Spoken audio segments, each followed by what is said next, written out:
Hello and welcome everyone to the 2023 Mario Decathlon. Woo! Happy Mario Day to all of you fine folks.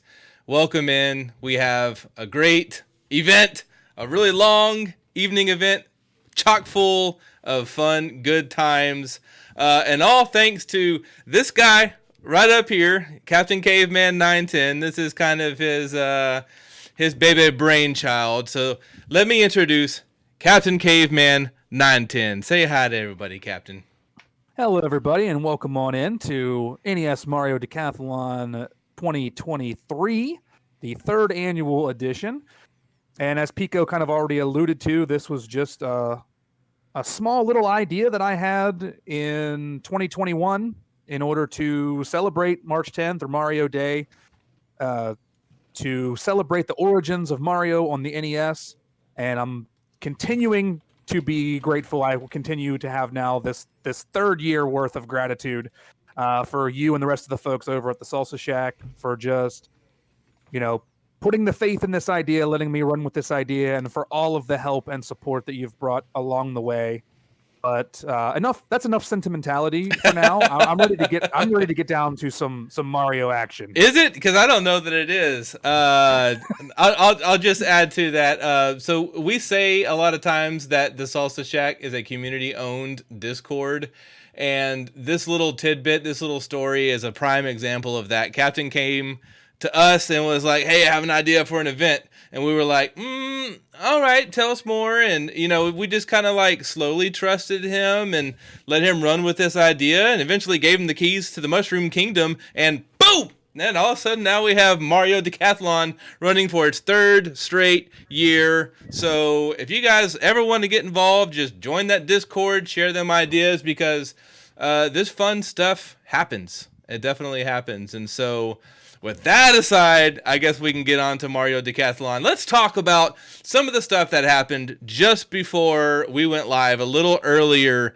today, because there were some prizes that was just kind of randomly thrown out there. So let's talk about some of those before we have our racers join us. And there's one right there. That is a 48 by 48 parlor art. I never know how to say that word. If you're in chat, you can't help me unless you can like do the dictionary, kind of type it out like it would sound, kind of thing. Pearler. Thank you, Mappy Man. So this is given up by Draweth, and this goes to the runner with the fastest Super Mario Brothers 3 time.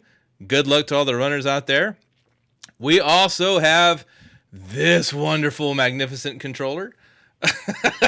Captain, your face. Donated by the awesome Ugly Owl. And this is going to go to the winner of the Decathlon. And so best of luck in that field. We got one more. Boom. So these are some fantastic Mario wood blocky blocks that are put up by the one and only TV Chaser, who wanted to participate but couldn't. So we sorely miss you, TV Chaser. And this is going to go to the fastest combined time between two games that are featured in the NES Decathlon, Golf and Dr. Mario. So whoever has the fastest combined time between Golf and Dr. Mario will get to receive those from TV Chaser. And with all that aside, I think we are just about ready to go. We have two heats that are running today, one at 6 p.m. Eastern, starting here in just a few minutes, and then another one a little later on at 10 o'clock Eastern, but there is all kinds of stuff that's going to fill up that gap in between. So without further ado, let's go check on our racers.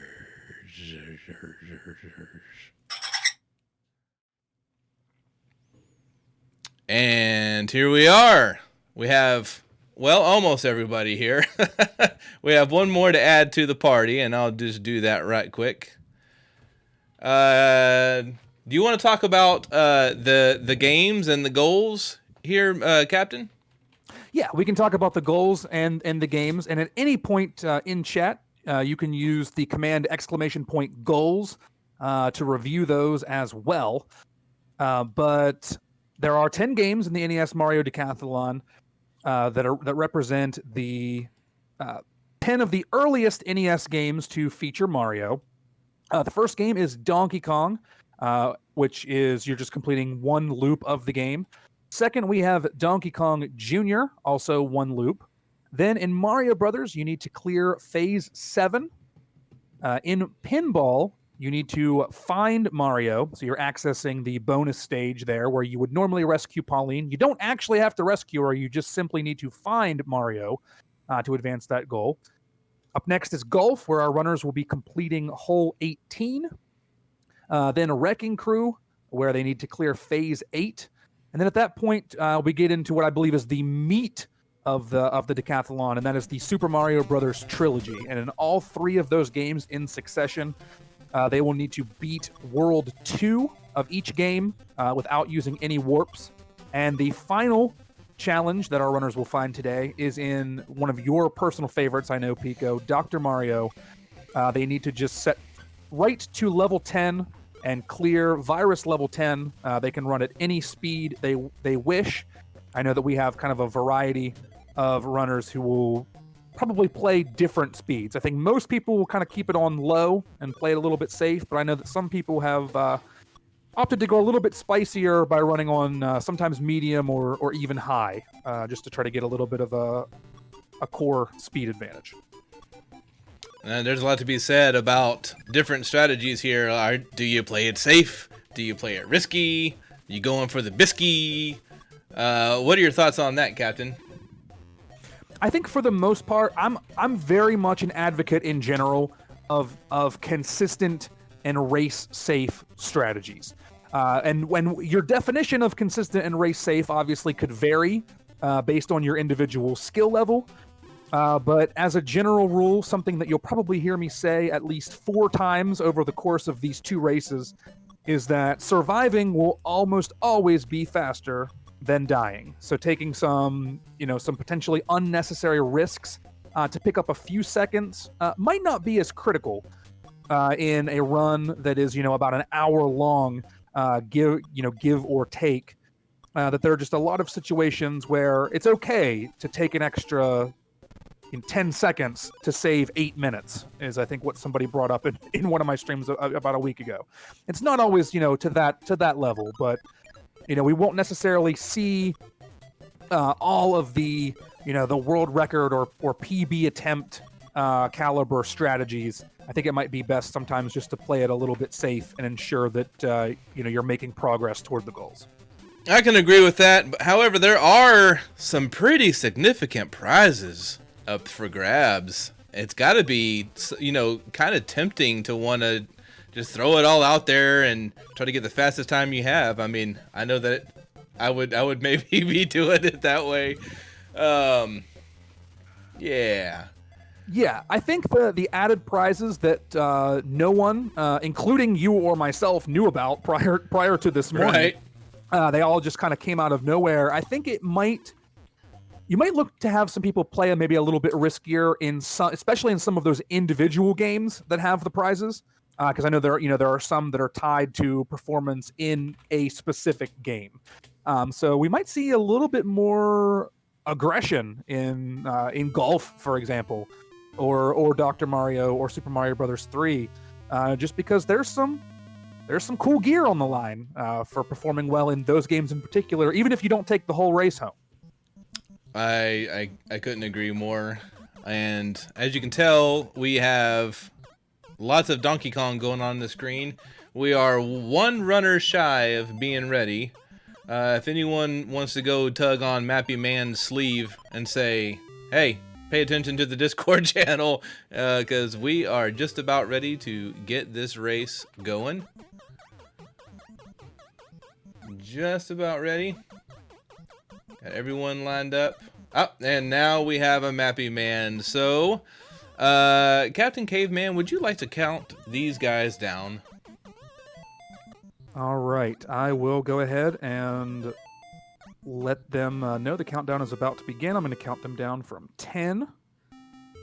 And we will do 10, 9, 8, 7, 6, 5, 4, 3, 2, 1. Go. And good luck, have fun to everybody. All right. Now, in Donkey Kong, we're potentially gonna see some speed tech right out of the gate here that I would be remiss if I did not point out.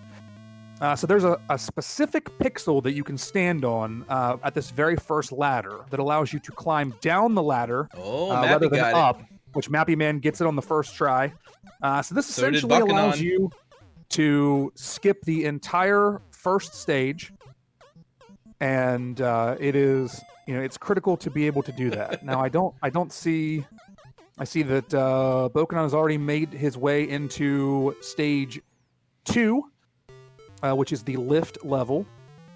I believe Noise Police took a reset, and I imagine it's because he was not able to get that magic pixel on the first try. It really looks like he's going for that magic pixel come hell or high water.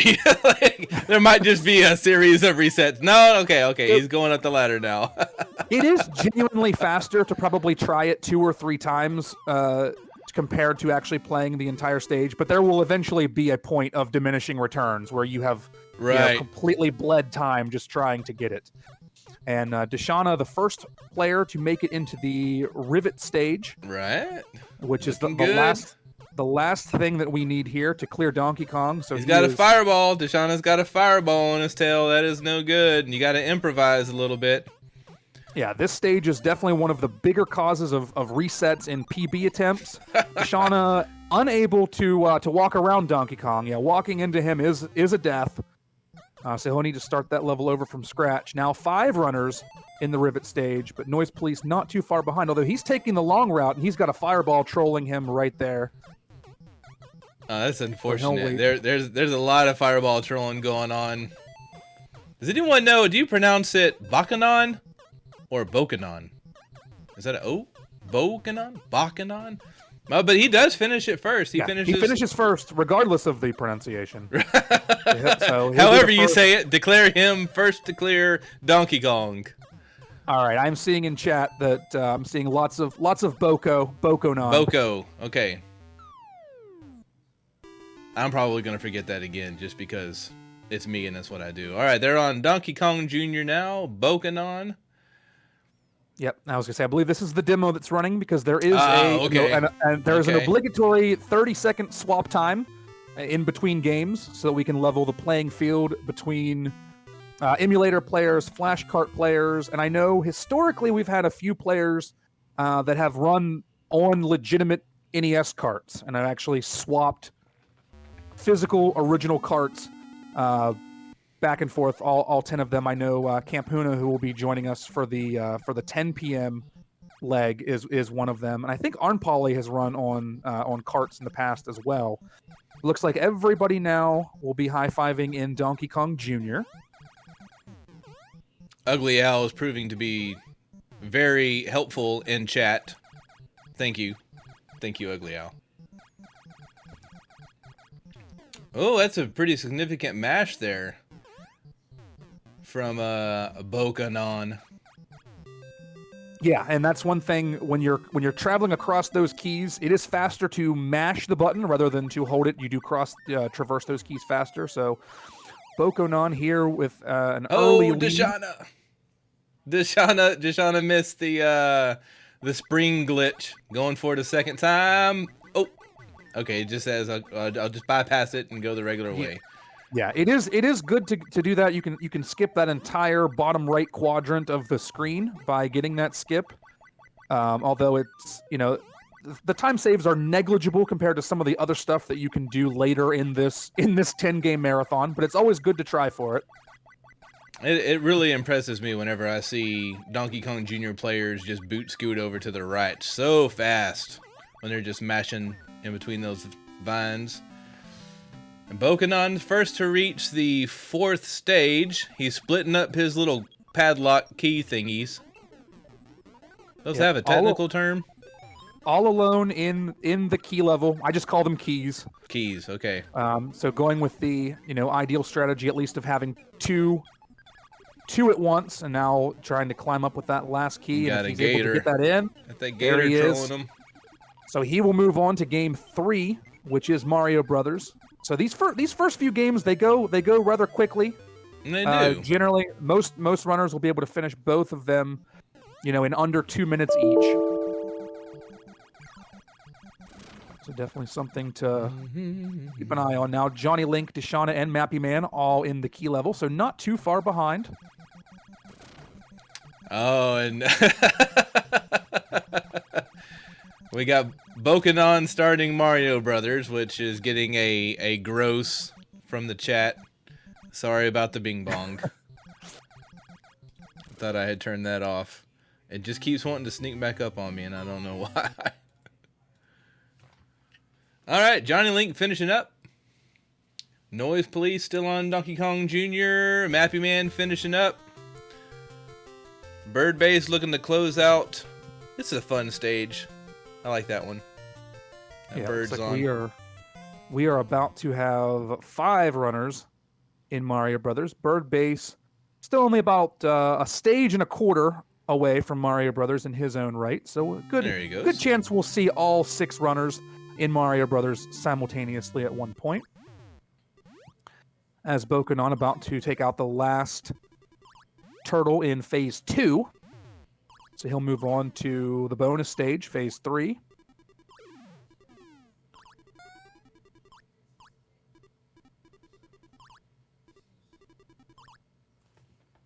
One piece of tech I don't know if we'll see or not in this particular run, but there is a pause glitch that you can use that's particularly helpful in phase 3 that lets you clip through one of the floors and access the coins at the top row a little bit faster. I know that Noise was going for it last year in the Mario Decathlon, but I also know that he has very openly not practiced for 2023, kind of resting on the laurels of his first place finish in 2022. So I don't know that he'll give it a try this time. He may choose to go a little bit more conservative with it.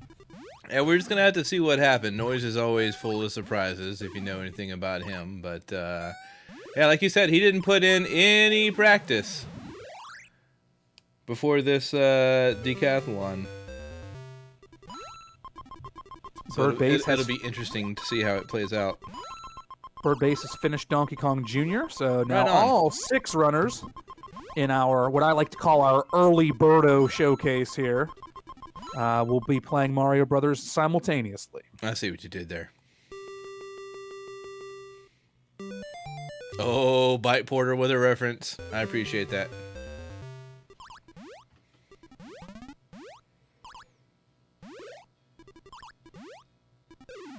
All right, looks like we have quite a few runners in stage 4, or phase 4 rather, which introduces the crabs, which are officially known as sidesteppers. So if you're not super familiar with this game, these enemies take 2 hits from the bottom to take out before they can be eliminated from the playfield. They're awful. So they are definitely the most annoying of the enemies in the game. I can't stand them. I mean, if I'm being honest. I don't like to talk bad about anyone. Oh, Bokanon with a game over. Takes a game over. Ouch. That's them crabs. Them crabs. So, yeah, and because everyone is in this game, that is a game over that technically moves him from 1st to 6th. Just because he now needs to start the game over from scratch. So that is definitely a tough break for him. He'll need to claw his way back into contention here. That's a testament. In the other games. That is a testament to what you were saying about it. It's better to be slow than it is to be dead. Yeah, because I mean, up to this point, he was the fastest. Yeah, he seemed to be moving the quickest. Yeah, but there's still lots of games to be played, so you never know what's gonna happen. There are games that probably aren't this that will be considered the makers and the breakers of the final standings. I wonder what games you're talking about. It is neat to see all that original Mario Brothers all on the screen at the same time. That's pretty cool. It is. I think this is probably this might be a first here to have that. So Johnny Link and Deshauna both in phase 6. So is Noise Police. So all three of them kind of in contention. There are some. We're pretty much past that point right now in Mario Brothers, but in some of the earlier phases, there's definitely an RNG factor for some of the spawns. Like sometimes the enemies spawn on the same side and they're easier to kill. Sometimes they spawn on opposite sides of one another and kind of give you some extra work. But Johnny Link appears to be the first person to have moved into phase 7. So therefore, he just, once he clears out these 2 sidesteppers and then one more fighter fly that's going to come out after that, he will be finished with Mario Brothers. Yeah, Bokanon has, I guess he was a little fed up with crabs, and who wouldn't be, but he was using that POW block just to get everyone taken care of, at least on the first one, so he was not playing around, and he's still got all of his lives, so hopefully he makes it out of this one. All right, Johnny Link clears phase 7, so he'll move on to game number 4, which is Pinball. Now, the interesting thing about Pinball is you're probably going to see next to no actual pinball being played in watching this race. Oh, Deshauna, is that a game over? It is a game over from Deshauna. Very unfortunate. Oh. Mappy Man getting a chance to test his skill. No, he's not. He's on to the next game. Yeah, oh, Johnny Link and Mappy Man pretty much going to pinball at the same time. Yeah, so with pinball, if whenever you are making the initial plunge of the ball, if you're able to release the plunger 1 frame before full power, the ball is going to plunge in such a way that you can plunge right into the Mario bonus stage and complete the goal. If you get it on the first try, you'll beat the pinball goal in 17 seconds, approximately. So that's basically what we're going to see. We're going to have people try to get this particular manip. I think Johnny Link's got it. I think he. I can't tell if this is it or not. I think he does. There are different ones. No, he does not. No, he does not. Reset. It looked like it. He might have pulled his flippers up a little too late. But a lot of the runners will use the particular strategy of just reset and go for the manip.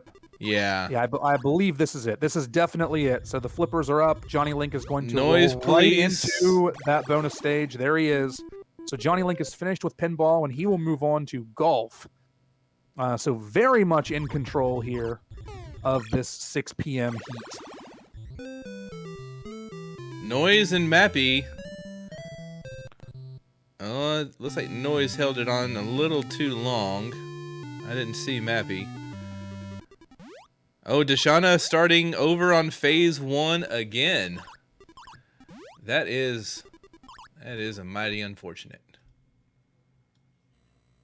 Bokanon has cleared phase 7, so he'll move on to pinball. So now 3 runners in pinball, 2 in Mario Brothers, and 1 in golf. So we are starting to see a little bit of separation across the field here. Everyone get ready for a lot of ooh as we have pulled in Johnny Link's audio to hear the amazing 8-bit sounds of golf. Yeah, this game is infamous for its much maligned soundtrack. Streamers who are playing golf, with a microphone, you can probably hear a pin drop when someone is streaming golf. I can tell you on a personal standpoint, I have been playing golf on stream whenever I was doing a speedrun grind for it, and I had people in chat telling me that they could hear my wife's phone conversations from across the house. So, I mean, it kind of is a natural instinct to kind of want to get quieter whenever there's no music. There's just kind of less sounds going on. I feel it. I feel this pull to be more quiet. Looks like Noise Police is gonna play pinball. He has abandoned the attempts at the manip, and he is looking to get the Mario bonus stage, what some would call the intended way. Come very close.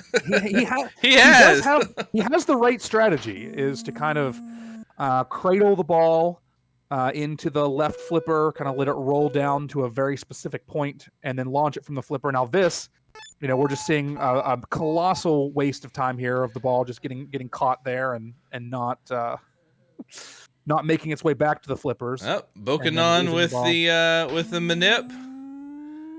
Bird Base working on trying to get to Pauline over there. That is Pauline, right? It is Pauline. Yeah, looks like Bird Base may also be going through, unless that was the demo. I can't tell if that very well might have been part of his 30-second swap. So we'll see. I believe that Bird Base did get the manip last year. After he was I remember he had asked earlier, during prep for a tutorial, and I think all of his practice was focused on the manip. So we'll see if that's the route that he goes again this year. All right, Deshauna taking care of a speedy crab there as he's still stuck in the land of Mario Bros. I sympathize very much. That game can be very punishing. It doesn't look like it, but it can be really, really brutal. Johnny Link trying to hit the next stage above him. Planting that thing way up in the water. Really dedicated to that one wood. And looks like first, second, and third place now are each separated concurrently by 2 holes of golf, with Johnny Link on hole 6, Mappy Man on hole 4, and Bokanon on hole 2. And I can't tell. I saw the ball bouncing up on Bird Base's screen. I wasn't sure if it was the manip or not, but then I saw that he had over 10,000 points. Oh, so okay. I figured not the case. No. All right, this looks like it might be the manip for Bird Base if he lifts the flippers. Oh! And he lifted them a little bit too late. Too late! Oh! That was indeed the correct plunge. The correct timing. The correct timing, the incorrect simple maneuver of keeping your left flipper up. Oof. Oof. And that is a Mario Brothers clear now for Deshauna, so he will move on. Hey, all right. GG's, Deshauna. Pinball. So now we're split half and half. Half on golf, half on pinball.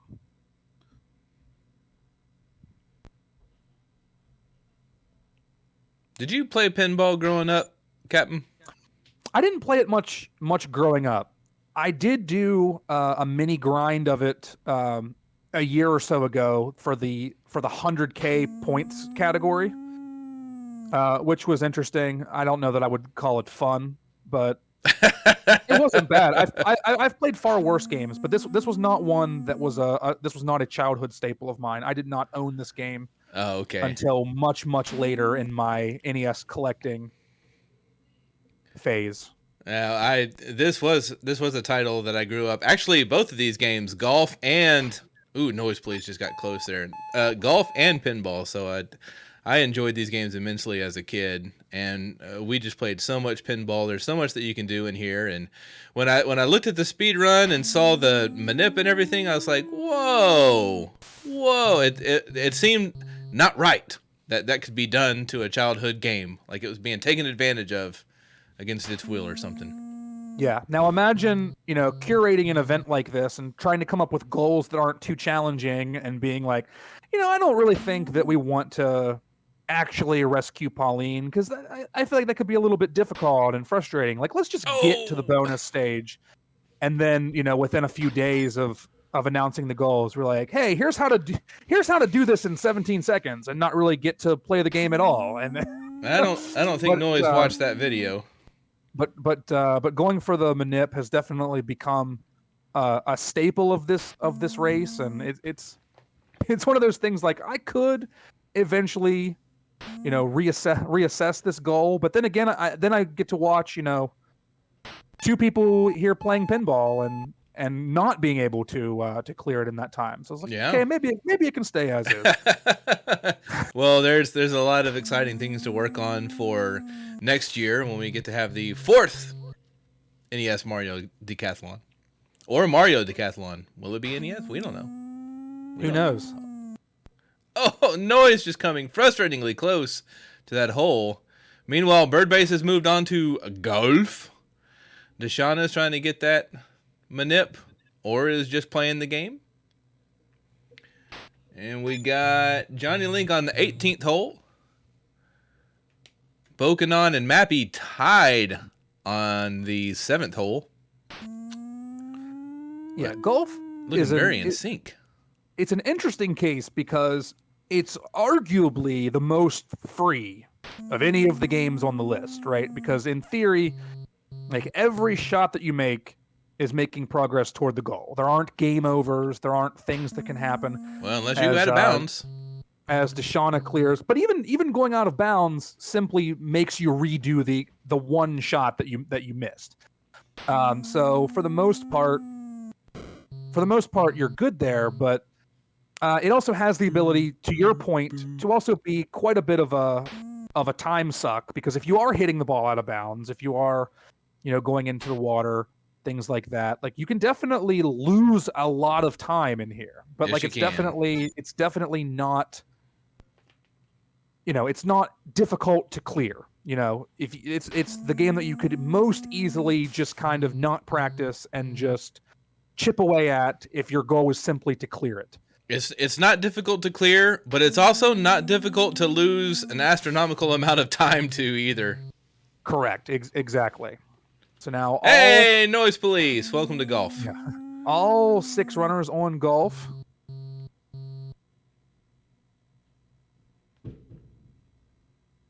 And we've got, again, quite a bit of variety. We have Deshauna Noise and Bird Base. This is riveting, isn't hole it? 1 and 2. This is always the most golf. It's like what else can you really say about golf for the NES? I do think it is one of the more enjoyable black box games, just in general, not necessarily in a speedrun context. But I've always found it to be just a fun little golf game. Bokanon catching up to Johnny Link here a bit. Yeah, we've got a hole. He's about to move on to hole 12. Johnny Link now on hole 15. So definitely not an insurmountable lead by any stretch. As Noise Police does hit a ball out of bounds here on hole 2. So 3 players in the back 9, 3 players in the front 9.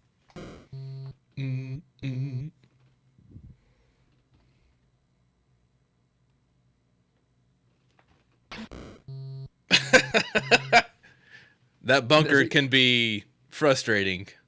Yeah, never has so much and yet so little gone on in a speedrun race at the same time. Please hold your applause until they have made their shot. What do you think is more important, knowing how to putt well or knowing how to drive well? I think that in this game, I think the long game is the most important. I think the best way to tackle this game is to try to use the driver as much as possible and getting a feel for the different kind of powers that you need to use in order to get the results that you need. Like, if you're playing this game legitimately with no care about the speed, you're probably going to use most of the clubs in the bag and actually select the club that matches the appropriate distance. But in a speedrun contest, that takes extra time to do that. Doesn't it? You need to kind of learn, okay, I'm going to keep using the driver for most of the run, but now, like on this shot, I need to get the power meter to the ball of Mario's foot, as opposed to all the way to the left at full power. Well, I never thought of using old Mario. Is that Mario or is that Mario's dad? It is Mario officially. Okay. I don't believe it. I don't believe the official reports, but we'll roll with that because everything else is speculation. But I do enjoy the speculation. Right. It's probably Mario after he's, I guess old enough to qualify for the senior tour. This is well after Mario Odyssey Mario. He's been around the world and I've been back to golf. Yeah. It's like Star Wars. It's not chronological. It's just, we're all over the place as far as the timeline goes. So Johnny Link now on the 18th hole. He has hit the ball out of bounds. This is a very tough hole here because you normally play right along this line of trees, and one errant move, and you're hitting the ball right out of bounds. All right. We got Johnny Link about to close it. Oh, just misses the hole. We got to work up some excitement here because it's golf. Let's go, Johnny. Yeah, and there it is. There it is. All right, he's there. Well we done. Will now move on to Wrecking Crew. So it's the last game before we move into the Super Mario Brothers trilogy. Oh, that's right. That's right. We got some fun Mario Brothers trilogy coming up. So Bokonon is 1 or 2 putts away here. Only 1 putt, so he will now move on to the 18th tee. Hey, I almost forgot what music sounded like. Yeah, let's tee on with him for a while, but yeah, the thing about Wrecking Crew, and I said this in the video that I did, is that all you really need to do is have a plan, and if you have a plan, your plan will work almost all of the time. Like if you have a very specific strategy of what you need to do, you can achieve it. Let's see, Johnny Link has I think we saw Johnny Link without a plan there for a little bit. Yeah, I'm not or a forgotten plan. Far be it for me to speculate on what his specific plan was in Phase 1, but Phase 1 is complete, so 1 down, 7 to go. Bokonon finishes up. I think. He will be the... Yep, he is finished. Yeah, there we go. All right, he's moving on to Wrecking Crew. The Wrecking Crew. Mappy Man, not too far behind. He's in hole 15. He'll likely be the next runner to join these two, but they'll get quite a bit of a head start. It's Johnny Link now moving on to Phase 3. One thing to look out for when we get to Phase 4 is there is a manip that you can do to spawn the Golden Hammer, which will save time over the rest of the run. So we'll see if Johnny Link goes for that or not. It's kind of been a mixed bag of watching practice of some of the runners. Like some go for it, some would prefer to just skip those steps and just clear Phase 4 outright. I'm of the belief that it's a little bit faster to do the Golden Hammer, but I also understand why.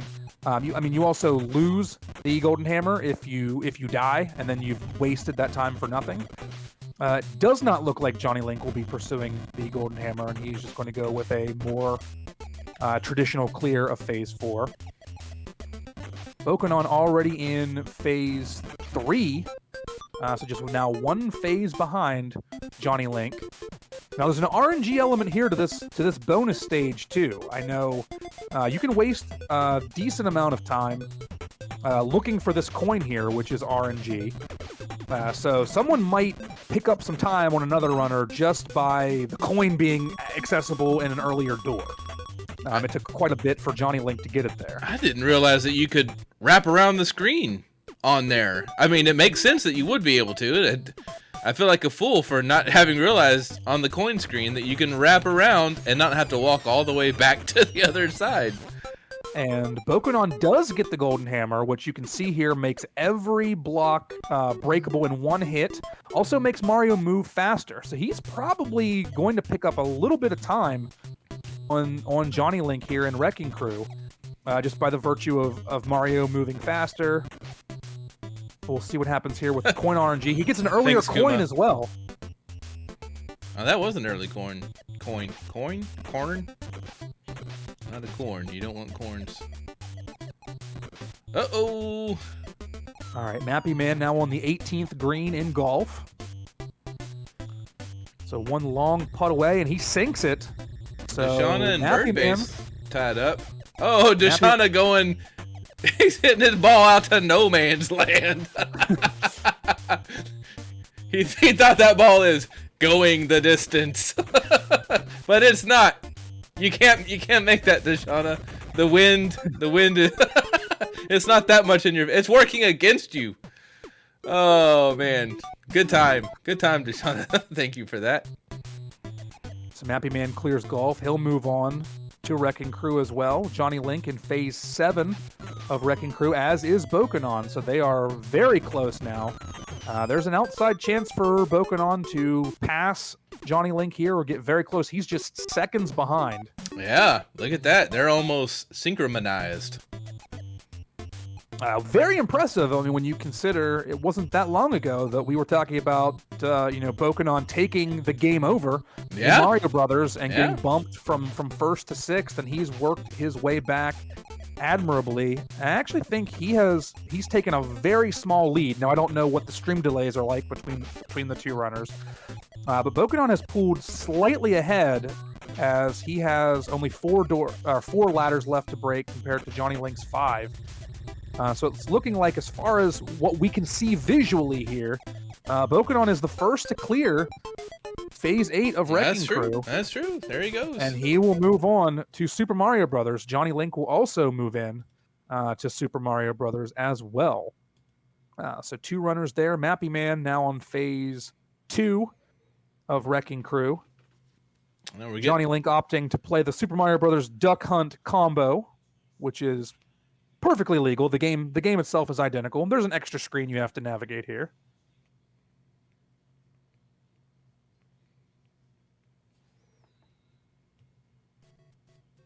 And we are getting started. So this is, I think, really where, we will separate the upper echelon of the field from the lower echelon. And these 3 games coming up.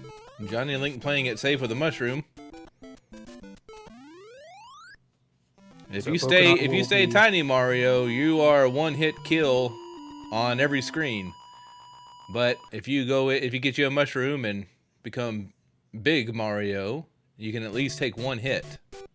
Yeah. Now I do think personally that the first 2 stages are a little bit more manageable as Small Mario, like some of the stuff like what Bokanon's doing here, just being able to run under he takes a rough death to that Goomba in 1-2, and that goes back to your point, Pico, about having the additional safety of having a power-up. Mm-hmm. Which is really your idea. I mean, I made the point, but that's your idea. The safety. It's always another tough death. It goes slower than it is to be dead. Dead people don't move forward. So Bokanon now he's getting the mushroom. One death away from a game over. So I expect him to play it safe. He's had enough of that. And we got Bird Base on hole 16. Mappy Man found the coin and Wrecking Crew. I was like, Bokanon, I thought maybe he would even potentially consider the 1-up that's there in 1-2 up in the ceiling, just to ensure that he doesn't have to start back at 1-1. One thing I watched him do in his practice run last night is after he cleared World 1 with 1 life remaining, he did take an intentional game over in 2-1. And then use the continue code to get himself back to 2-1 with a full set of lives, which is perfectly legal to do, and I think a very viable strategy. Obviously, you lose some time from the game over itself, but you're poised to lose way more time if you got to, say, 2-4, and then took that 1 death, and then needed to start from 2-1 anyway. What's the keyboard, or not keyboard? What's the controller combination to start from the last world that you were on? You simply need to hold the A button at the title screen and press start. Yeah, just hold A and press start, and you'll start from the beginning of the world that you died in. So if any of our racers are listening and they need that little tidbit, you can thank Captain. So I did add it. It was part of the rules sheet, just to let people know that it was legal. But Bokanon is in World 1-4. Johnny Link in 2-1. He takes a hit. Now, thankfully, this isn't really a situation now where you need to have a power-up necessarily. He'll have a chance to replenish his power-ups in 2-3 and 2-4. But it might result in him playing a little bit more cautiously now that he's only 1 hit away from a death. Mm-hmm. But to my knowledge, he has not taken any deaths at all up to this point. So he's potentially in a good situation where, even if he does take a death or 2, he can afford to do so. Right. And Bird Base is looking to close out Garf Noise Police and Deshauna both near the end of golf as well. Noise already on hole 18 and Deshauna on hole 17. Mappy Man is already in the last phase of Wrecking Crew, so he's about to join these runners in SMB 1. Very nice. He remembered the screen wrap there at the end.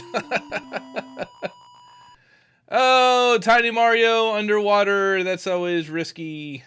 It makes me so nervous. Talking to Johnny Link, who thought about going in between those two fishes and then thought better of it. Said, no, thank you. Noise Police with the color bars. Bokonon joins Johnny Link in World 2-2. Johnny Link's still ahead. Bokonon might be able to gain a little bit of time, potentially. I was about to say, because having the firepower and being able to kill enemies and not necessarily need to slow down as much. But then, even in that situation, he had to slow down quite a bit. Oh, he's very cautious. Fireballs I think he might be a little shook.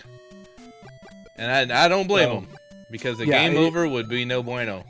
Yeah, he did not take the game over in 2-1, so he is still playing with just one life remaining. I think he was maybe prioritizing keeping the Fire Flower and just saying, well, effectively I have 2 lives because I can take a hit as Fire Mario if I need to. And Johnny Link about to clear 2-3. Yep.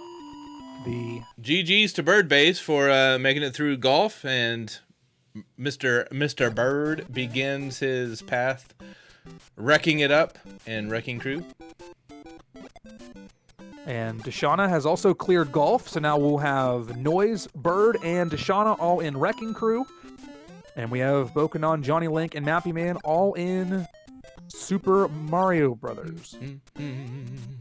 Ooh, Johnny Link so close, but now one hit away. And Bowser's fireballs are coming at him relentlessly. One of the worst things you can do is slow down approaching Bowser, but it worked out for Johnny Link there.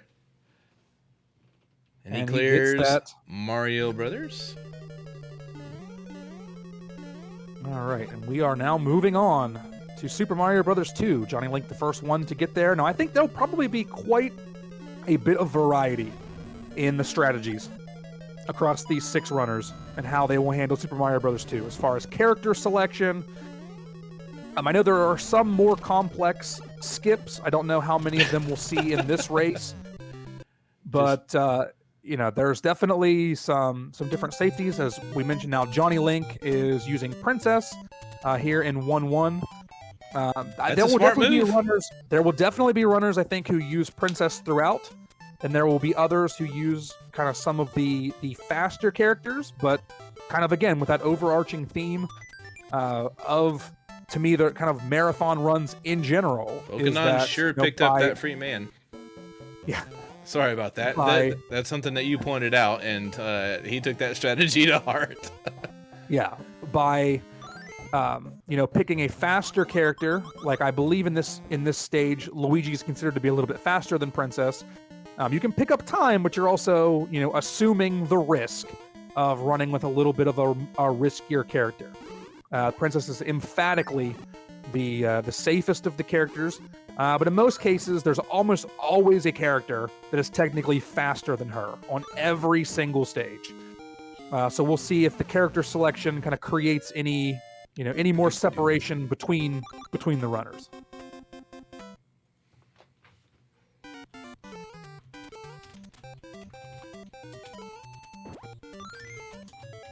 Johnny Link looks like he's going for the fast carpet, and he gets it. So that's a strategy where very nice. If you spawn a second carpet by moving backwards and then jump back on the original carpet, I believe, rather than the carpet being its normal slower carpet speed, the carpet itself actually assumes Toad's speed, which when he's holding an enemy is very fast, which allows you to skip the entire cave section of 1-2, and which is pretty much the meat of the stage. I mean, you skip a majority of the stage by getting that skip. The fast carpet trick is not required to skip that cave, but it's by far the fastest way to do it, you know, if you execute. Bokanon going for it as well.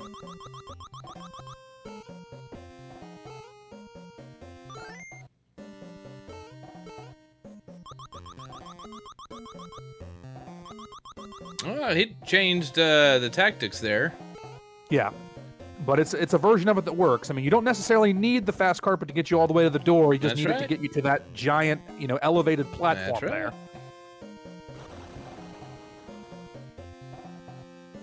So Johnny Link grabs the key. There is a complex skip that we'll see someone attempt, I'm sure, at some point tonight, whether it's in this race or in the 10 p.m. heat, where you can skip this key grab and you can basically clip through the floor at this bottom level here to skip the key door entirely. I think it's relatively hard to execute. Pico, did you ever go for that skip in either of your race appearances? I believe I did both times. That's probably what led to my... Well, I don't want to talk about it anymore. It was a game over, okay? Fair enough. It was a yes or no question. It was a game...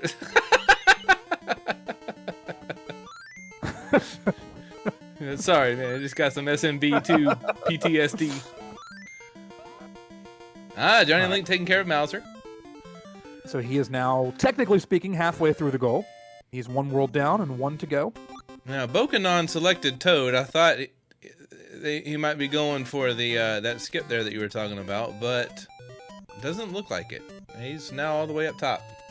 Even going the intended way, Toad's not a bad choice here, since you spend a good portion of this level, you know, holding a key, which does increase Toad's running speed. Toad is the only character in the game who is faster when he's carrying a heavy item.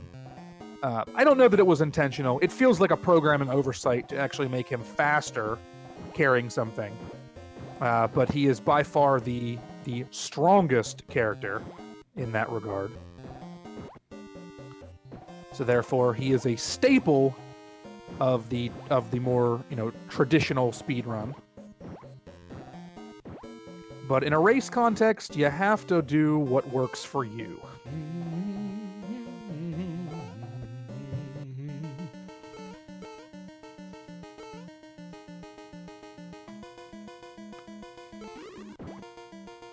Bokanon advancing to the Mouser fight.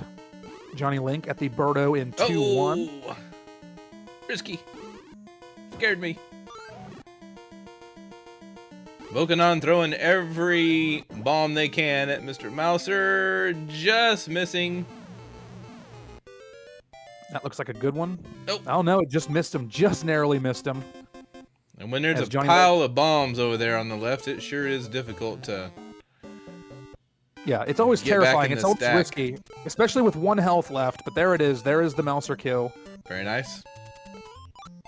So Bokanon will move into World 2. Johnny Link is floating his way through the sand world.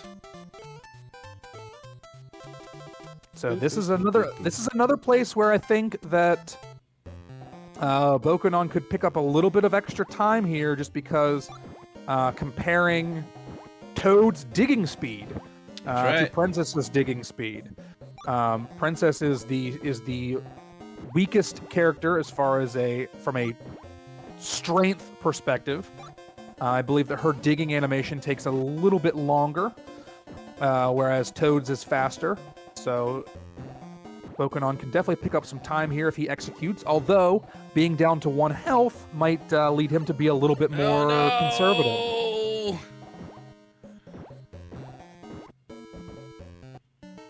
Alright, so he's at least to this screen, and I think if you die on this screen, you get to return to this screen, so he won't have to do any more digging should he die, unfortunately, against the red Birdo.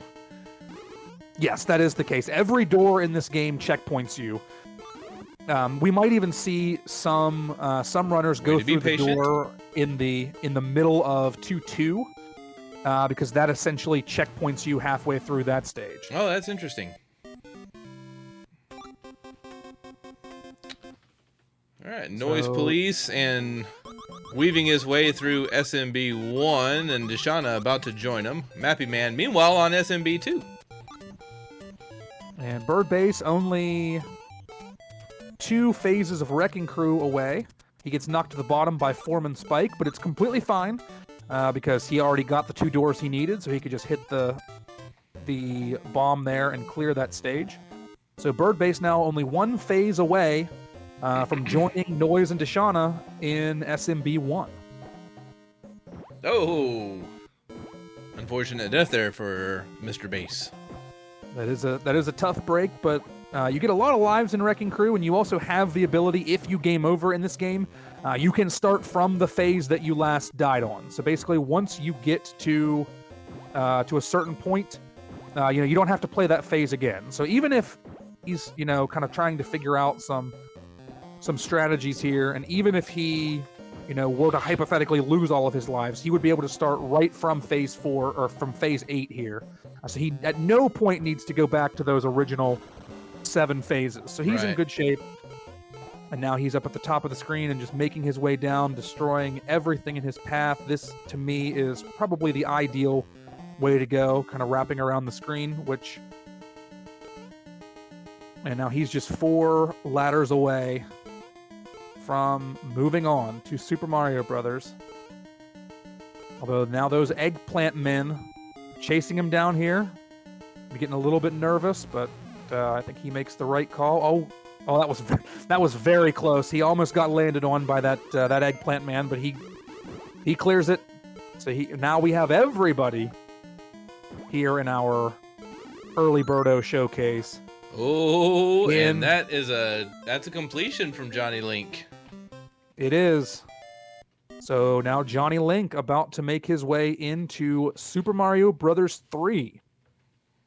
And the goal for Super Mario Brothers 3, much like its 2 predecessors, is just to clear World 2. You're not allowed to warp, so you will need to beat Worlds 1 and 2. That's right. Super Princess Peach? What is happening here? I am not sure what's going on here. Johnny Link, what are you doing, bruh? Is this allowed? I don't know the answer to that. I imagine, I'm hoping that it's a graphical only thing that he's doing here, but yeah, if anyone has any any interesting facts to share with us about what in the world Johnny Link is doing.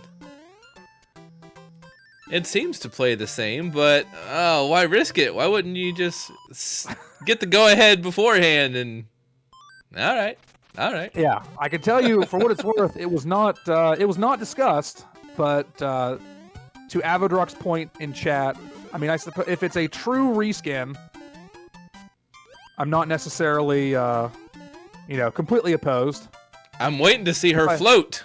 I keep expecting to see her float. That is the specific thing that yeah, that is the very, very specific thing that I was looking for. So we'll see what happens. Bokanon here and World 2, 3 of Super Mario Brothers 2, so about to join Johnny Link in Mario 3, just 1 Tri-Clyde fight away.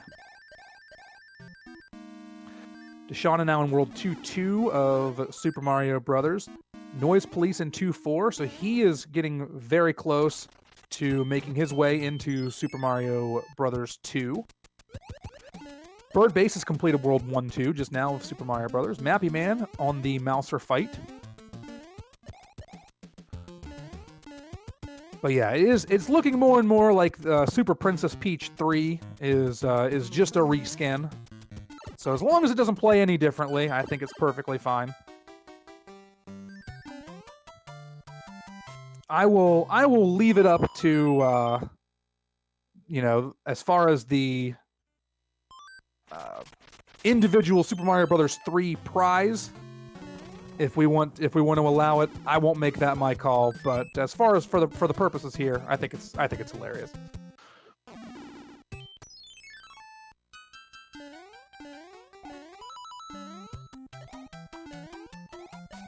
All right, Bokanon has moved on to Super Mario Brothers 3.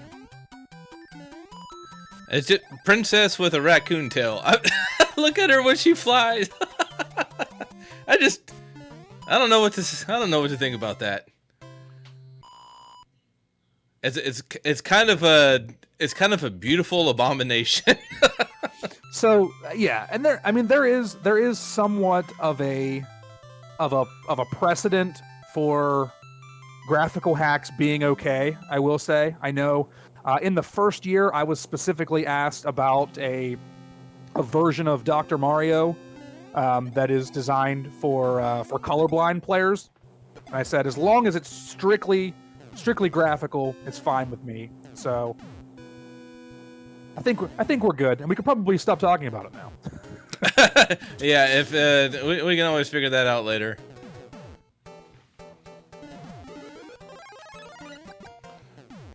All right, we got Deshauna ready to start SMB2. Bird Bass and Noise working their way through SMB1.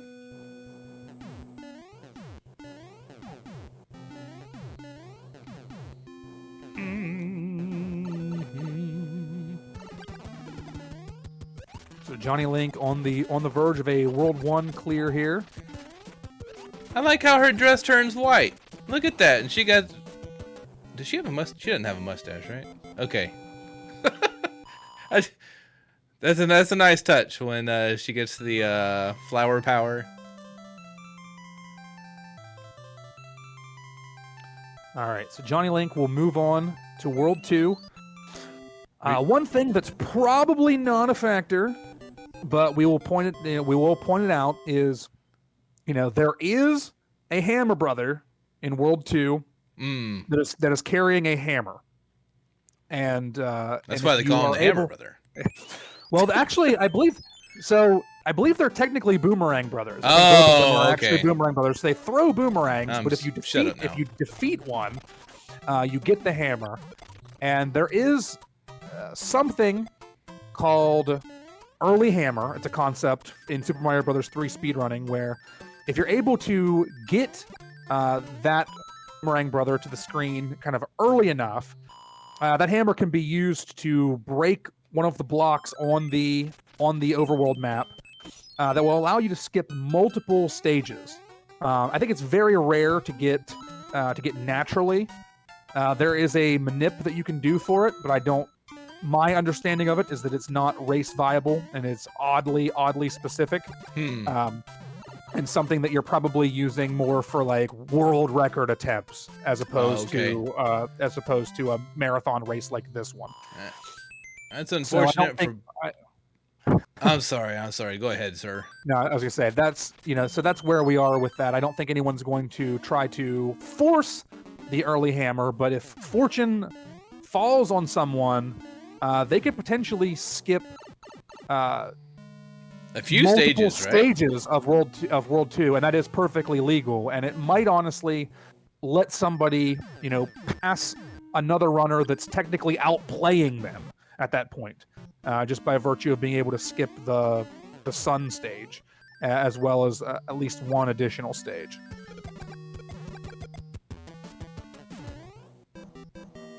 Now we see Noise Police playing SMB2 as Luigi. He's kind of a crazy guy. He might be Luigi this entire time. I believe it is somewhat of an annual tradition for Noise to do Luigi only. Getting the whole Shy Guy. Mario 2. Very nice. Alright, Mappy Man.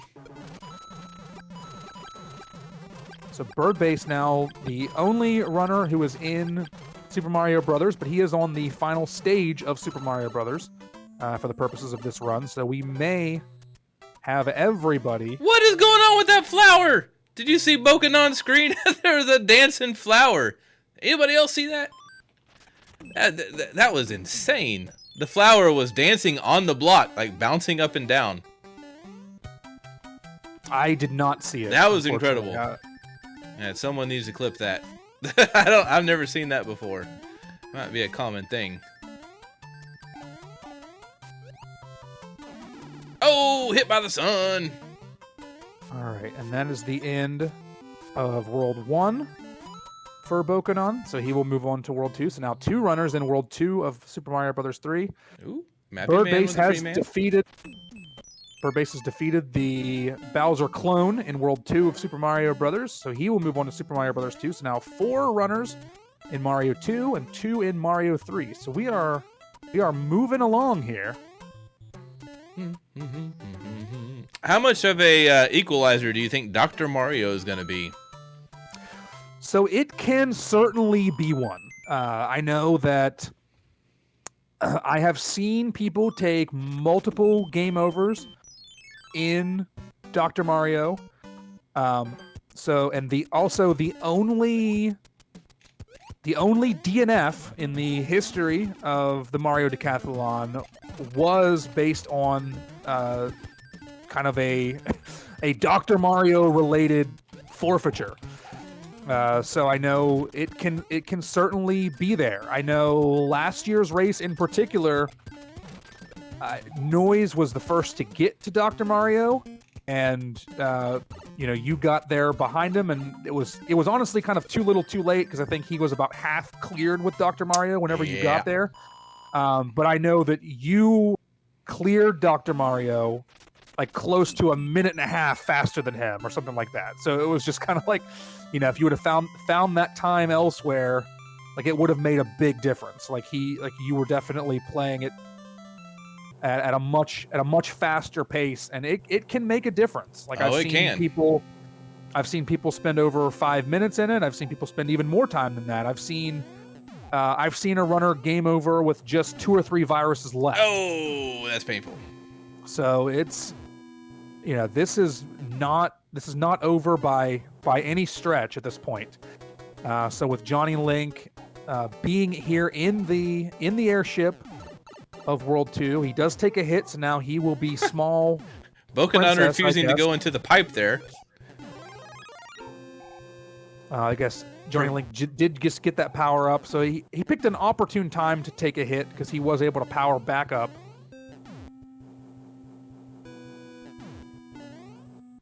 So Johnny, who looks, I must say, very comfortable in the world of SMB 3, I would agree, is about to finish it up here on the second airship, and then it's going to be on to Dr. Mario. It'll be curious to see what their final time is going to be. And thank you, Kumikon, for clipping that. Fire flower fritzing. I've never seen that. All right, and there it is. There is the grab of the wand in World 2. So Johnny Link will move on to the final game, Dr. Mario. And as we mentioned before, for Dr. Mario, it can be a very short goal. You just need to clear one stage of Dr. Mario, but you're moving straight to virus level 10. Johnny Link is going to have quite the head start, as Bokonon has just cleared the fortress. And that Hammer Brother, I'm not sure which Hammer Brother that is, if that's the one that's carrying the hammer or not. But either way, it was kind of an unfortunate turn of events for it to go out past this stage, so forcing Bokonon to at least play this particular stage. Yeah. So it's 44 viruses now, 42 viruses and counting. Separating Johnny Link from a win in the early Birdo showcase for the NES Mario Decathlon 2023. Quite the head start. So I think really the only thing that would potentially stop him from claiming victory here would be a game over in Dr. Mario. And if he's stream watching, he knows that, and he probably can afford to play even more conservatively to ensure that does not happen. Well, we saw that he put it on low speed, and that prompts a question. So if you're on low speed, of course it's going to go slower than on medium. But when you pull the pill down, does that negate all of the settings? Like, does it move the same speed down regardless of what speed you're on? My understanding is, I believe that I have heard that it does basically kind of equalize things. Like, I don't think holding down on low speed is any slower than holding down on high speed. Okay. But I don't know if there are any Dr. Mario experts in chat who would want to. Is there a doctor in the house? Someone let us know. But I believe that I've heard that that's the case. That when you hold down everything at that point, everything normalizes. Yeah, that would make sense to me. Zed Lara with the words of wisdom. Thank you for that. Okay. Thank you, PH47.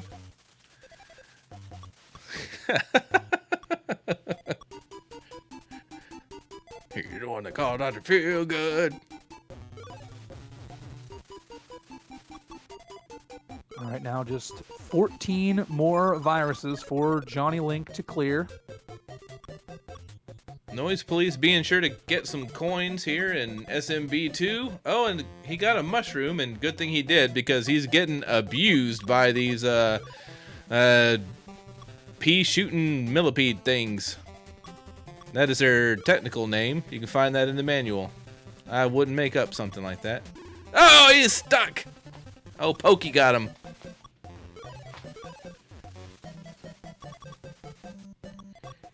Mappy Man almost finishing out SMB2. Oh, he's got one more chance at this boss. Let's hope he gets it. I know how frustrating this boss can be. Don't ask me how I know. I just know.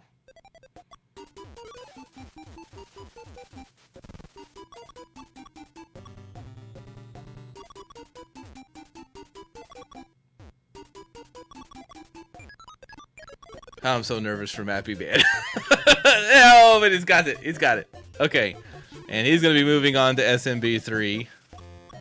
Any particular reason that you'd be nervous? You're nervous for him in that situation? No. Any certain no, not at things all. that may or may not have happened in your life that would... Nuh-uh. Mm-mm. Thanks for being a friend, Captain. All the best.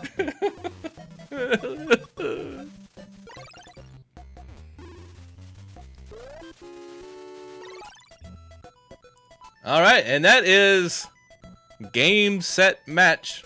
Well, that's too early to say, but that is a completion, a Mario completion from Mr. Johnny Link. Yep, that is it. So Johnny Link has finished with a time of 1 hour, 1 minute, and 36 seconds. Well done. So that will be that is the fastest time of the day so far. I know earlier we did have Pear Gamer who ran the list due to a scheduling constraint, was not able to participate in the live race, but did want to throw down a run and had done some practice. I'm really glad he did. Yeah, it was a lot of fun to be in there, and I know that he did. He had a time just north of 1 hour and 2 minutes. Yeah, 1:02 and 8 seconds. Yeah, very, very cool. So, that's a 1:01:36 for Johnny Link. We got Bokanon about to finish up SMB3.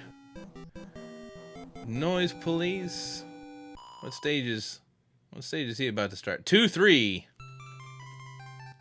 And he's sticking with Luigi. He is. So he's just now, and he's potentially even, I thought maybe he was going for safety there. There's a mushroom over there on the left, but then there's the potion is on the right side. So he just kind of went over to the left. I don't know if he was just trying to gain some momentum.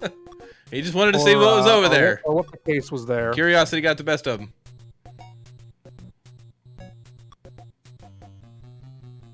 Pokey's not going to stand in Noise Police's way this time. Takes his head off and throws it at the rest of his body. So we've got Deshauna, Bird Base, and Noise Police all in World 2 on Super Mario Brothers 2. So they're digging away. It's a horrible place to be. Yeah, one of the worst places in the entire world, in my opinion. Agree. Could not agree more. So Mappy Man is on to Fortress 1 of SMB3. So we will continue to let as many of these runners cross the finish line and be visible crossing the finish line as we can.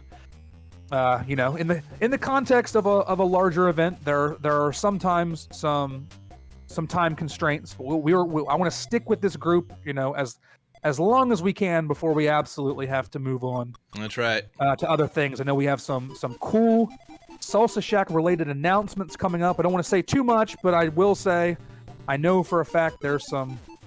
We're going to be talking about some cool stuff after this race is concluded. So make sure you stick around. We are celebrating Mario, and we're celebrating March 10th all evening here at the Salsa Shack.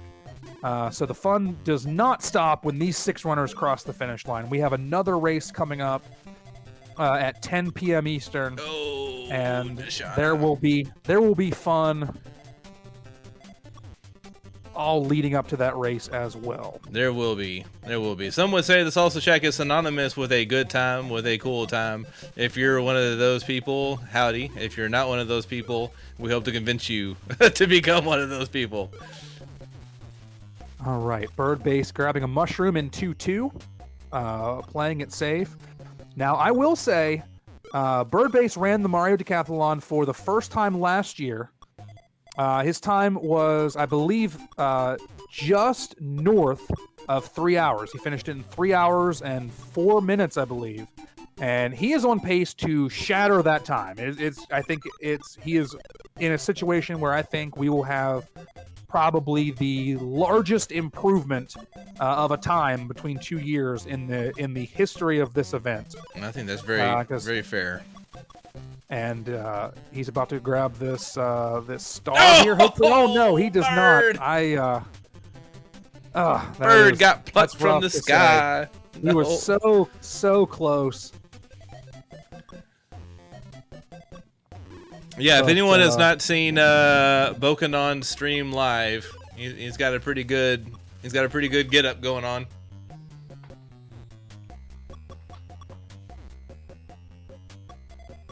Unfortunately, there's not enough room on this layout to be able to showcase his wonderful persona.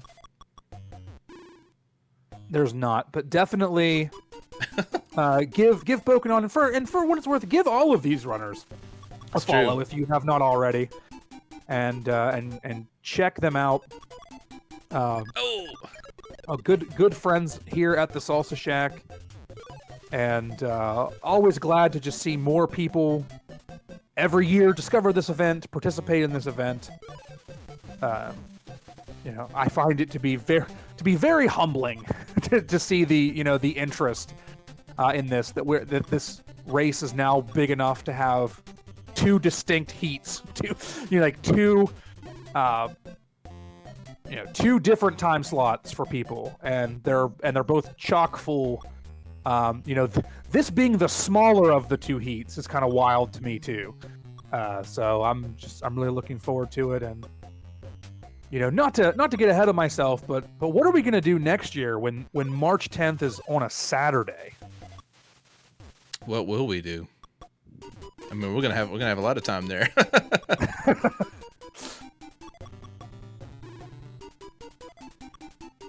All right, 7 viruses left for Bokanon, so he is definitely in good shape.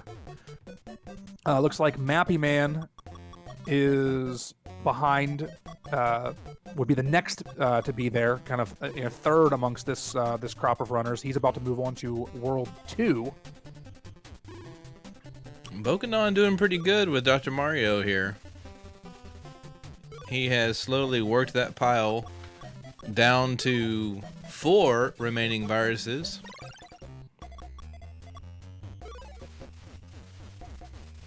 Bird Base is here in World 2-3. He does not have any additional health from mushrooms, so he's just got the two health, and I believe no extra lives. So definitely want to see we'll probably see some caution here from Bird Base, because he is, this could really go either way, as far as what could happen. He just needs to get this key, get through the door, and then navigate one more section to get to that Triclide fight. GG's Bokanon, who pulls out a 109.05. That is his recorded time. Very so nice. that will be good for second place here in this showcase. In this heat. Yep. GG's to Bokanon Lives. Bird Base has got the key. He goes through the door, so he moves on to this final section of 2-3 here before the Triclide fight. Still has both health. This is a rough pot. It's rough to avoid getting sniped by these cobras here. Is that what those are? He's playing it safe. And moving on. He will move on to the Triclide fight. So here we go. Get some revenge. 3 hits. He needs to just get 3 hits on Triclide. Building a safety wall. Before Triclide gets 2 hits on him.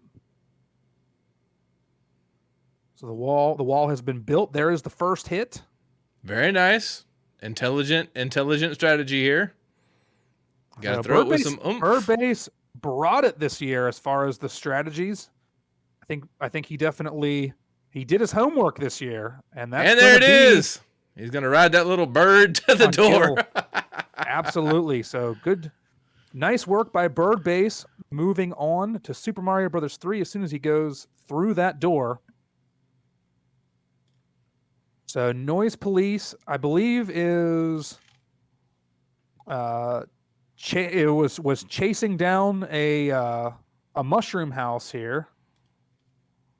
I'm not really sure exactly what's going on over on his screen, but Deshauna now is also in the Triclide fight, so he is just a few paces behind Bird Base. Although I'm not sure what his lives situation is. Doesn't matter. He gets the 3rd hit on Triclide, and the door spawns. So now every remaining runner will all be in Super Mario Brothers 3. So Noise Police grabbed an extra P-Wing here. So he cleared world 1-3 and 1-4, it looks like. So he has played now 2 stages, neither of which are necessary for completion of the world. Now he's playing the slots here, trying to get some extra lives. Now he'll move on to the fortress.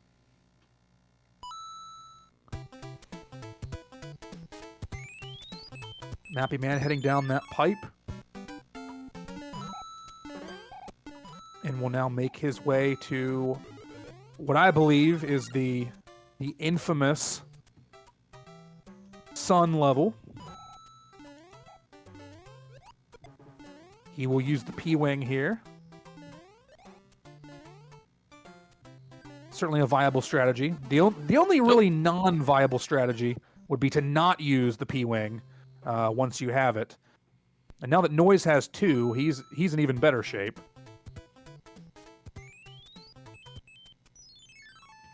Bird Base now in 1-1-2.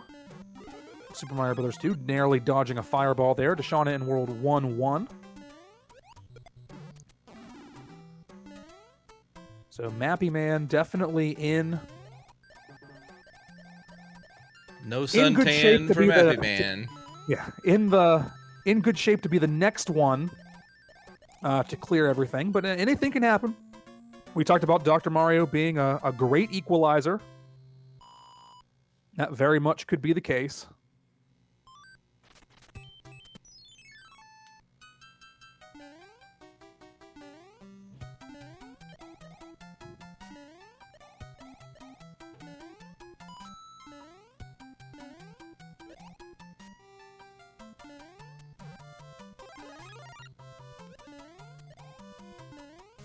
All right, Mappy Man looking pretty good. Bird Base to the mid castle.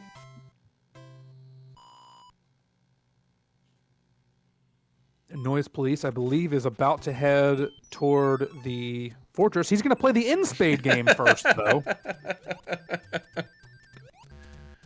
I said, do you have any of these patterns memorized? Not memorized. So when I was a kid, I had the player's guide that I would just turn to the page that had all of the spoilers on it, and I would use that to make sure that I got everything. So not true memorization. I definitely had the visual aid to help me out. Okay. I had one pattern memorized. The rest of them I wrote down on notebook paper. For what it's worth, amongst the two clearers, because I know we're talking about those prizes, and the prizes that are on the line. Bokanon, so far, of the people who have completed the entire race. Now, it's possible that someone who hasn't finished yet might have an earlier time, but Bokanon does have the fastest golf up to this point at 10 minutes and 45 seconds. Johnny Link does have a faster SMB3 and a faster Dr. Mario with a 10:29 and a 4:01 respectively. So we'll definitely keep an eye on those. We might not be in a position to necessarily announce who won those awards by the end of the stream, but we are keeping an eye on it, and we will see. We'll see to it that those prizes make their way to the right person. Yeah, based on the criteria that we're given.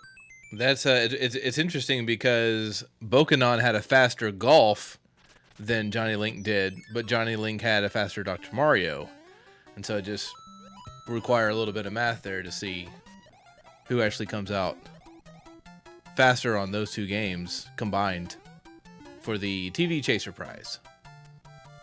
And it looks like right now for the combination of them, it looks like unofficially Johnny Link's combined time is faster by about 5 seconds. Oh, okay. Well done. Bokanon. Well done. So you're exhibiting more brain power than I'm willing to right now.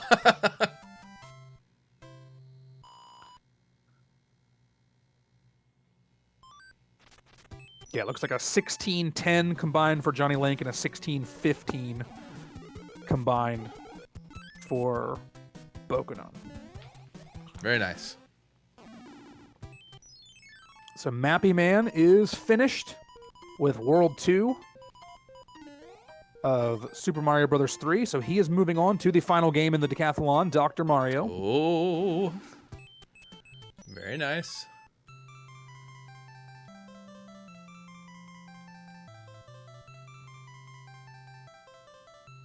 Looks like Birdbase and Deshauna almost in perfect sync as far as boarding the World 1 airship.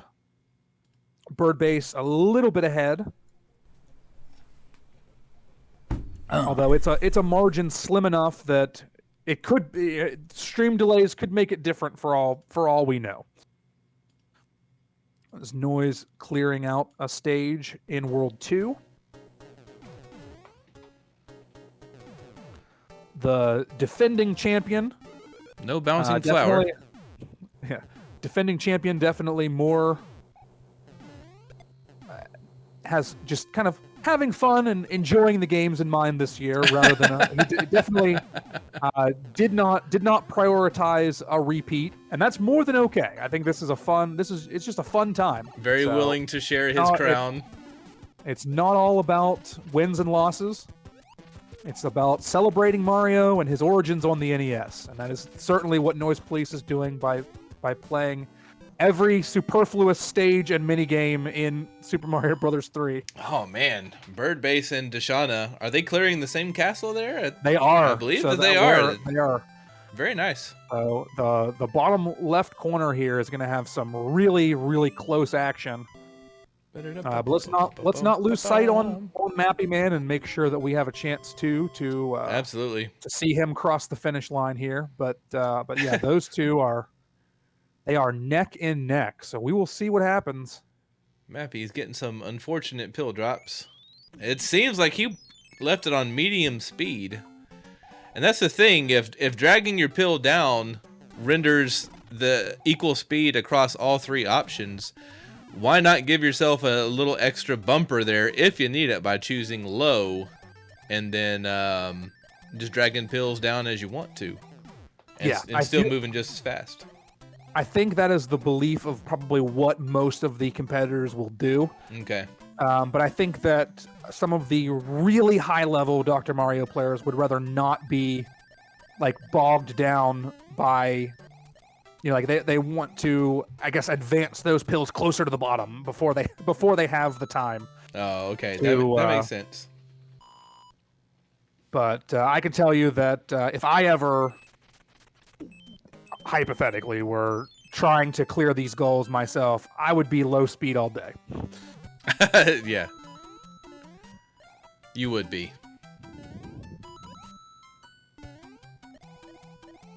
All right, nice vertical clear of a virus there by Mappy, getting the red portion of the pill on top of the red virus. Bird base. Taking a pause for some coffee and cards. And with as close as Deshauna and Bird Base is, I mean, that's as of right now, in the short term, it's a little bit costly for him to do that, but you never know. Those extra Yikes. safeties of those extra items definitely could pay off. Noise almost getting trolled by the sun here. It's gotta need to get up and clear the stage. There we go. And there it is. So Noise just needs to clear one more stage. He could do both for all we know, but he only needs to clear one more, either 2-4 or 2-5. And then at that point, he'll need to clear the pyramid and then the airship. Oh, bird, get out of the water. Bird base jumping on the pipe just like Bokanon did. Deshauna in the fortress. Not one of solitude, as there are undead enemies everywhere. And this guy. And especially not solitude, as Bird Base is about to join him there as well. Now, Bird Base grabbing one of those mushrooms that he acquired in the InSpade game. So that extra safety might be helpful for him as Deshauna does clear the fortress. Interesting. Oh, Noise with a hammer. It might be hammer time for Noise. Well, he doesn't really need it anywhere, does he? He's already back there. And Mappy Man has cleared Dr. Mario. So oh, that's a big GG's to Mappy Man, finishing with a time of 1 hour and 20 minutes. Wonderfully done. Wonderfully done.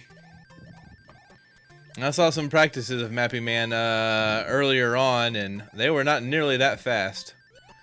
So GG's on a huge time improvement.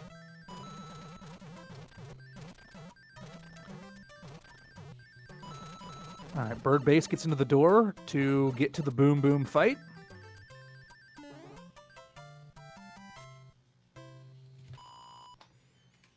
And unfortunately, Boom Boom able to get the better of Bird Base. So that'll bump him back. He'll need to start the stage back from the beginning. And he's running a little bit low on power-ups here as well. So that will be something to keep in mind. Oh, poor Deshauna got stuck in the twister. And Noise Police is now on the Then smooches up a Koopa. The somewhat hidden section of World 2, taking on the two Fire Bros and getting another Warp Whistle that he is legally not able to use in this run. It's just fun to have. Now picking up the Mushroom House. It's now 3 Warp Whistles for Noise and a Frog Suit. Oh, and I have a feeling he's definitely gonna do it. I have a feeling. Feel it in my bones. There it is. Noise Police will go Frog percent for for Airship 2. And Deshauna wrestling with the sun emerges victorious this run through. Now, I think the important thing, if Noise is able to maintain the Frog Suit throughout this, is I hope that he leaves Mario 3 up long enough to get if you clear an airship using one of the suits, the Frog Suit, the Hammer Brothers suit, or the Tanuki suit, you do get a unique message from the king that you normally don't get if you clear the game or if you clear the stage without a suit. So given Noise's other behaviors in Mario 3, I expect him to let that ride so that we get a chance to see that message. Oh, I hope so. That'll be fun. That'll be a good time. Alright. Deshauna going for some safety goodies. Why not?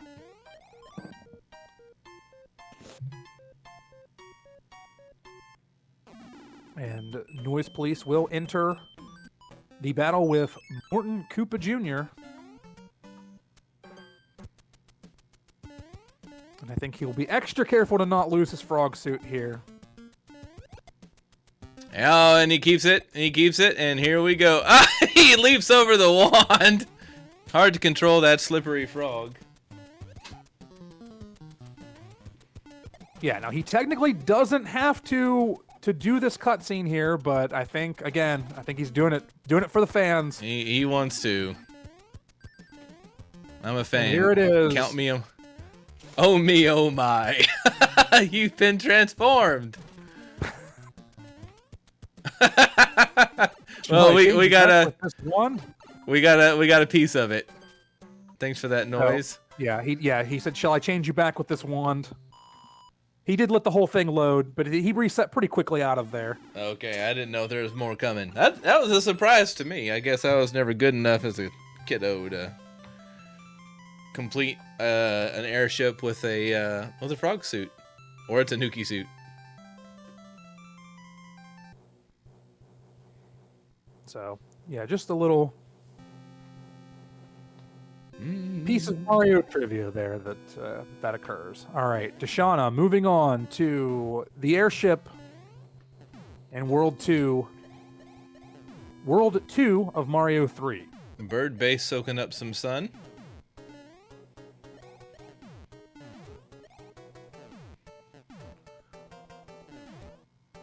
Being extra careful not to take a hit from the sun. He does not. So Deshauna looking like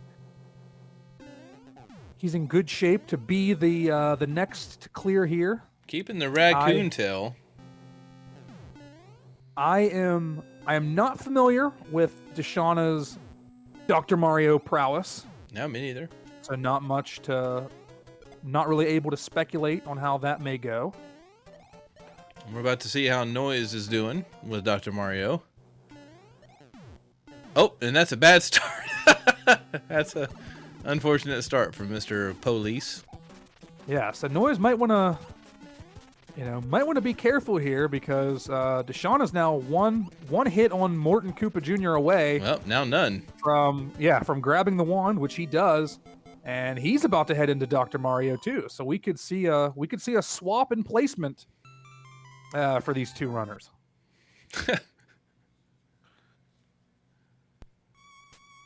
So now Noise and Deshauna both in Dr. Mario. Bird base not too far away. He's just got to clear this pyramid stage, and then he will make his way to the airship.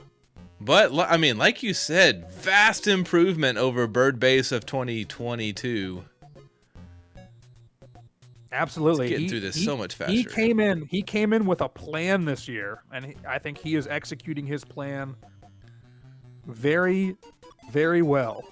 Well, I think he might not realize that he can use that raccoon tail to whip those blocks off, because he was using the shell to take them down.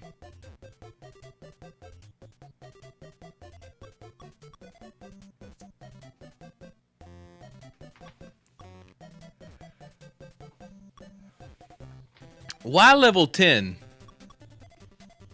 When you first started this, Mr. Caveman, why level 10?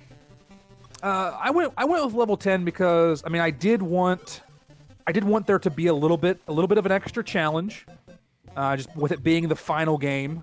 I felt like kind of every other challenge was kind of focused on starting from the beginning and kind of doing the early parts of the game. I wanted to kind of just jump into level 10. Also, like 10 games, level 10, Mar10, Decathlon. Like, oh yeah, that's 10, very appropriate. 10's kind of an underlying theme of the whole thing. So, I felt like, I think 20 would have been a complete outlier. I think 1 would have been too easy. Yeah. I can see that. So 10 it is. Deshauna going with a nifty horizontal kill. Yeah, and there's definitely an RNG element to this that could potentially impact the finishes. Deshauna has pulled ahead of Noise Police. He only has 29 viruses left to Noise's 33. And Bird Base is one airship away from joining both of them in Dr. Mario. And I think he's made enough progress here in this airship that if he's able to clear it on this attempt as he grabs power up, or unfortunately isn't able to grab the power up, I should say, we probably will have all three remaining runners in theory in Dr. Mario at the same time. I don't know that we're going to see 20 plus viruses cleared from either runner in the time it takes for Bird Base to finish out this airship. Although with him being Small Mario, there's of course always the risk of him taking a death and needing to then chase the airship down, which might change the way things go here. But he's now 2 hits, and there's the 3rd hit. So Bird Base clearing Super Mario Brothers 3. He grabs the 1, and we are going to have all 3 remaining players high-fiving in Dr. Mario.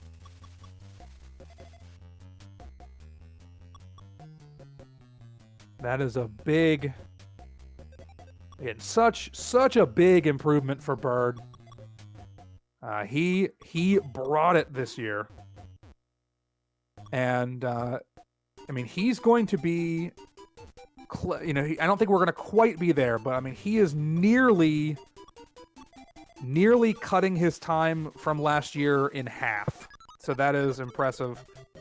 Just one Dr. Mario clear away. 44 viruses will stand between him and a decathlon finish, and there he is. He's starting out. So 17 viruses left for Noise, now 16. 15 left for Deshauna, so these two might trade.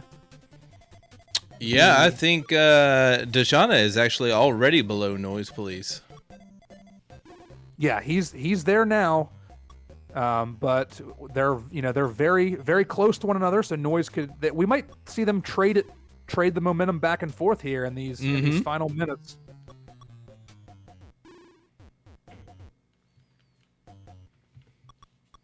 Well, everyone on the same game. This is pretty fantastic. It is, and I think we are in very good shape as far as being able to see everybody get their clear. It's definitely how I'm leaning at this point, barring any sort of catastrophe. That seems to be the direction that we're headed.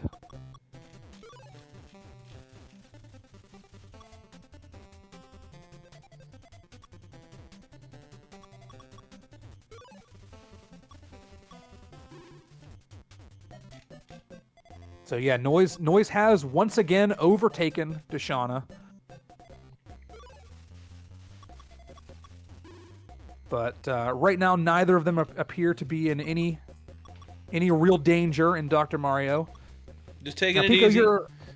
You're definitely more of a Dr. Mario player than I am. Now, I'm kind of the impression. I feel like this is a game that gets a little bit easier after you've actually made progress and got the number of viruses down, because I feel like you have more space to work with to dump the pills that you don't want. Like, would you say that's accurate? Absolutely. As long as you haven't already pre-filled that area with junk, then having more space is definitely a great thing. And looks like Noise is about to finish up over here.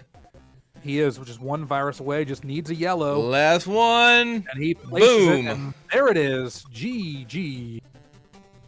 To Noise Police. Great job, Mr. Police. Noise does not successfully defend the Mario Decathlon title, but boy, did we have fun along the way. We sure did. 1 hour, 33 minutes, and 21 seconds for Noise. Well, we've got Deshauna. See, that's what I'm talking about, that big old pile over there. I will say that there is a difference between playing this game casually or competitively and speed running it, because there's things that you would do in a 2-player match, like sending junk to your opponent, that you don't want to do in the speed run, because then you're waiting for those pills to drop. And the less time that you spend waiting for thud, you know, those guys to fall down to the bottom, the better. Absolutely. Now just 2. Deshauna close. Now he just needs one blue piece, anything that's any blue, and there it is. That's a GG for Deshauna as well, who clears just behind Noise Police. We'll get his final time here momentarily. GG's, Deshauna. And Birdbase has honestly been kind of ripping through Dr. Mario here, already down to his last 11. He certainly closed the gap a little bit there. Viruses. That is a very, very exciting Dr. Mario play coming from Birdbase. Agreed. And we can cheer him on as he finishes up this last little bit of the decathlon here. Unfortunately, getting some yellows when he really doesn't need them. Well, he could have used that. Yeah, no. Be careful towering in the middle right there, Mr. Base. There you go. There we go. Okay, I think at this point, not really feeling, not feeling too dangerous about what's happening. Although he's about to pile some yellow on top of a blue that he will eventually need to clear. But certainly not too threatened at the moment. Just 7 viruses left, now down to 5. And it's looking pretty good.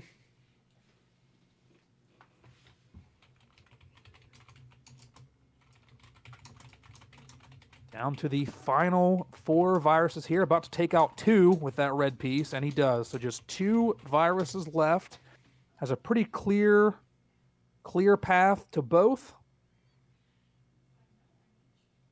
Oh, almost freaked out a little bit there. That's something that can really... Dr. Mario is it's a bit of a mental game, because if you do mess up, it can really jumble up your brain and cause you to do some bad things. Yeah, unfortunately in that situation he was kind of pigeonholed into needing a double red, which he does have now, so he just puts that down there. And there we go! Has finished NES Mario Decathlon 2023. Wonderful job. Wonderful job. GG's to Birdbase. GG's to all of our runners. Wow. That was a whole lot closer than I thought it was maybe going to be. All right. Yeah, big GG's to everybody. So that was super exciting. That was a lot of fun, and there is so much more to come. There really is. I mean, there really is. Deshauna finishing with a final time of 1 hour 34 minutes and 41 seconds, and waiting on an official time from Mr. Bird. Birdbase here. Birdbase finishing with a 1:37:10. Ooh, very nice. Now, again, bearing in mind that he did it in 3 hours and 4 minutes last year, and then doing it in under an hour 40 this year. So that is just absolutely incredible. I am once again just shouting out all the runners, big time GGs, all good times. And this was a lot of fun, and the fun is so far from over. That's right. And be sure to follow all of our runners in this first heat. I mean, as well as the second, but you don't know who they are exactly yet. So follow all these guys. They're excellent people. They're excellent gamers. They're great speed runners, and they like having fun and put on a great show. that being said, we are now in between heats, so we have some information to deliver to you guys, and we have some special guests to help us deliver that information. And now that I've built them up, and I can see them smiling, but you can't because you don't see them on camera yet. So here comes the stinger. Now you get to see my amazing guests over here. We have... Well, I'm not going to introduce you. You guys introduce yourselves, and what do you have to tell us about what's coming up? Well, this is Lady Gallagher. Hi. And I am... Bull's voice. I am, yeah. Yeah, so we do have an announcement for an event that is happening in April. That's right. That's right. We are going to get somewhat spooky. That's right. Yeah, in the middle of spring. Yeah. And well, I mean, we figured every October the Salsa Shack celebrates Riketoberfest. Yeah. So we get down with some dadgum Rygar. So we don't really get a chance to get spooky. Mm-hmm. Play some scary games. Yeah. So what we want to do is just casually throughout the month, find a game that is a little bit spoopy. Mm-hmm, yeah. Little bit like or whatever you consider, scary, it doesn't have to be horror, like doesn't have to be a survival shooter game or anything like that. In fact, we've been learning something, a little game called Monster Party. And that is my childhood copy, by the way. Wow. There's still like codes in there and everything. So yeah, we just learned that recently. And what's interesting is a couple years ago, in spring, we did an event called Mermaid, and we all did Little Mermaid. And what inspired that was Blackwood Recording and Mrs. Busy. They both know the speed run and would race each other. Well, guess what? This was also inspired by Mrs. Busy and Blackwood Recordings. All through March, they're doing M games.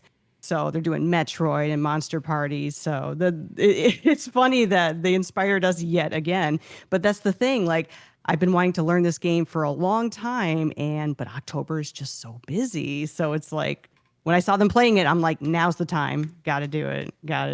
So does this event happen to have a name? Is there a name? Yes, it is called Halloween. Yeah. And that's about it. Yeah, we thought that'd be fun. So okay, I was waiting forever to put that graphic up there. I was waiting for that. It was a good lead in, Yeah, no, fantastic. Yeah, you guys are doing great. So just to reiterate, it is an open invitation for anyone to play a spooky kind of game. Does it have to be Nintendo? No, it can be whatever you want. No. Okay. I mean, like, I would guess our requirement is just, find a spooky game and play it. And, if you can find a run that you can put up on the board, do it. Or if there's like a spooky casual game you've always wanted to play, this is an opportunity to do it. Right on.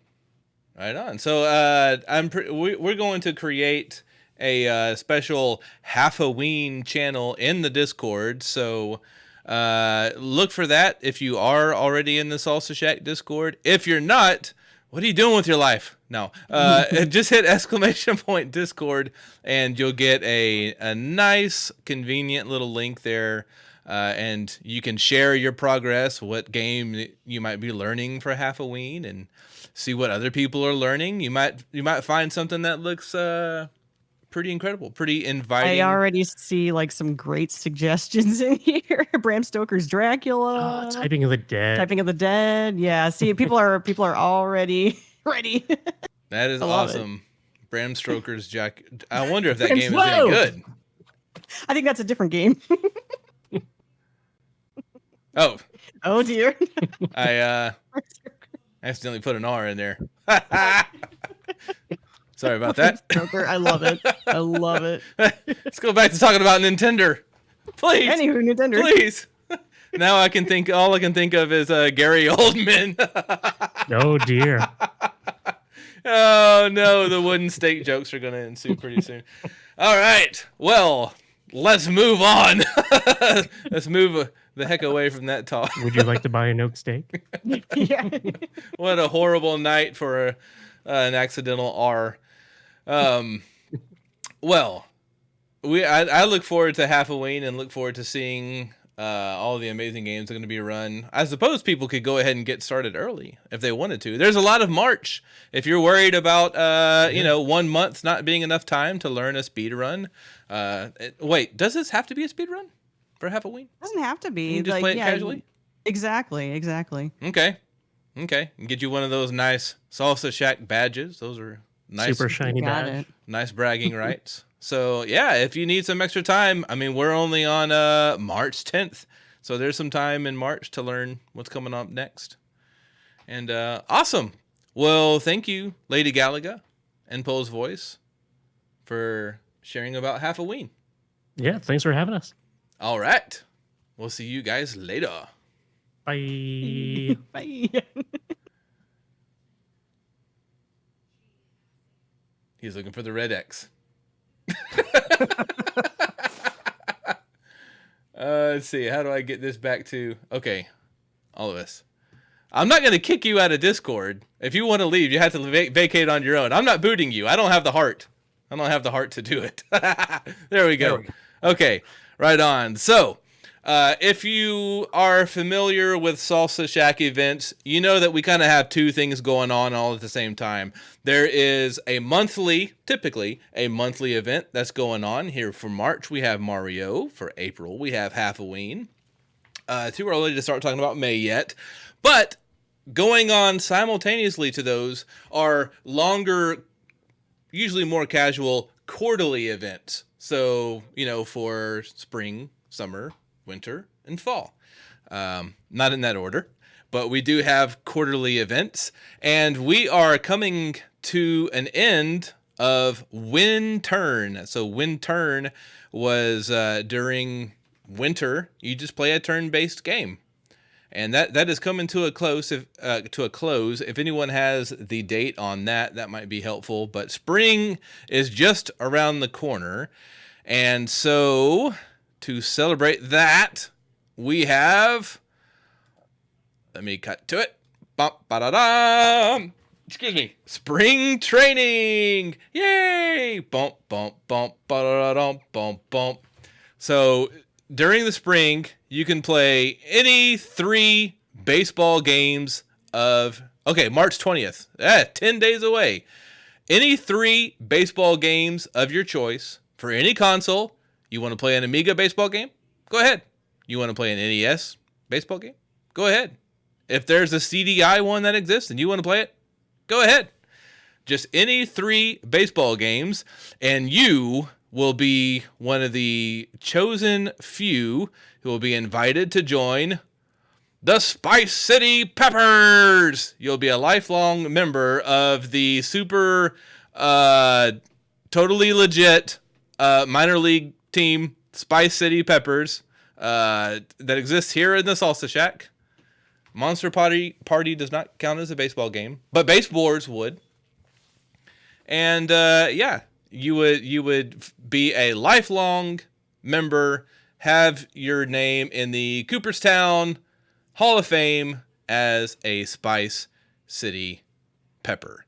Captain Caveman, do you happen to have any favorite baseball games? I was a big fan of Baseball Stars on the NES. It's a big one for me. And then when moving on to Super Nintendo, Ken Griffey Jr. Presents Major League Baseball. Yeah, is definitely is the big one for me. Although I have been, even now, like I know that it's not retro, but like I play a decent amount of MLB The Show. It's honestly one of the only modern sports games that I play. So a lot of good baseball. Being in the Pittsburgh area, I need to get my baseball fix somehow. It's not really by watching actual competitive pro baseball. So video games are really where I can do anything, like win games with the Pirates. Win games with the Pirates. Yeah. So speaking of winning games, have you ever participated in a Mario Decathlon? Well, I obviously haven't. I mean, since this was something that I created, I've really just kind of been focused on, like, running or helping to run the event and doing the commentary. I mean, what I'm about to say could potentially be maybe like a little bit controversial. So I want to be very clear that, these are the views of me, Captain Caveman 910, and they don't represent the beliefs of the Salsa Shack or any of its community members. But okay, I think that the organizer of a race event, like running competitively in a race event, is kind of weird. I don't know. I feel a little strange, maybe a little dirty about that. I don't know. It just seems kind of strange to me. But I will say, like, that it's so much fun. Like, there is definitely an element of jealousy that I have kind of when I go into these streams and I see people that are practicing like on a nightly basis. They're like getting PBs. They're doing all of that. Like, that is kind of like the one thing that bothers me about this, is that, like, I don't really have a chance to actually, like, do it, and don't get me wrong, like, I would never be in a situation where I could win. I mean, there are some really elite talent, speedrun talent that this event has brought. Like, I think Arn Pauly is on a completely different level. Like Professor Retro has been getting there with his practice. Like, I don't think, like, there aren't that many people probably, like, in a race that that I would be able to beat. I mean, I've seen a couple of your runs. Like, I probably could swing that, but for the most part, like, I would never win. I would never actually win a race, but I mean, I think it would still be. I mean, that's kind of some bold, brave talk for someone who has not participated. I mean, you can hide behind this whole, like, ooh, a commentator shouldn't be able to participate in the run, but that might just be a convenient excuse for, all of us not being able to see just how slow you might be in a decathlon. Any truth to that? I don't think that it's true at all. And, the way that I see it, we have about 2 hours until this next heat. So if you would like to put up or shut up, I would be down to throw down against you. Let me ask you, son. You got one of these handy? You got one of these handy? Oh, but is it plugged in? It is plugged in. Okay, you don't have to lift up your Nintendo. So what you saying? What you saying? Come on. You want to step do up? This? You want to step do up right now? I want to do this? Do I want you to expose your slow Captain Lame Man self to the whole world and say, "Oh, I can create a good race, but I can't run in it"? I'll tell you what. Is that what I want? This event is about creating moments, and I want to create a moment right now. Oh, my gosh. And I want to hand you your third straight loss in an NES Mario Decathlon. You came in to this. I interviewed you last year, and you said there was one person that I wanted to beat in this race, and I did not do it. At the time, you were referring to Noise Police, but I am willing to give you those exact same feelings again right now, if you would like. I don't necessarily want to beat you. I necessarily maybe want to pulverize you for the unkind things that you're saying about the Pico. And I don't get angry all that quick, but you're pushing the line and you're pushing the limit. And I think Mr. Captain Lame Man is about to go down. But we will need someone to kind of coach us, referee us. And so I need a volunteer from the audience, someone to kind of maybe step in and make sure that, Mr. Captain Caveman is playing by the books. Looks like we have someone here, someone who's maybe been riding on a ship too long and is a little bit green. Because you're sickly, like seasickly. All right. Okay, we have a banana man. Hey, paisanos! Oh my gosh, you are loud. What's up? What's up, Mappy Man? You down to referee this thing? Let's do it, baby. Let's do it. Okay, well, let's Get see. this appealing match going. I see what you did there. Well, if only we had some sort of layout or something to accommodate a race between the broadcast booth battle. I think that is exactly what is going to need to happen. So this is going to go down. I'd say Captain Caveman, if you need to use a restroom or anything like that, now would be a good time. Pre-stream, P-stream. Yep, you're gonna need to. You're also gonna need to go live.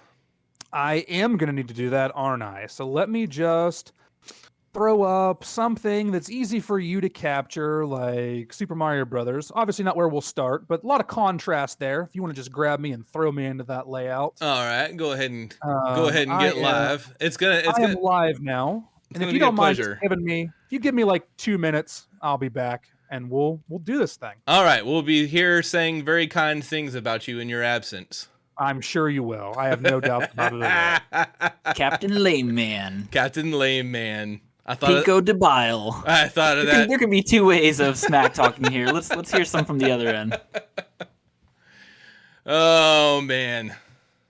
I'm not scared of him. Was I convincing when I said that? When I said I'm not scared of him. I'm not scared of him. With a little shiver, a little quiver in your voice. Yeah, Still reeling over the Bram Stoker. Oh, good one. We can let that die.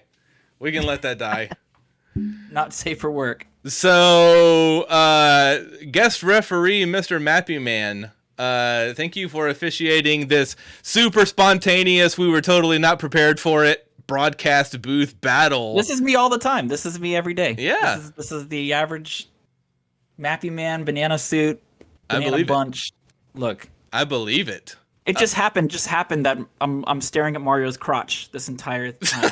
This is where the eyeballs go. I'm just gonna give a nice... I mean, you could be staring at his hand. Like, he might have some very nice, like, hand lotion that you're catching a whiff of there. Eyes up here, Mappy. I'm looking at you two. I'm looking at this. I'm looking at this. Oh, they can't see us anymore. They only see you. Yep. Are there any special rules that we should know about in this broadcast booth battle? Oh yeah, I can do more than broadcast. We got a little Captain Caveman. We were about to discuss the rules. Yeah, of this. Because, I did mean what I said. I don't want to be viewed as an official competitor in this race. So maybe if there's something that you can come up with, maybe we can add a little twist to this. A little spice? Yeah, let's make it a little spicier. Being Mar10 Day, Mar10, we will be doing Mario-themed trivia. Ooh. Everything from the basics of Mario's last name to the hardest questions you've ever heard. From the depths of the Nintendo vaults. Things only hardcore Mario fans would know. And if you get it wrong, the controller must drop for 1 minute. 1 minute. Full 60-second punishment for getting it wrong. No multiple choices.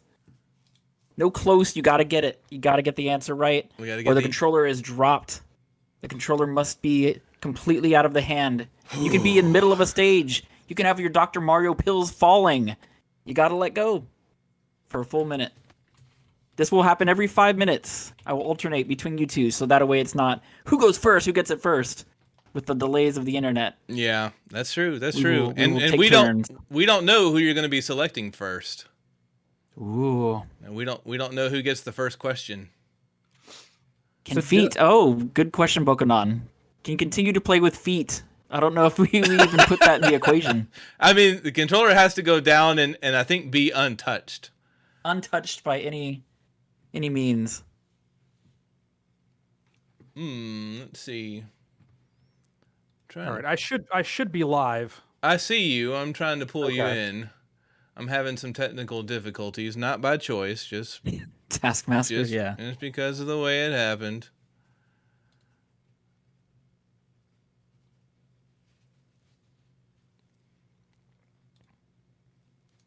Match is so bright, I gotta wear shades. It's all laughing, it's all good times, but it's about to not be.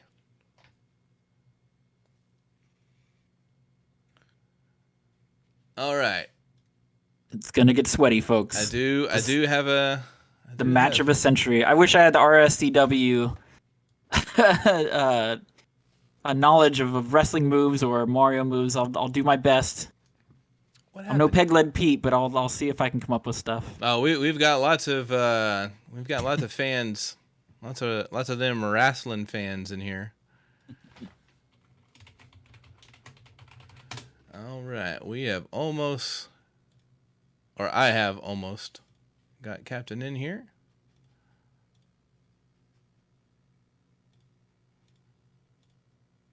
Did you say Captain in?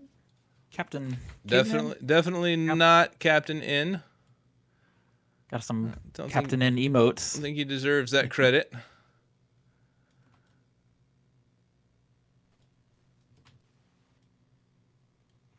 Did I miss the clarification on before I answer a question? If I know that a question is coming, could I potentially play it safe and pause the game before my question's asked?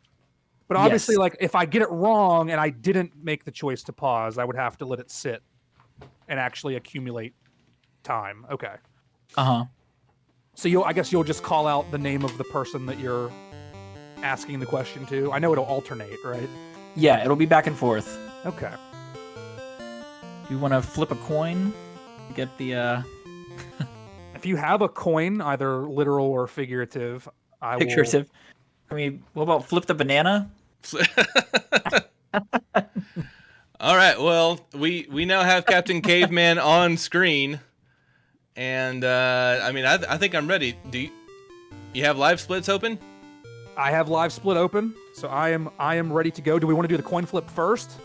Or I'd say let's just fire it off, make sure everything goes smooth, and I'll just start firing questions. If it's 5 minutes, we can flip the coin while we're playing. I guess that's fine. Yeah. All right, Mappy, you want to count us down? All right, we're gonna go from 10, 9, 8, 7, 6, 5, 4, 3, 2, 1. Let's go! Let's go! Let's go! So I'm gonna wait until I kind of see Captain Caveman starting. Oop. Yeah, I was gonna say there's definitely something to be said about the fact that we're potentially looking at a direct feed of your gameplay here in this layout. Oh, not potentially. You are definitely versus my Twitch stream that you are. We'll give Pico that edge of directly. I imagine to be faster. I imagine live split will be the final determinant. So. All right. I gotta find that magic pixel. Oh man, my magic pixel. I don't know if you saw my run, but the magic pixel went straight to death. I climbed down, and it was a death waiting for me on the other end. I don't understand the logic on that. Did you die beforehand? You mean right now? Die? I know if you die. So if you die the first time you try to do the magic pixel, you will. And you get it the second time, like on your second life, you normally just die randomly. I mean, you're not trying to help me, are you? For getting greedy. No, I'm just trying to explain to Mappy Man what happened. Oh, thanks. In his run. Oh. Yeah. All right, I will flip the banana. It will either fall completely flat, or it'll fall with a goofy angle. This is a big sandbag. Oh no! Oh wait, right. We've got a commercial break. Okay. We're going flat or we're going squishy. Pick one. Let's see. Just continue playing, Captain. Okay. Just continue. Redo. No, just continue, and we'll get to it after the after the break. Oh, I grabbed a hammer, so I'm just standing here swinging it wildly. Okay, well, there's some swinging going on in the chat too. Congratulations on a convenient time to go to commercial. Oh, I cleared Donkey Kong. I swear, I really did. I truly did. I believe you. We can see the controller movement. That it doesn't look like a Donkey Kong movement. It looks like a Donkey Kong Jr. movement now. All right, so the banana flip might not work. I'm gonna say heads or tails on this card. All right, do we have him back yet? I don't know. Okay, I think I just cleared Donkey Kong. I forget. Yep. Yeah, the best part is you can't see me or you. So Well, that is unfortunate. I gotta at least get me up there. Can we do a collective pause? The next game that has a pause, we could just do a 30-second technical difficulty. Okay, he's back. He's back. Yeah. But he's wildly different sized. Let me let me get him over here. I'll sacrifice some of my hard-earned time just to resize him. And tell you what, since you're doing the technical support, Caveman, you're the first to get the Mario trivia. If you are ready. Gosh. Yep, I'm good. Hit me with it. I'm about to game over in Donkey Kong Jr., so what else could possibly go wrong? All right, let's start. Since 1995, has been Mario's voice actor? That would be Charles Martinet. Yes. Oh man, I'm in trouble. Spared. He has been spared. I game over though, so I'm technically still behind. I would never be able to answer a question like that. Charles Martinet. I was gonna say, if I asked that question without the specifics, you could have said Chris Pratt. I could have. Much to everyone's. In no universe would I have said that though. in no universe would I have acknowledged that in any way, shape, or form that Chris Pratt is Mario.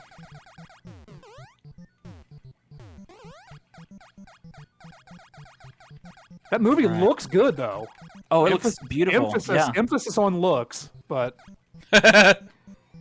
When I was a kid, I went to the '93 Mario Brothers movie early premiere, and they did a pre-movie quiz, and they said, "Who is the Koopa, the main Koopa?" And I said Bowser, and they looked at me like I was wrong. They were just like, well, "How do you not know this?" And I was like, "I don't, King Koopa," and I won a neon pink and blue Super Mario Brothers movie hat. Ooh! I still have it to this day. I'm curious what diehard fan would know it. Yeah, Captain Lou Albano. Yeah, that's their one. I would accept Captain Lou as a Captain Lou. Yeah, that would be as a legendary Mario. Early Mario. Yeah. Come on, it's time to go do the Mario. My daughter loves that song. It's a great song.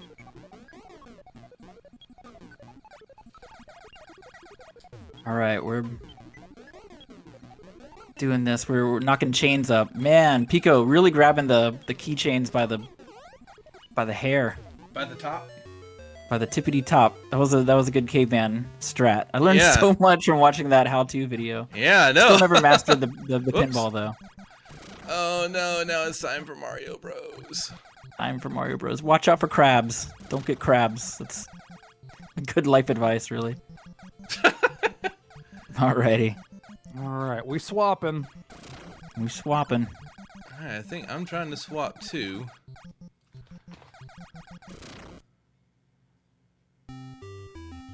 Pico. Yeah. Are you ready for your question? Has it been 5 minutes? No. There's no? There's a lot of time configuring. No? I gotta ramble this off. Why in the world would I be ready for my question? I'm not. After you said that last one, I'm thinking I'm not going to be ready for any of the questions, and so I'm going to have exquisite gameplay. You could pause if you're concerned. Where's the challenge in this? We're going to have some form of challenge. He's got. All right, I'll give it 15 seconds. Get the God. Get the Mario trivia going. I hear a caveman death. Yeah, there's Let the death fuel you. One of those definitely happened. In phase 1 of all places to die. That's better than later ones, maybe? I actually made the strat of not picking up anything on the bonus stage. Is it any faster?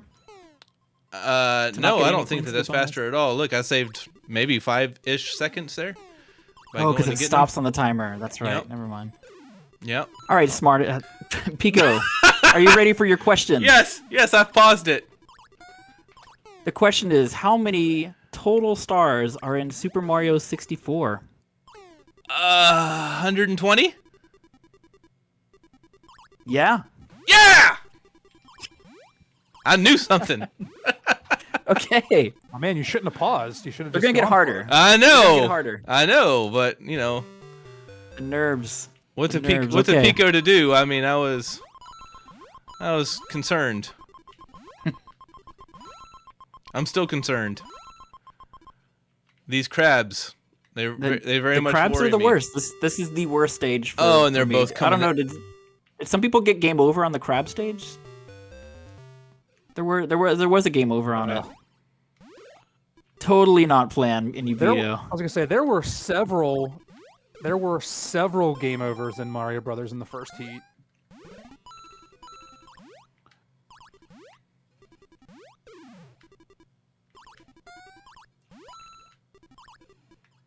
Yeah, the only game over I got in mine was Mario 2 of all things. And that was the first Nintendo game I owned. Of all things to get a game over, and the one that I felt like I was confident enough in. Just the bullet spitting snakes took me down. They're pretty bad. They can definitely snipe you if you're not careful.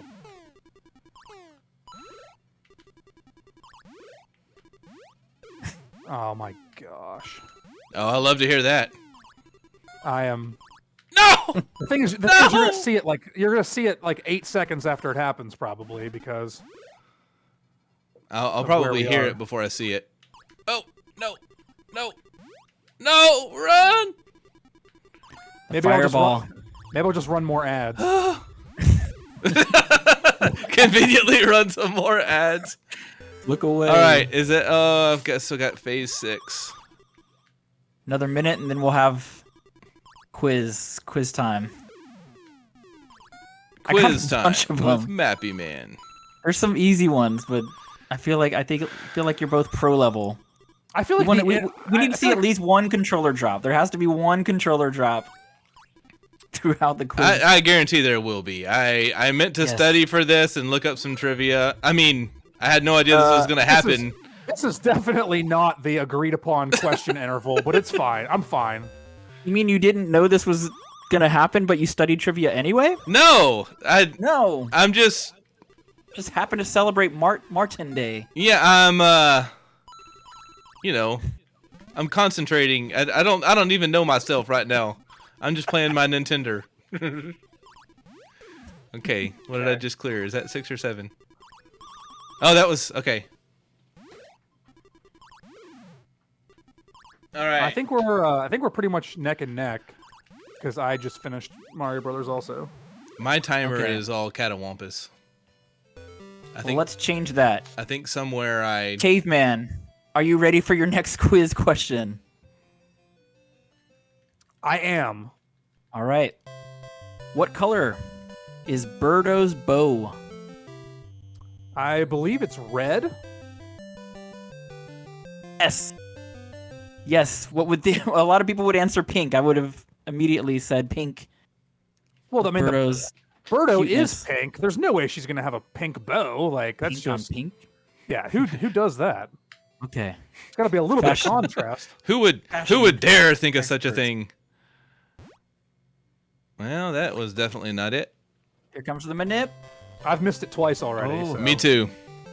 I didn't get the manip, but I was lucky with my second flip. I was able to sink it.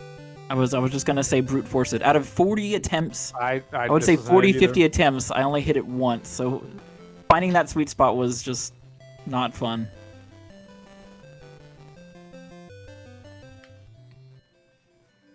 Caveman, you edited your tutorial. How many manips attempts were there in the raw footage? I think I did it like 2 out of 6 times. Nice. It wasn't that bad. I'm not matching it right now. I'm just way out of sync on everything. I did like that you said look for the points, because that was a definite gotcha. If you look at the points and the points don't add up to, what was it, 5150, that really helped. I can't take credit for that. I stole that almost verbatim from Avodrock's manip tutorial that he did. That was a good tutorial. Props, Avodrock. I cannot believe I'm having such trouble with this. Yeah, I'm really... I think my original run was 20 minutes in Pinball, and it just was so sad watching the thing slide right by the Mario. That's a tough minigame. Once you actually get in there, it's tricky to get Petunia out of there. I got the more rare 9600 version of the manip.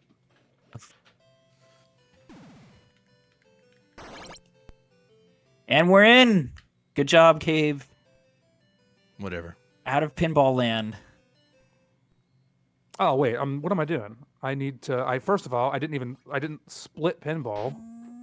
So there we go. I'll just wait. I'm gonna wait an extra 30 seconds. I reset. Ha! You caught me cheating. Yeah, Pico's in. You two were seconds apart with that Pinball manip. Well done. In these old random splits from a fun run that I did 2 years ago, I definitely didn't get the manip because I just saved like almost 2 minutes on Pinball.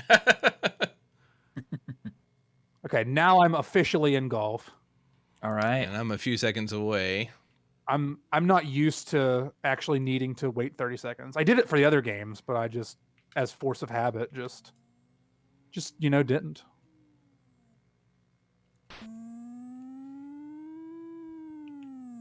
Pico, since we have a little slow golf time, I have a golf question.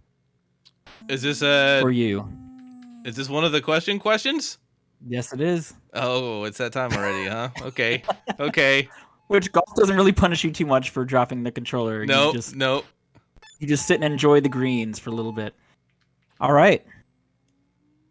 On the Nintendo Switch, they found golf in its files, in its BIOS files, but it wasn't called golf. It was called something else. In a tribute to Satoru Iwata, what was the name of the file they found on the Nintendo Switch? What was it? Golf?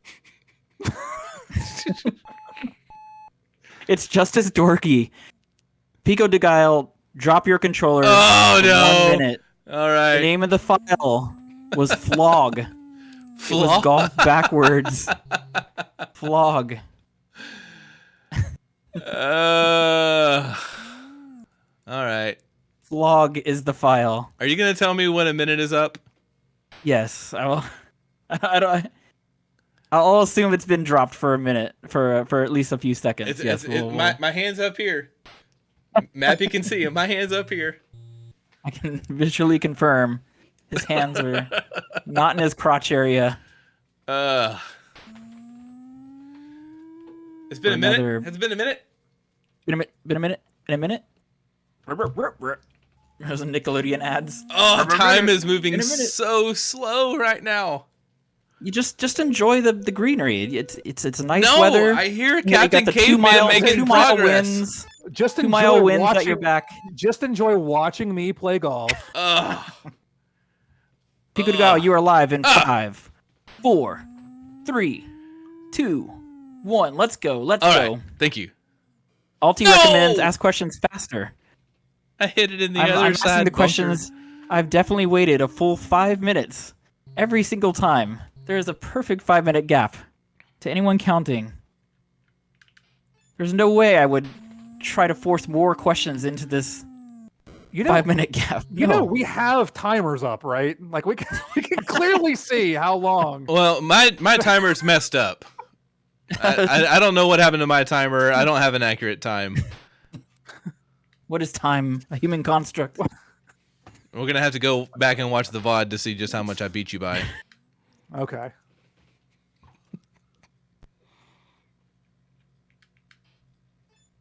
I picked up a Nitro Pepsi. It is a vanilla draft cola flavor. I don't know why. Pepsi. I've heard it's also called Pepsi Flat for some reason, so I'm going to crack this open, get a little energy. I don't know why. I thought you were going to sound. say Pepsi Clear. Who's your favorite Spice Girl, Pico? Better be sporty. It was gonna be sporty. Yeah, it was gonna be sporty. Yeah. You and I are the same.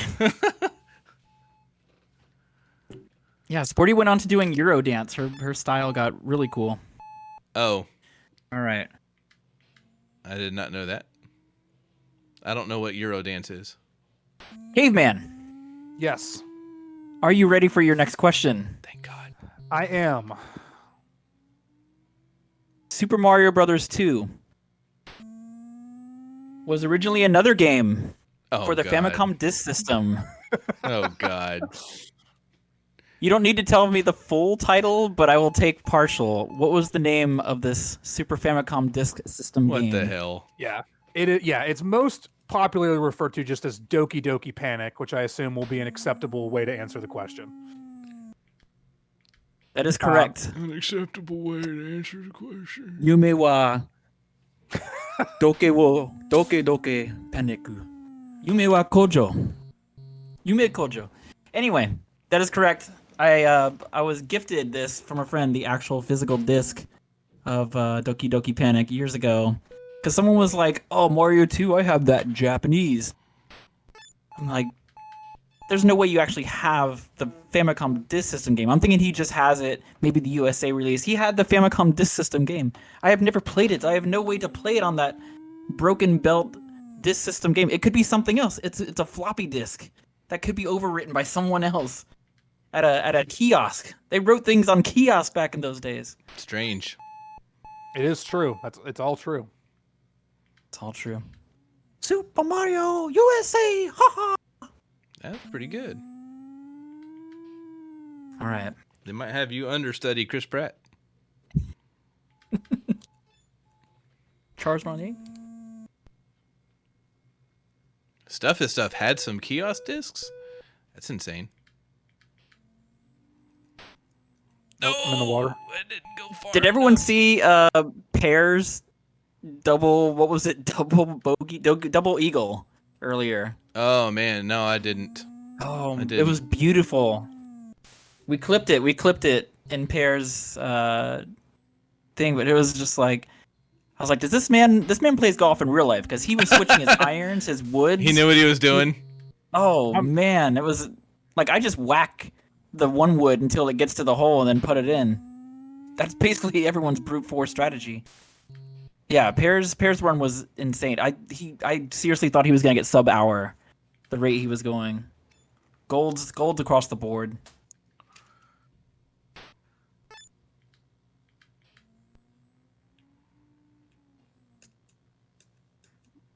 Clicking and clacking. There's all kinds of bad happening here. The wind is the worst RNG. I mean, I could picture the perfect speed run being just the wind carrying the ball directly where it needs to go every single hole. That would have to be That just would be the most fantastic. insane. I could stand for that to happen a little bit. What's the next game? No, in the bunker. After golf is Wrecking Crew. Wrecking is the Crew? next game. Okay. I'm gonna wreck it. You gonna go for that hammer? Wonder if I can make this.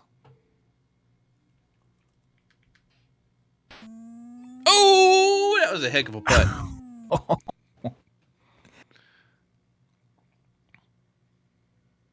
Wreck-It Ralph is next. Yes.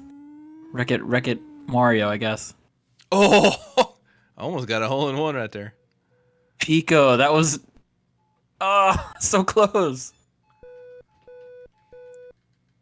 See, I feel like I can't comment that's too some much on, swag. like, I can't comment on what's happening on my screen because like there's a significant delay between things that are happening in my game. You don't be worried about what's happening. Don't be worried about it. You're good. You're good. You got nothing to worry about, Mr. Doki Doki Panic. Pico, are you ready for your next question? Sure. What game was Waluigi's first appearance? Wow. I mean, I wish I could steal and extend his timeout. You want to throw a guess? Wario's Woods. Let's be more specific. I'll give you a second chance. This is Waluigi. Oh, not Waluigi. Oh, yeah. I'm sure you were confused, Pico. Wario. Your hole in one. WarioWare Inc. Drop the controller, Pico. Ah! Waluigi first appeared in Mario Tennis for the N64. Of course he did. Oh man, I should have let him steal. I feel like Caveman was ready with that one. I was. You should have at least let me answer it, even if it didn't do anything. Oh yeah. We'll do that the next time Pico gets it wrong. As if there's gonna be a next time. All right. Yeah, Wario was kind of a placeholder for they had no other character to add to the roster, so he was just kind of we have Waluigi, let's do Wario, let's do Waluigi. Wah! Little curly shoed, weird purple eyeliner elf Mario. Can I play yet? 15. A minute goes a lot longer in Golf World. When you're looking at golf, it seems to go slower than I'm watching the timer. It feels like it's going slower. They see we are back in 5, me pulling 4, up Google on 3, 2, 1. Take the clubs. Go back. You're back, Pico. Get back on it. I'm on it. I'm not doing any good, but I'm on it. Purple elf Mario. That's correct noise. His genie-like features. Oh my gosh. Oh yeah, I did say Mario. I can't. Is there a Luigi Day? Martin Day? Martin. Oh, just very nice landing, Pico. Just on the water's edge. It's about all I got going up for me right now.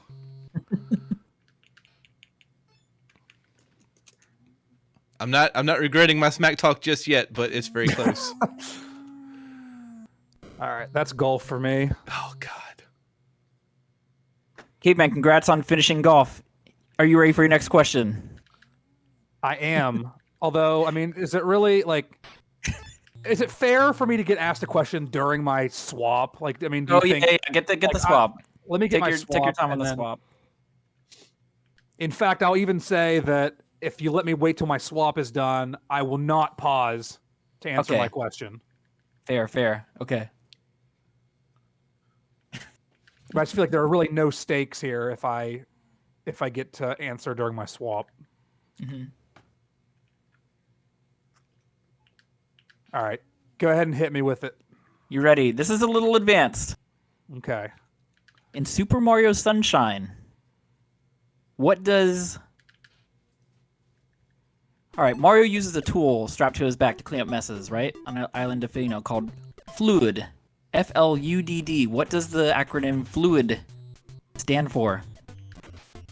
I am going to set the controller down because I truly have no idea. Pico, do you want to try answering this? Fluid. Magic bubble juice? I don't know what that stuff is. That game's way too new for me. I have no idea. Fluid. Fluid is flash liquidizer ultra dousing device. That sounds, F-L-U-D-D. That sounds right. 1 minute. Fluid. I started easy. I gave the easy ones. Now we're going to hell difficulty. Oh, I would have got, if you would have just asked me what it was called, I would have got Flood, but when it became what it stands for, I was toast. Okay, yeah. That was actually on the official Nintendo.com Mario quiz. It was one of the harder questions. How much time do I have left? 15 seconds. It goes a little faster with Wrecking Crew than it does golf, but it might be the end of. I know there's not much ground that I can make up on with golf. I mean, I'm just sitting here. I'm just sitting here dying. So Okay. Good. All right. 3, 2, 1. Back on. I was a little loose on that, but I could definitely see a game over not being fun at all. Just dying. You don't die in golf. I feel like I'm dying.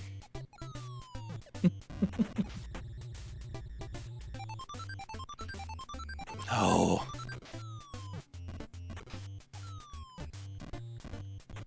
Man. 18's all about I just always take the long way. The 18 is rough. Yeah, you gotta fully wreck that backward Star Tropics Island. What the? Oh yeah, noise. Yeah, if you haven't practiced, because it's really just a pattern. It's a puzzle more than anything else. It's like figuring out Picross or something. If you know the pattern, yeah, but if you're just playing it casually, you'll just walk off the ledge and it's basically a soft lock. If you fall off the ledge and can't climb back up, there's not much you could do.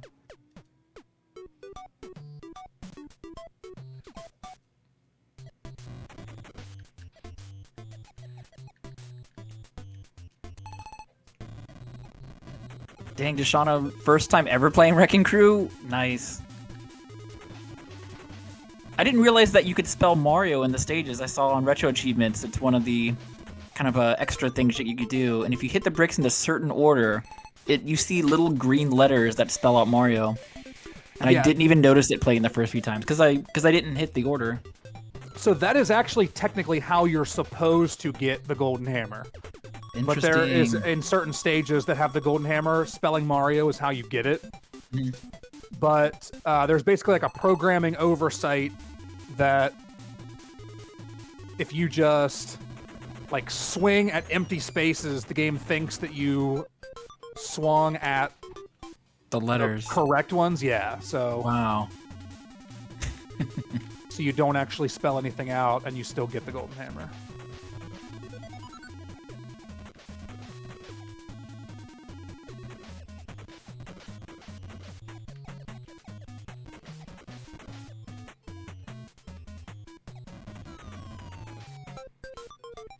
Stage K-Vans I had to do 4 times. Yeah, the ones that involve smashing the ladders get really dicey because you can't climb back up. Getting golden hammer on level 99, jeez. I didn't go beyond 10.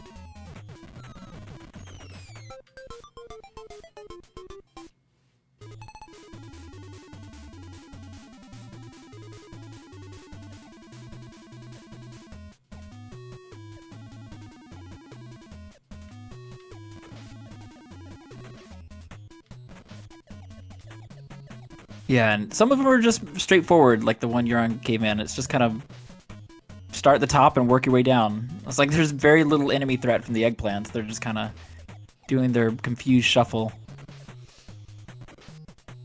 Cool.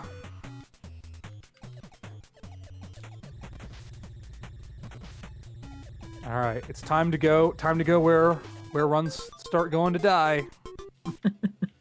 It's trilogy time. Oh, we're moving on. The trilogy block begins. Pico, you got the hammer? Hammer time? I got the hammer. It's hammer time. Man. It'd be a shame if you got a question wrong and weren't able to keep it because you died. That would totally be a shame. I'm afraid to ask this. Oh, there's a commercial all my break. Easy questions up. Commercial break. Should we just both put our controllers down for the commercial break? I'm willing to pause for the commercial. I'm pausing for commercial break. Sorry. I'm willing to. All do right. it. Commercial break. Go ahead and ask me that question now. You know. Yeah. Yeah. I don't. See, yeah. Now that there's no threat whatsoever. I'd be okay with that. All right. Let's go. Wait, now we'll are we really doing it that way? That's yeah. But do you want to steal it?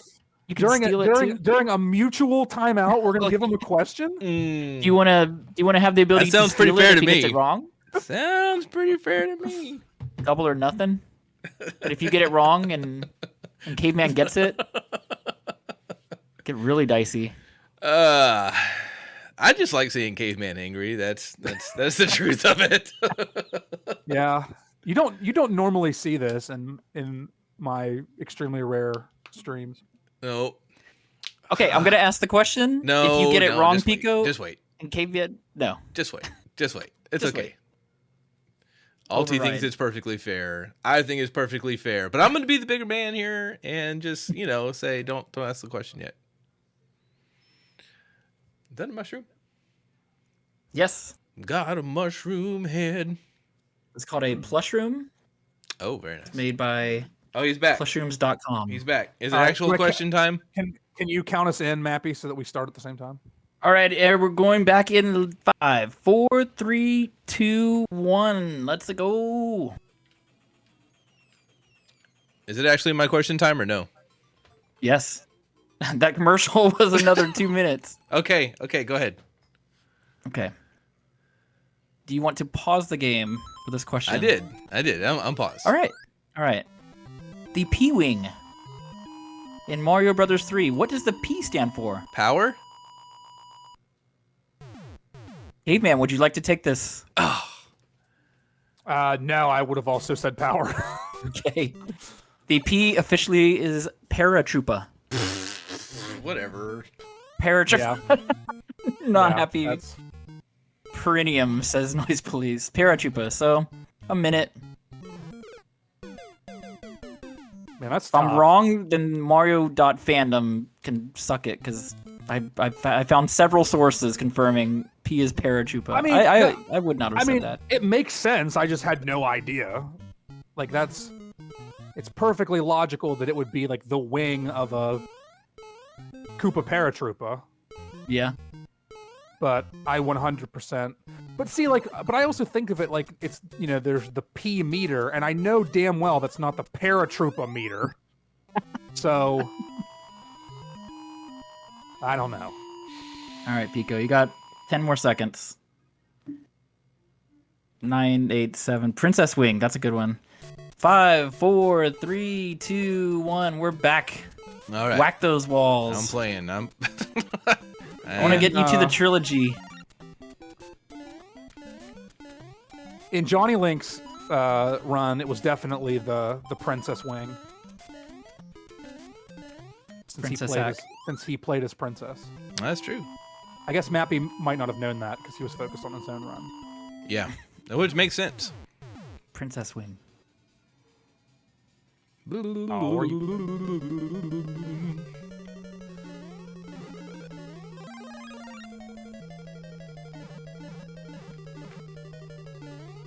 And Caveman already on the first castle.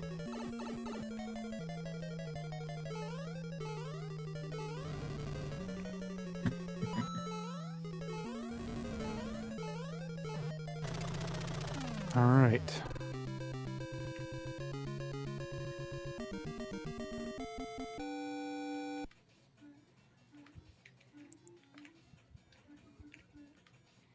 I like that the game Braid took that first castle. At the very beginning of the game, you meet this dinosaur character, and it's like, Princess is in another castle. Just kidding. Just kidding. I'm sure there's she's here. Wait, There's plenty more. Did you just refer to Toad as a dinosaur character? What did I say? No. In Braid, Oh, you meet a okay. dinosaur character. I thought you That says meant it's in Super Mario Brothers 1. I'm in the zone. I'm only half paying attention. If it's not Caveman, here's your next question. I'm half tuning it out. All right, I'm putting the controller down. My controller is now down. I'm not playing anymore. Burp, burp, burp, burp, burp, burp, burp, burp.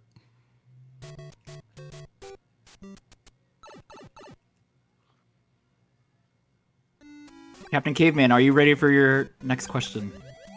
In the water stage too. Yeah, I'm gonna pause for this one just to be That's on the good. safe side. Yeah, you don't want Mario to drown. We'd have to Right. watch 380 seconds countdown. Yep. And I don't want an errant cheap to take me. So let's roll. Let's roll. The original design for Bowser that Shigeru Miyamoto created was not a turtle. What animal was it? I'm going to just take a complete stab in the dark and say gorilla and put the controller down afterwards. Pico, do you want to guess an animal in the animal kingdom that Bowser was originally drawn as before it was given to Yoshi Kotabe, who thought it was a turtle, so he made a turtle? Was it a dinosaur? It was an ox. He originally drew an ox, but it looks so much like a turtle that they just rolled with it. That sounds like a pretty bad drawing of a... I actually want to see what that looks like. I didn't really research into how badly he was drawing an ox, but yes. Sounds pretty the original bad. Design was an ox. So yeah, we've got a minute on the clock. Right. Are we there yet? a minute in underwater land. Hey, I know that feeling. Well, that was nice of you to put Mario's head above water so he can breathe a little bit. You're not gonna make him sit in the water. It's true. Like a little bath, a little sauna. All right, we're back in 5, 4, 3, 2, 1. Swim. Oh, that was fast. Swim, Mario. That was fast. Well, I imagine while you were in theory, my time should have started while you were still answering for fun and all that. So, of course, I have no idea what we're doing or what the rules are. There are no rules at this point.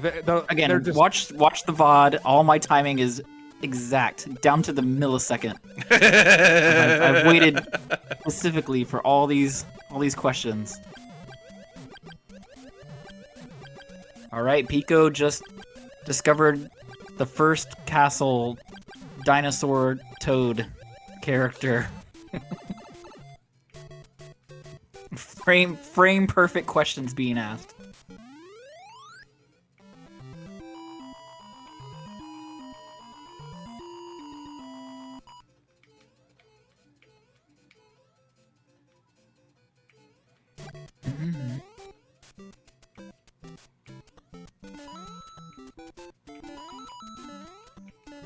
And I don't want to say Mario 35, but I miss it so much. And watching these two people go head to head. Oh man, I loved Mario 35. I feel like I got so much practice on at least the first 3 stages of the game that I can whip through them so much faster after playing hundreds of hours of that.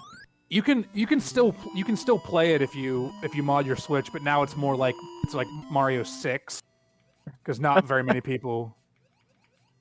All the hackers are participating.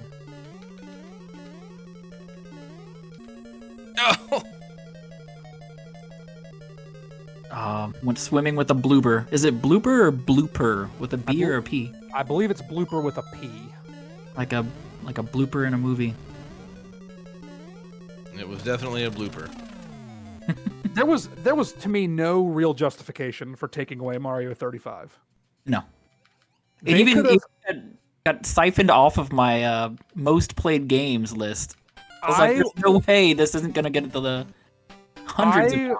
I 100% if they would have just said all right, at this date it stops being free and you have to buy it, I would have paid for it. Take my money. Take all my money. I would have absolutely paid for Mario 35. Oh, I just did a 42-second swap because I was mad about Mario 35. Sorry. That's fine. Pico, next question. All right.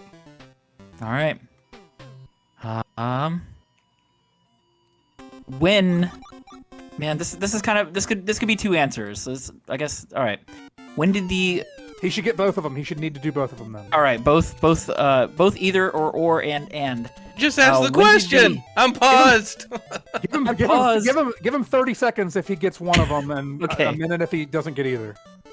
When did the poison mushroom first appear in the Super Mario series? Brothers, Super Mario Brothers 2 Japanese version. When did it first appear in the U.S.? Lost Levels. Dang. Sweep. Take it. Take that controller back and go forth. To the bridge. Man. I'm running out of questions. I swear I put enough questions. You probably did have enough for 5-minute intervals. Have we been doing it more often than 5? No. Frame perfect. Mappy says no. 5 minute on the minute. Mappy says no.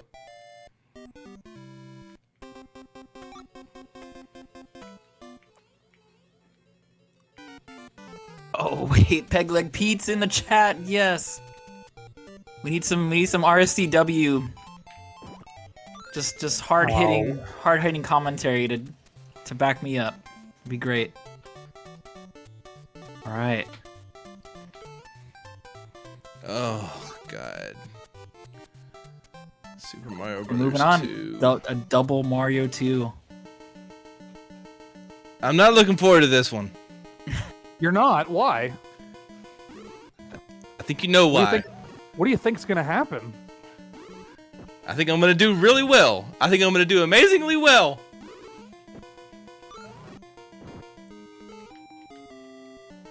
Well, I got game over if it's any consolation. I was playing as Princess. Oh yeah, I think we saw that. It's just so sad. Pretty tragic.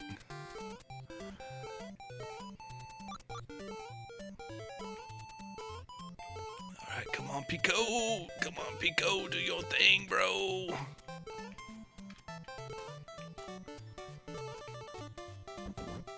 Talking to oneself is allowed? Oh, going with Ouija. Not Princess? Nice.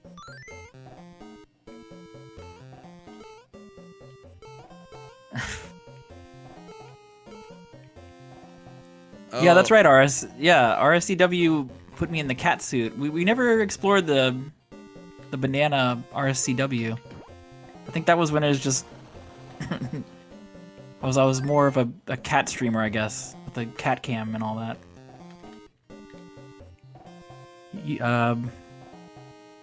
Pokemon used Toad for half his levels. Yeah, Toad. I think Toad would be a faster digging through the sand. There's so much sand to dig through. And Princess has the worst digging speed, so I don't know.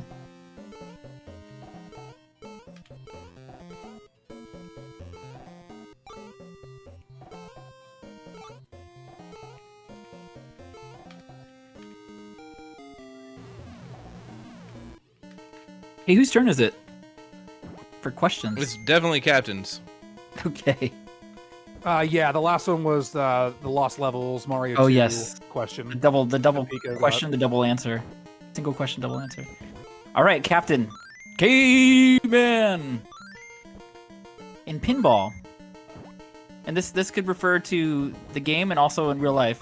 If the pinball goes past the flippers and somehow comes back, it's known as a what? Now this was from Skunky, I think. Explain this in his pinball tutorial. I don't know the answer to that, so I'm gonna just lay the controller down on this convenient character select screen. Pete actually answered it in chat. It's a Lazarus, sorry, based on an angel that fell from died and came back to life. I don't know.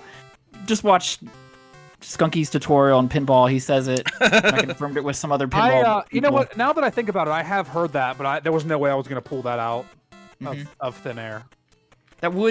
That's more specific to the tutorial that was posted. But yeah, it's a pinball question. I was trying to think of what pinball trivia I could ask, but all right. How much time I got left? Yeah, we're counting those seconds to the millisecond here. About 15. Yeah, okay.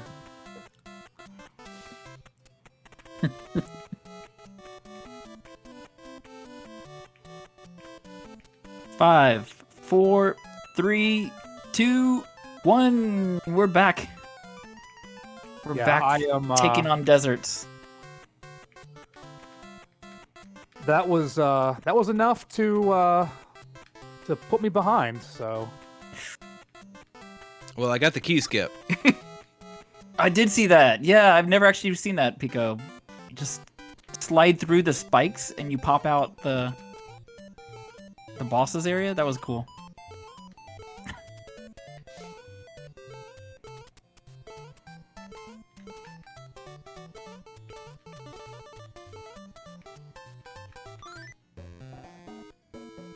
Desert dwellers.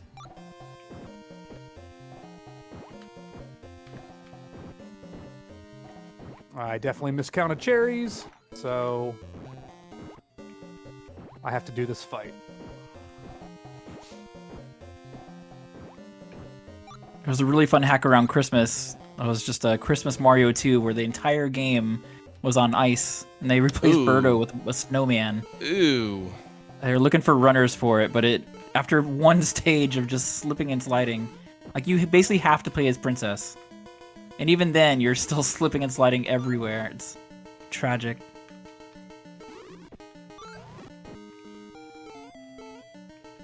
Yeah, Pico, go for that safety one up. No, or just... Oh yeah, I forgot there's a one up there. I always grab it. It's so easy, it's right there. I forgot. No mushroom left behind. Well, I'm gonna need it too, one. probably, so I'm definitely grabbing it. And then when I inevitably die here on this screen too, I can also checkpoint.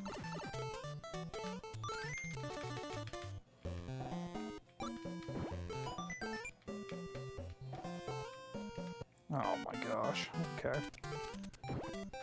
I really need Pico to get a question wrong now at this point. Yeah. Let's do it. Let's ask some questions. Or get Super Mario Brothers 2 wrong. That happens quite often. Is it question time? I just took a death, so... Almost that time.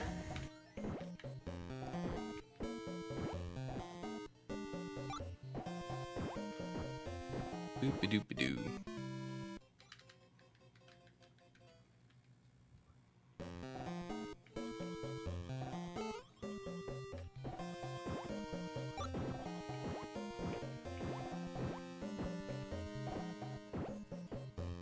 Where's my little flying guys at? Oh,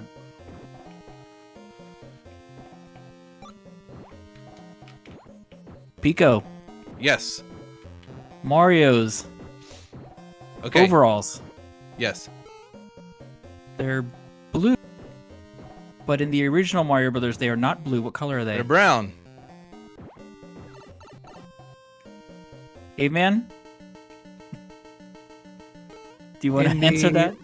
In the original Mario Brothers, they're a different color? Sorry, Super Mario Brothers. I guess I should have specified. I believe they're red. They are red. 1 minute, baby. His shirt is brown, which is where that came from. That's true. Mm-hmm. That's true. All right, here you go, man. I did see overalls. You get to catch up. Very careful on words here. Well, I don't have... Okay, there we go. Oh, I keep throwing stuff. I needed a much bigger lead. It's been getting closer and closer as this goes on. I know, but like I needed a bigger lead because I'm gonna do horrible on Super Mario Brothers 3. So am I. So am I. I didn't practice that a lick. The thing is, like, you will absolutely. The thing is, I need to have an insurmountable lead when Mario 3 is over, or I will lose in Dr. Mario, and I'm fully aware of that. Are you that bad in Dr. Mario? I am not good at Dr. Mario. Can I go yet? Wait. Oh, the pause screen is so hard to look at as time ticks away. Soon. And we are live in 5, 4, 3, 2, 1. Okay. Where am I? After the game. Oh, that was cool. That was awesome. That was great. I just jumped up and the screen scrolled and the Fanta was right there.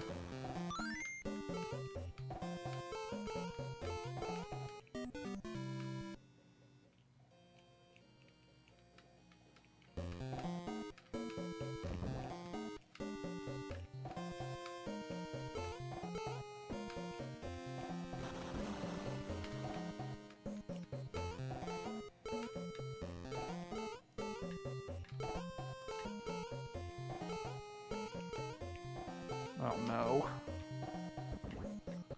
This is hard to watch. Two toads carrying cheese. I just had something real bad happen. Look away. Look away from my side of the screen. Don't watch. Cancel what out. just happened. Cancel out. What just happened? You'll see it. It's pretty bad. It's like RNG just threw up. I refuse to talk about that again. Don't talk about Bruno.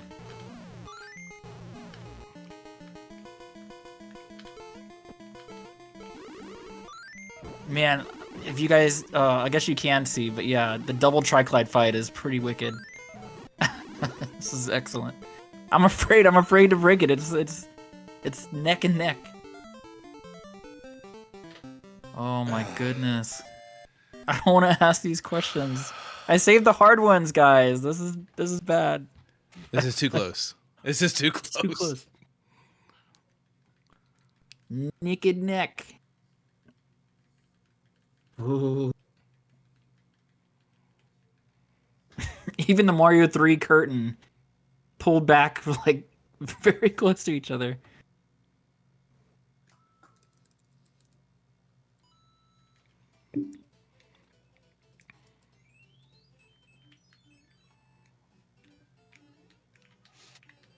Oh, this is the wizard. This is the end of the wizard I'm watching right now. I just have no idea what I'm doing. Oh, well.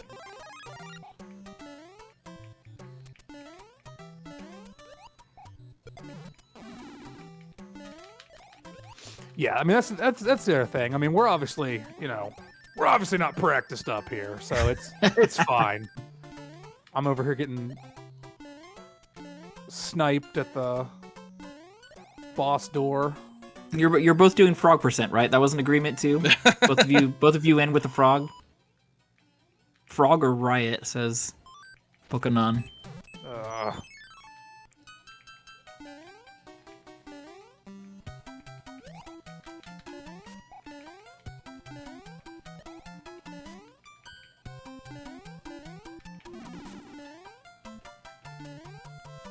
Tiebreaker will be determined by how many star cards. Yes. So I will tell you, Peek, we are with, as far as I know, by me looking at your screen and looking at my CRT, we are like within frames of one another at the moment. Well, you have to do something about that. No, it's up to me, who saved very hard questions for the end of the race. I really thought I was going to get more questions wrong. I can't believe I've gotten 2 right. Yeah, you were super intimidated at that first question. You were like, "Oh, this is over." What? And then I feel like you've definitely surpassed your trivia expectations. It's true. Well done. Yeah. Good for both of you. I mean, there's I had to do some deep diving for some of these. I fact checked Mario trivia. All right, just finished the snow stage. Yeah, Sam, I just got my 1-up.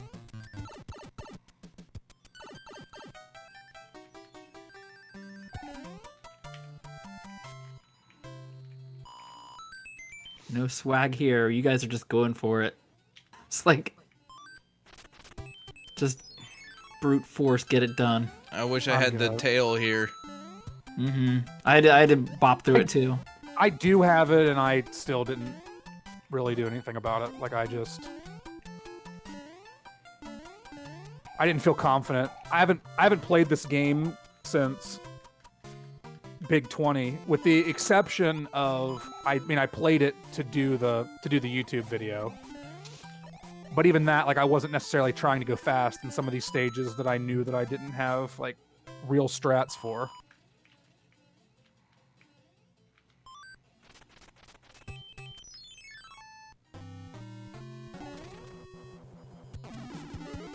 Safety mushroom house.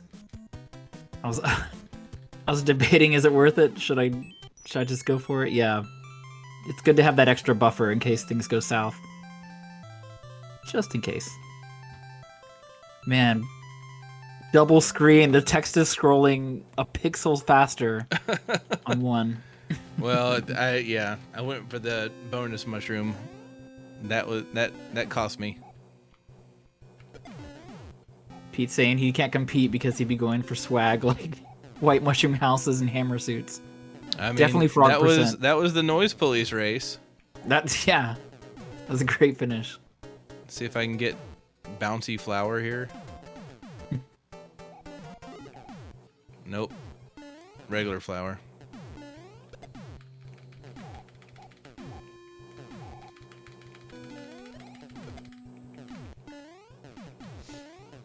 If anyone's curious, my Pepsi Nitro review, it tastes like Pepsi Flat. It's like if you flat, let Pepsi flat out in Pepsi. the sun. You ever have just a barbecue with the family and they don't drink it from the can. They pour it in that nice ice cold ice water and it gets nice and melted ice water in with the Pepsi. That's what it tastes like. It tastes like that. Brings me back to summer evenings.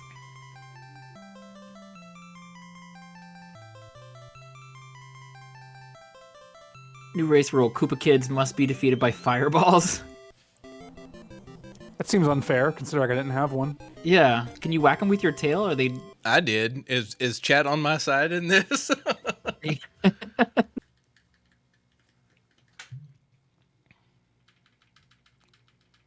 have to work heel in my own event. That just doesn't seem right to me, but here we are. I'll do it if I have to. I think the big breaker here is if someone gets the hammer chupa, breaks that block. That is the full 2 stages. I mean that's like that's like an unlikely thing to happen though, right? Only in a marathon. Isn't that what they were Pete saying? 20 though? for your birthday. Pete, if you're doing Pete 20, count me in. It's just gonna be swag. Like it's gonna be required swag for everything. It's just 19 wrestling games and then that Barbie game that he used to play. That Barbie game. Didn't beat a Koopa Troopa with Fire Flower. Hard reset. Try again. Start over. Game Genie codes. Yeah, Moonwalk. Moonwalk on. And the worst hacks. Yes. Oh, that sounds beautiful.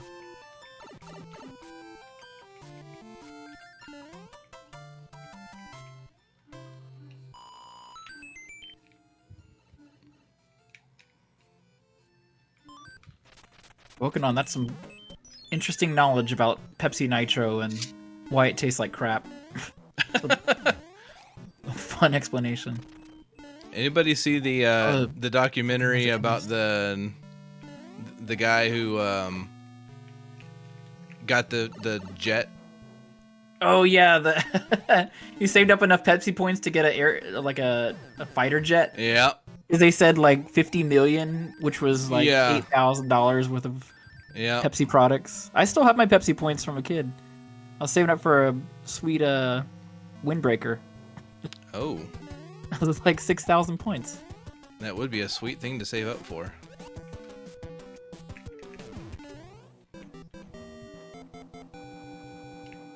I got the music box. I thought I was like, I don't know if this is the hammer or not, but I did. I got early music box. Nap time. Oh wait, we got a hammer, bro. We got a boomerang, bro. This isn't the one, is it? Is there a way to tell? No. Oh, I see it now. It's a little delayed. Yeah. Do y'all remember the Pepsi card? Yeah, Inubito, I think I still have that too. It's right next to my Blockbuster video card. And my Movie Pass card, which also doesn't work. Commercial break, pause. Yep, I'll pause for it. Yep, I'm pausing. I'm paused. Paused. Oh, jeez. Yeah. I can't do it, guys. I can't ask questions. This is too close that my harder questions are just not fun. I wish I still had my Blockbuster card. Well, then you can come to Bend, Oregon, and we'll actually put it to use. That would be awesome. It's an hour away from me. It's so nice having our... Let me let the dog out. Our nostalgia. Dog break. Go ahead, Dogs in chat. I have no dog emotes? What the hell? Here we go. I'm back. Default dog. All right, you missed literally Missed nothing. some commercials. Oh, okay.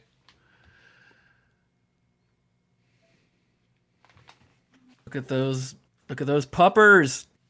So many puppers. Let's go. Hey, there's Radu. There's right. That's the exact fella I just let out of here.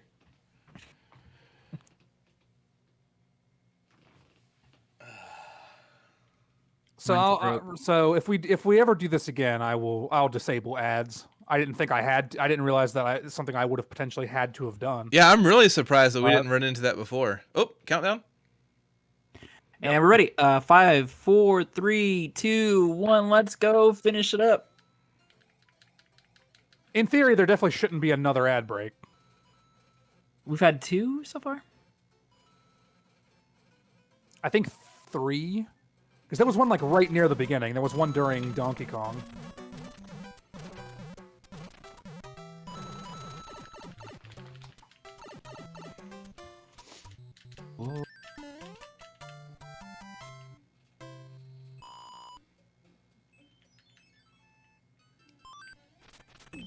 Come on, Sun Stage, be kind. Who was saying it earlier? Like they used a peewing on the stage, and they're like, "Everyone point at the sun and laugh." Point at the sun and laugh. What a stupid sun. Paragamer's a big fan of doing that. Just point at the sun and laugh. How stupid he looks. You gonna get hit by a turtle shell up, son? I'm gonna take a safety for no real reason. I probably shouldn't be doing this. I P-winged it. I was not about to get stuck there without any kind of turtle suit or whatever. Retrophile with a raid, thank you. Number 13, baby. Magic number.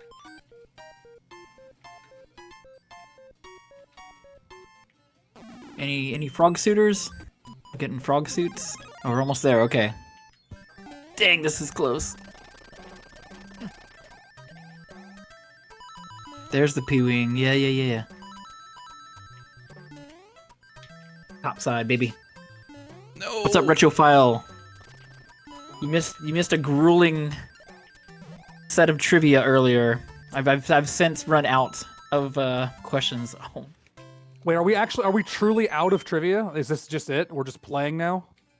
Yeah. Oh man, I'm done. I'm toast. Because of the Dr. Mario? I don't think so. I just took a death in SMB3, so.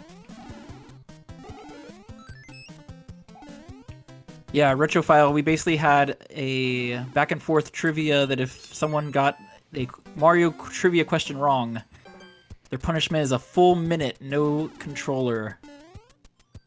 Oh. What color is the one-up mushroom? Wrong answers only. Brown. Blurple. Blurple.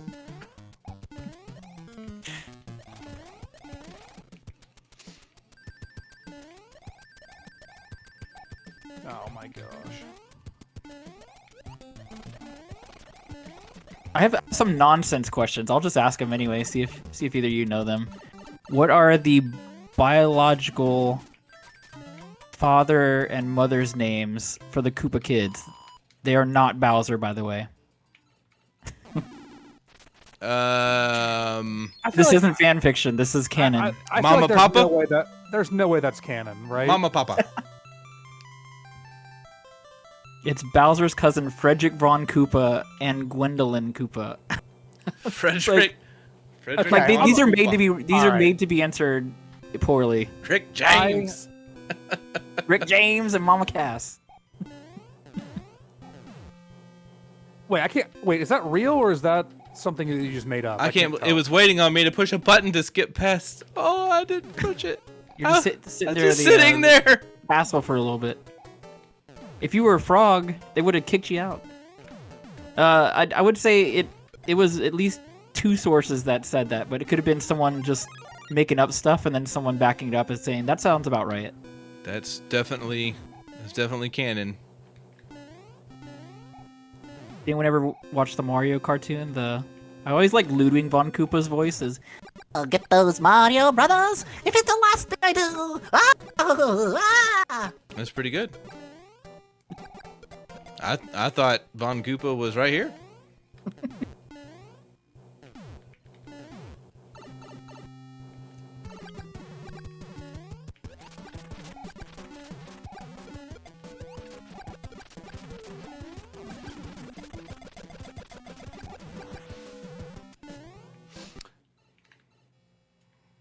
Yeah, I'm not feeling great about this at all. Is it down to a double doctor? It is. You guys want to start at the same time? I mean, you're basically. No, I don't want to start at the same time. I need every bit of this head start that I can have. Hey, take that 42. chill music. I need you to come up. I need you to come up with a bunch of different questions, and I'll ask every single one of them to Pico right now.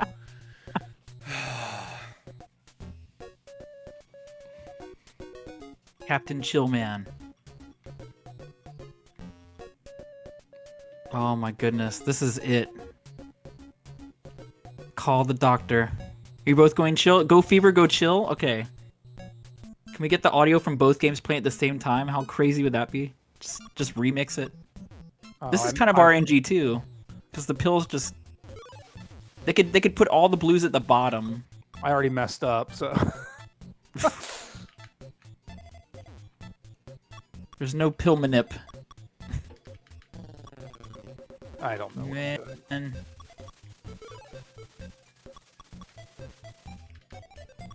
It's a strat. Mario can't be a licensed plumber and a doctor. He's not a real doctor. Do not let him touch you under your overalls. He is not a real doctor. Wow. That took a turn I did not expect it to take.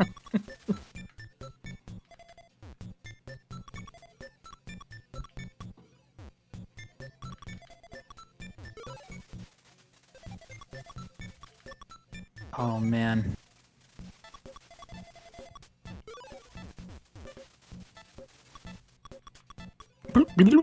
Here, I'll mimic the sounds. It's pretty good. Do you always turn to the same side, or do you turn left and right? I've always just been a clockwise turner. Otherwise, I just get so confused. Yeah, I'm sure that Pico is flexible like that because he is. One Direction.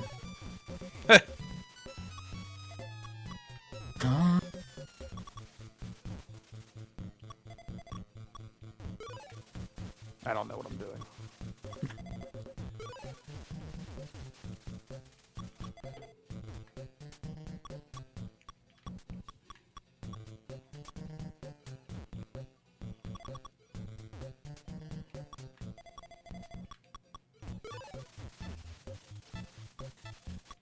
Super Mario Kart. What item shrinks everyone else?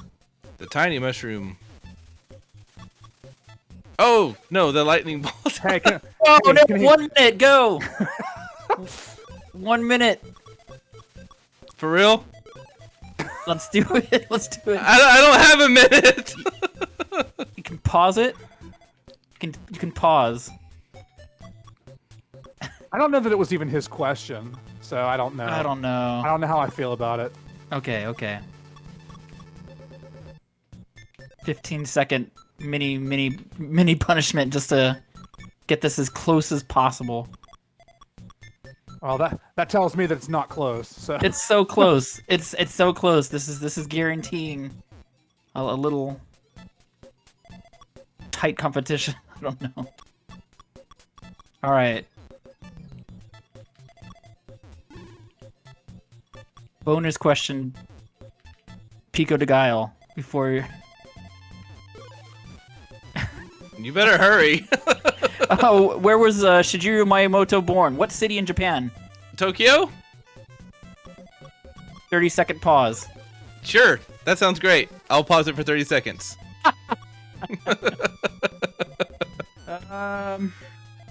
Well. All right. GG's, Pico. That's time. That is time. I think Shigeru Miyamoto was born in Kyoto. Kyoto. Yeah. Why didn't I know that? That 30 seconds could have meant the game.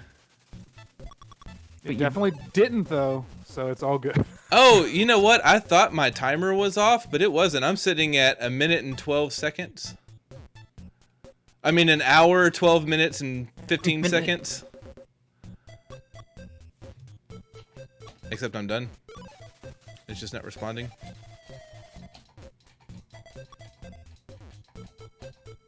Okay. Okay. Well, I just gotta get these last two. Finish you it. do. Let's you do. end on a swag. One of the retro achievements for this is hitting like a 10 combo, which just seems bonkers for Mario, Dr. Mario. You have to basically build a whole pyramid. There it is. GG's. And GG's. That completes it. The Pico Caveman trivia based back and forth conundrum. GG's Pico. GG's you both. That was so close. It was so close. Very heartfelt. Very heartfelt GG's to you, Mr. Caveman. I cannot believe. So, what do you want to say about that race? Not smack talking. Not smack talking. No, but genuinely, thank you for allowing me the opportunity to do that. Yeah, genuinely. It's nice to be part of the fun as a competitor, and it was fun. And thank you to Mappy Man too for your contributions with the trivia. That was great. Yeah, that was a lot of fun. Thanks that was a fun. Thanks for surprise. stepping in there and owning that, Mappy. That was just fine. That was just fine. I feel like we all learned a lot. I certainly did. Kyoto. Definitely next time someone asks me that, I'm saying Kyoto. Friday trivia. I feel like, and thank you, Captain, for agreeing to this goofy broadcast booth battle. That was a lot of fun. Yeah. And I had a chance to complete Super Mario Brothers 2 in a way that I always thought that I could, but had never done it in a Mario Decathlon. And so it felt good. It felt good to make that happen. Mappy Man, thank you for stepping in. I didn't get to properly say bye, but bye, buddy. We'll see you in chat. So that was a lot of fun too. And I know that I've been super appreciative of you for, shifting roles this year from, competing in the run for 2 years and then to kind of shift and produce and to help out on comms and everything. So it was also, I thought it was fun to also give you a chance to get back out there and get some revenge on this list too. On SMB too. Oh man, that was so close. What a great competitor, despite all the smack talk that we were saying. It was fun to race with you. But now we are going to take about a 20-minute break while we set up for the second heat, and we'll remind everyone about the prizes in store. I think we might have another commentator stepping into the ring, so you're going to get to hear at least a fresh voice, which will be awesome. And so you guys stick around, go to the bathroom, get yourself a microwavable burrito thingy or something, and we'll see y'all in a little bit.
And good evening. Welcome back to the return of the NES Mario Decathlon.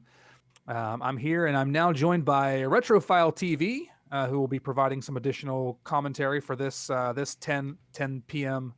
heat. Retrophile, good to see you. Are you excited? Oh, I'm very excited for this. This is a big heat too. There's 10 racers for this one. I mean, this is a major heat to be involved with. I'm looking forward to this. Yeah. So just to kind of put the expansion and the growth of this event into perspective, I mean, this singular heat is the biggest one that we've ever had in the history of the Mario Decathlon, and that's not counting the fact that we've already had another separate heat that had 6 racers in it, and we had someone who did the race on their own time this afternoon. So it's crazy to me. Like, this is the point right now in the previous 2 years where the event would start. And we've done all kinds of crazy stuff. I think we've already had a ton of fun, and the fun is far from over because we have a big heat coming up. I want to go back and mention, namely, that we found out very early today, actually, that this is the first time also that we're not simply racing for pride and for fun. There are some legitimate prizes on the line here, and I want to kind of talk about those, as well as the gracious individuals who are providing those prizes. So Drawwith is providing a 48 by 48 perler here from Super Mario Brothers 3 for the individual who has the fastest Super Mario Brothers 3 time. So irrespective of the actual final race result, the fastest Super Mario 3 run, which currently belongs to Johnny Link as of this moment, would be the winner of this perler. For the overall winner of the race, Ugly Owl is providing a premium Ugly Mod controller. That's his name for them. I'm not saying anything about the controller itself. That is the official name. So don't shoot the messenger. And then finally, TVS Chaser, whoever has the best combined time in Golf and Dr. Mario, which are two of his favorite games. He is giving them the choice of one of these solid wood Mario pieces, or if they're not into the wood, they will also get, or they not also, but they could instead get 10 gift subs to their channel. And once again, that is for the combined time of Golf and Dr. Mario. So even to not win the race overall, you could potentially win a prize just by your performance in a specific game. So that's pretty exciting. Got some fantastic prizes there, Captain Caveman. Very fancy across the board. You love to see the community coming together and providing like this. And just some very, very good things. I got a comment, Storm Chaser, some good wood, my friend. Very, very nice. All right, so I think we are getting ready to gear up here. I see that we have Arn Polly, Professor Retro, Gustavo Shrapnel, Joe Polito, Salaryman, and Ugly Owl are here. But as you mentioned, Retrophile, there are not just 6 racers here in this 10 p.m. Eastern race. There are 10. So can we take a look at that other screen and the other 4 runners that we have just to get a quick glance of what that looks like?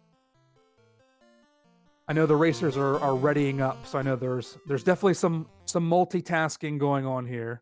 Yeah, Pico DeGal here, actually, he's at the controls, even though he's stepped away from the commentary booth here. He's getting everyone readied up and taken care of on that side to get them away. And also, he's running the restream, so big shouts to him for pulling double duty here with running the restream as well as doing commentary previously, and also hopping in and doing competition with you in the the middle of it. The man does it all. Yeah, that was a good time. Okay, it looks like we have readies from all of the racers. So we'll take a look at the other screen at moment.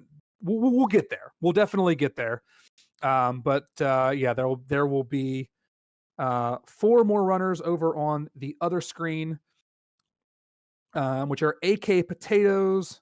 Here we go. Kumacon 22, Fat Cat, and Camp Huna 8, who was a late addition, but definitely a welcome one. So this will be his 3rd year participating in the NES Mario Decathlon, and I know that he is one of the runners who prefers to play on legitimate NES carts. So that's a Donkey Kong Classics cart that he's playing on to cover both Donkey Kong and Donkey Kong Jr. All right, looks like everybody is readied up, and the countdown is about to start. Oh man, Captain Caveman, I'm so excited for this. We're going to be away here with some awesome Mario action, possibly seeing a sub-hour within this grouping. Yeah, we'll definitely talk about the field and the favorites and all of that. We'll have plenty of time to do that. The race is about to start, so probably just a couple seconds of stream delay, but otherwise we'll see what's happening. And Retrophile, we're going to see some attempted speed tech right at the very beginning here. I talked about this in the 6 p.m. heat. There is a skip that you can do here if you land on a specific pixel at this first ladder.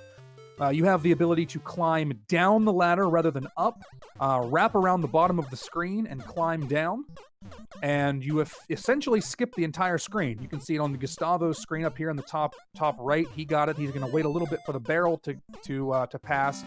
But still, definitely the fastest way to play that first area. Yeah, very, very impressive. It looks like Salaryman and Ugly Owl also picked it up with very little trouble on that one. Very cool speed tech out of the gate here. All right, so in this particular stage, it looks a little bit different than it probably would in a PB attempts scenario. Normally, there's some pretty aggressive jumping that you do to get to that second elevator.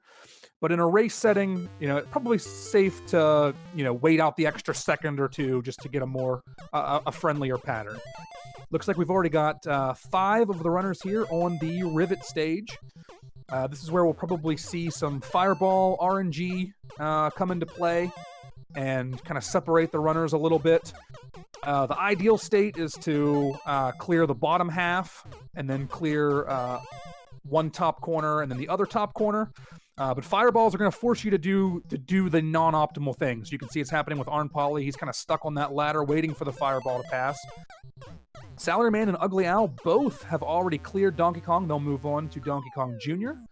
If you missed the 6 p.m. heat, There is a 30-second wait time in between games in order to level the playing field between emulator, flash cart, and NES cart players, just to kind of standardize that time frame so that the focus and the winning time is based on the gameplay, not who can swap the games out faster. Pretty much a marathon run standard at this point, I would say.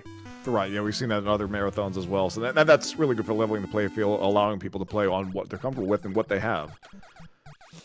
All right, AK Potatoes and Camp Huna both on the Rivet stage. Kumakan, I believe, has cleared Donkey Kong, and we'll move on to Donkey Kong Jr. Cat has also cleared Donkey Kong, and he is on to Donkey Kong Jr. as well. So not a whole lot of separation here, which not really that surprising when you're talking about the context of these games that on average run, give or take, about a minute and a half. You're not really going to see, runners necessarily pull away until we get to some of the more intense and more tech-intensive games.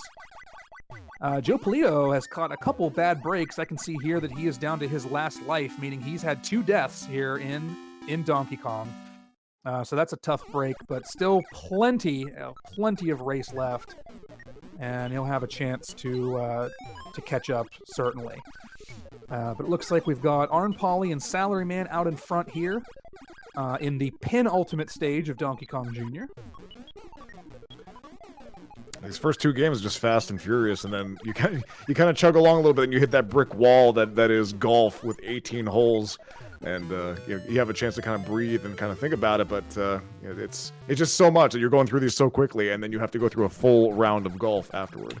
Absolutely, and golf, honestly, for most runners, is probably going to be longer than the first 4 games combined. So you're absolutely correct there. Salaryman showing some skill, getting those keys there, and rescuing Donkey Kong from Mario. So he will move on to Mario Brothers, currently in the lead. Arn Polly not too far behind. Arn Polly, the champion of the inaugural NES Mario Decathlon in 2021. He technically had the fastest time last year, but technically lost the race itself due to a hardware failure. He was in the middle of Mario Brothers, and basically his laptop, or not, his streaming computer blue screened, and he ended up, after getting back up and running, he started the race from scratch, and he finished in honestly just north of 52 minutes, which is a crazy time, and I can't even put into words how wild that time was. But technically did not finish first because in the race setting, he lost quite a bit of time to that hardware failure. Yeah, which is unfortunate. But looking at Johnny Link having a 101 earlier today, then that is the time to beat presently. And you mentioned Paragamer was playing earlier as well, and he had a 102 in his run. So I'm looking to see, will we see someone cut the hour here? Arn Polly definitely a favorite to be that one to do so. Yeah, I know Professor Retro in his own right too has had multiple practice runs this year that have cut the hour. So this is it's very interesting. I know Arn Polly's practice has definitely been a lot less visible than Professor Retro's has. In the sense of Professor Retro's been streaming almost all of his runs, and Arn Polly kind of doing his derusting in the shadows. So I don't know what might be in store here as he clears the bonus stage in Mario Brothers. Salaryman still out in front. I think this game is extremely jarring, and I'm not really sure if this conveys over to the viewers or not, but the jumping and momentum mechanics in this are so strange compared to everything else that we have in the field. Yeah, tough break for Salaryman. He takes a death to that final sidestepper in Phase 4.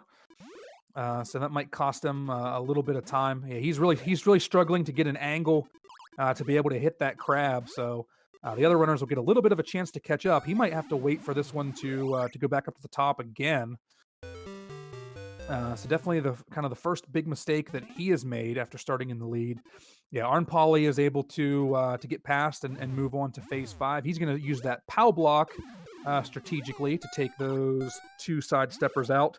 And for Phase 5, it's just 2 more of the turtles, and then 2 more sidesteppers, and then he'll be moving on to Phase 6. So all 6 of the visible runners currently in Mario Brothers. We can take a quick glance over at the other group just to see where everyone stands. We've got 2 more Mario Brothers players in Kumakan and AK Potatoes. Camp Huna is on his way there after his 30-second swap. And Fat Cat is 3 keys away from making it there. So still not a whole lot of separation between these 10 runners. Speaking of the runners here real fast, looks like the Fat Cat had mentioned this is their first race of any kind, getting involved with the community events that are out here. Also, I'm going to point out that AK Potatoes was just in the Ninja Gaiden Learner's Permit race hosted by BetaX Complainer yesterday. So they've been very busy. Cam Funa joining in today, but also has performed races in the past. Kumakan, obviously a big fixture here in the Salsa Shack and has done events previously as well. But glad to see just a bunch of folks coming in and coming together here to make this heat really, really exciting. And everyone that's been a part of the event today as well. All right, let's check in with our group of 6 here. And I see Arn Polly and Professor Retro both on phase 7. So they are on the verge of completion of Mario Brothers. Right now, everyone is definitely close enough that I anticipate we're going to have 10 simultaneous golfers at some point. Although they might be in varying levels of the course. We might have some back niners and some front niners. But I have a feeling that we'll be seeing 10 simultaneous golfers at some point. So speaking of golf here real fast, what's the move? Is it just go full driver and putter only, or are we going to see some variance in club selection? I think we will see some variance in club selection from certain runners. I know it just kind of depends on, I think, your level of experience with the game and just kind of what it has been. I definitely encourage anyone who was learning the game for the first time to kind of focus mainly on the driver and the putter. I think switching clubs in golf when you're thinking about it in a speed run context is definitely slows you down. It takes a while to switch clubs. Although before we even get to golf, of course, we have to get through pinball. Oh, look at that Arn Polly with the setup already. Yeah, although there is a manip that you can do here, and it looks like Professor Retro already has it as well, that you can basically plunge directly into the Mario bonus level, which is the goal. The goal here is just to find Mario. You don't actually have to rescue Pauline and play this minigame. So both Arn Polly and Professor Retro will now move in to golf. We've got 4 players here, all on Mario Brothers. AK Potatoes already in phase 7, as is Kumakan. So they're very close to making their way to pinball in their own right. So still a very tight heat, still very much anyone's race. It's definitely a running theme. It's a tough death there for AK Potatoes, but still plenty of lives left. No reason to hit the panic button just yet. It seems like it's been a very clean run up to that point, so not too much to worry about yet. Now just one sidestepper away from moving on to pinball. Kumakan has cleared phase 7, and we'll move on to pinball. And speaking of, I know that pinball is a relatively short goal if you know what you're doing with that one, but I guess if you don't know that manip, you can get stuck here for quite a long time. I think that may have happened to Noise Police. Yeah, I said in my video that I did a tips and tricks video earlier in the week and said the worst thing you can do in pinball is to actually play pinball. I think you're much better off just trying to kind of plunge over and over and just get that manip, which is simply just releasing the plunger 1 frame before full power, as it looks like Joe Polito has one now.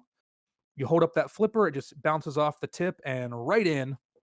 So Joe Polito on his way to golf. Joe Polito has not put in a sub-hour run yet, but he's been close. I know he had a 101 2 nights ago in practice. I mean, Joe Polito, no stranger to competition and races and such, just like Johnny Link.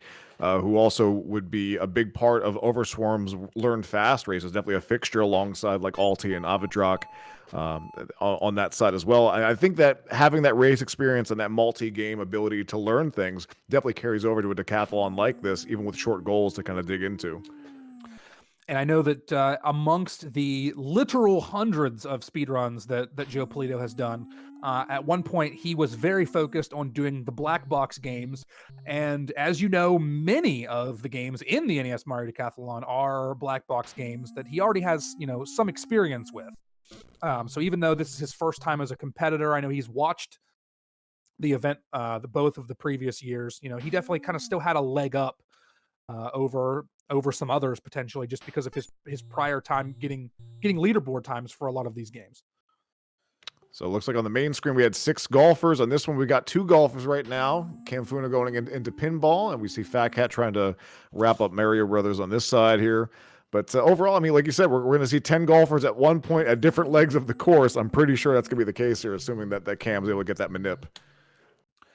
Yeah, and I know in the original race in 2021, Arn Pauly had a pretty legendary golf round, and actually finishing 1 stroke under par, which was previously a record that was broken this afternoon by Pair Gamer, who finished with a 4 under par in golf. And now I know that the score is technically secondary to the time, but still just crazy to think about that you were able to play that game at a level.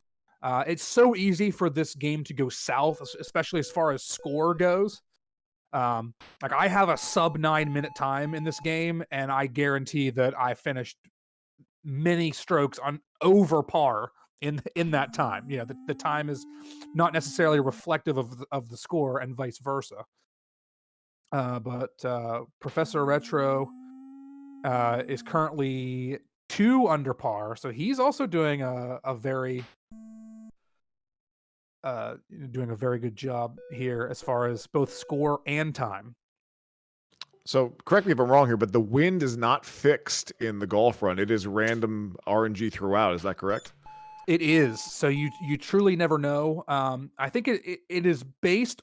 My understanding is it is based on a frame counter of sorts. But I mean, it is nearly impossible to manipulate once you get it to a certain point. So yeah, everyone is going to have different wins for sure. And it looks like based on his golf play up to this point, Professor Retro has taken a small lead in the race here over Arn Pauly. He's playing very clean. He just finished up on hole 10. I had definitely planned on making a joke in pre-race about how I felt that Professor Retro was probably Arn Pauly's biggest threat since hardware failure. And so far he is living up to that at this point, now with technically 2 holes ahead already in hole 12 compared to Arn Pauly, who's now just about to tee off on hole 11. I'm appreciating this battle here between Joe Polito and Salaryman, both on the same hole right now, just kind of pushing their way through. So it's kind of nice to see those parallels together alongside Arn Pauly and Professor Retro. Let's go take a look at the other 4 racers we got right now and see where they're standing at this point. We have one pinballer left, Fat Cat trying to find Mario in that one, but we'll have 10 golfers then at that point, as everyone's been hitting the links. And the way that Professor Retro and Arn Pauly are playing golf right now, I might not hold my breath for 10 simultaneous golfers. We'll see what happens. I did see that it looks like Fat Cat was maybe trying to play a little pinball. If the manip isn't happening for you, there is an alternate strategy where you can kind of, you can cradle the ball in the left flipper and try to time your hit coming out of there. But it's definitely more difficult probably than just, getting the right plunge and resetting. So the official terminology in the pinball community for that one's trapping up. You would be trapping the ball in the left flipper. That's one thing I can speak to that I know about this. Yes. All right. Well, unfortunately, most people were done with pinball under 30 seconds. You didn't really have a chance to get into which is fair, of pinball tech and pinball terminology. But it looks like Fat Cat resetting again.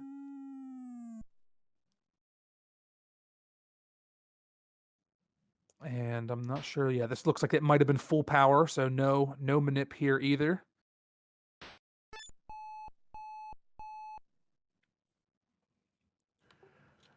I'm sure Fat Cat will get it eventually here, but like we were talking about, it's just one of those things. Like if you know the manip here and you're kind of feeling comfortable with that, you can save a lot of time. But otherwise, you're kind of left to the pinball machine's devices at this point, and sometimes you can kind of get lucky. But it's in a weird spot that you normally wouldn't hit under normal circumstances. So you have to definitely aim for it and hope for the best.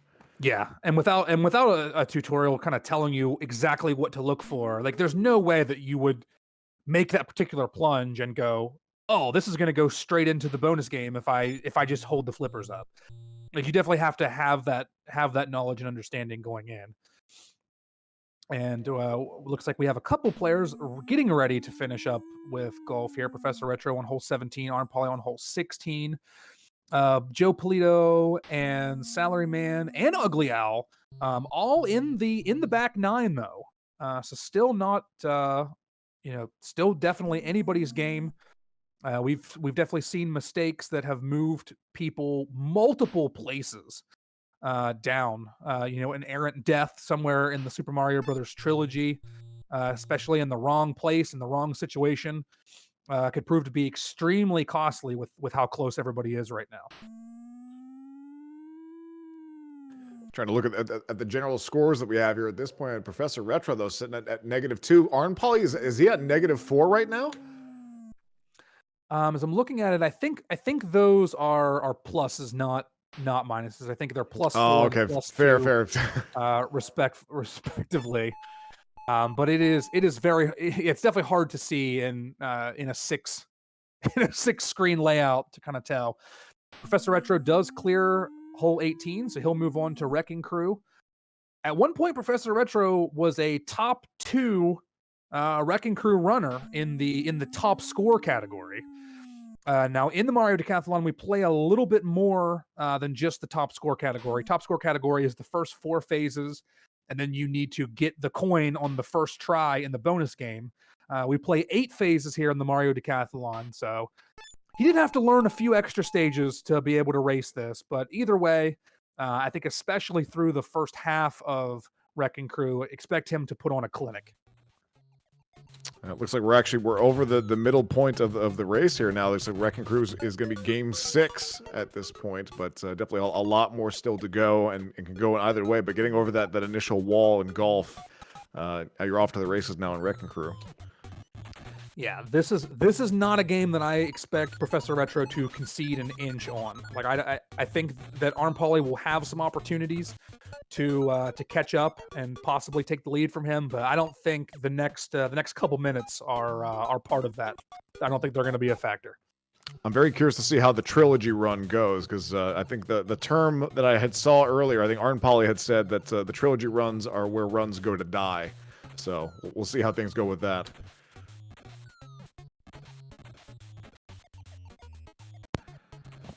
Yeah, I think that will most certainly be something that can happen. So I think that's, arguably, I mean, Mario Brothers, there are definitely situations where a death can be costly, especially a game over. I know in the 6 p.m. heat, we had a couple game overs, like in phase 7, or later in the game, and like that, it is definitely an effort to come back from that. But man, you talk about game overs in Super Mario Brothers, Super Mario Brothers 2. I mean, those are minutes lost at that point, even with a continue code in SMB1 to let you pick up from World 2. It still can be a lot of progress lost. Absolutely. So, looking at this right now, it looks like Ugly Owl's going to be wrapping up golf here momentarily. Joe Polito not too far behind as well. Let's take a look at the other 4 that we have, where they stand. We got 2 in Wrecking Crew. Fat Cat's still getting some struggles on the pinball at this point. But we got golfing moving along pretty nicely for AK Potatoes and Kuma. They'll be done with that here momentarily. And Camfuna not too far behind either at this point. But definitely Fat Cat again. This is their first race, so we're glad to see that they're out here. at this point here. But hopefully the pinball struggle bus will end soon. That shot looked really close to off the very, very edge of that flipper. Yeah, almost had it. That is very close to what you need to do. I even thought we might see some bouncing kind of over there at the what I call the royal flush cards, but it doesn't appear to be the case. We can certainly keep it here to see Kumakan clear out hole 16 here. I was gonna say this does not look like the manip either for Fat Cat. Yeah, it looks like Fat Cat has definitely transitioned into just playing pinball and trying to use that left flipper to propel the ball over into the bonus game, which is, I mean, certainly a strategy that you can go with as the manip can be very frustrating to get. I know in my for fun race with Pico, I think I had to go like 7 or 8 times to get it, and I was getting it, I feel like, relatively consistently in when I was doing the tips and tricks video. You can see they're definitely going for it, though. They know the shot that they have to make, but it's so difficult to line that shot up on that, because I think it's like basically the last possible frame that you have on that left flipper to actually get that shot, and even then, I think you're still dealing with a little bit of the RNG to actually see whether or not it's going to go over there in the first place. So Professor Retro has cleared Wrecking Crew. He's in his 32nd wait right now for Super Mario Brothers. Arm Polly is in Phase 8 of Wrecking Crew, so he's not too far behind.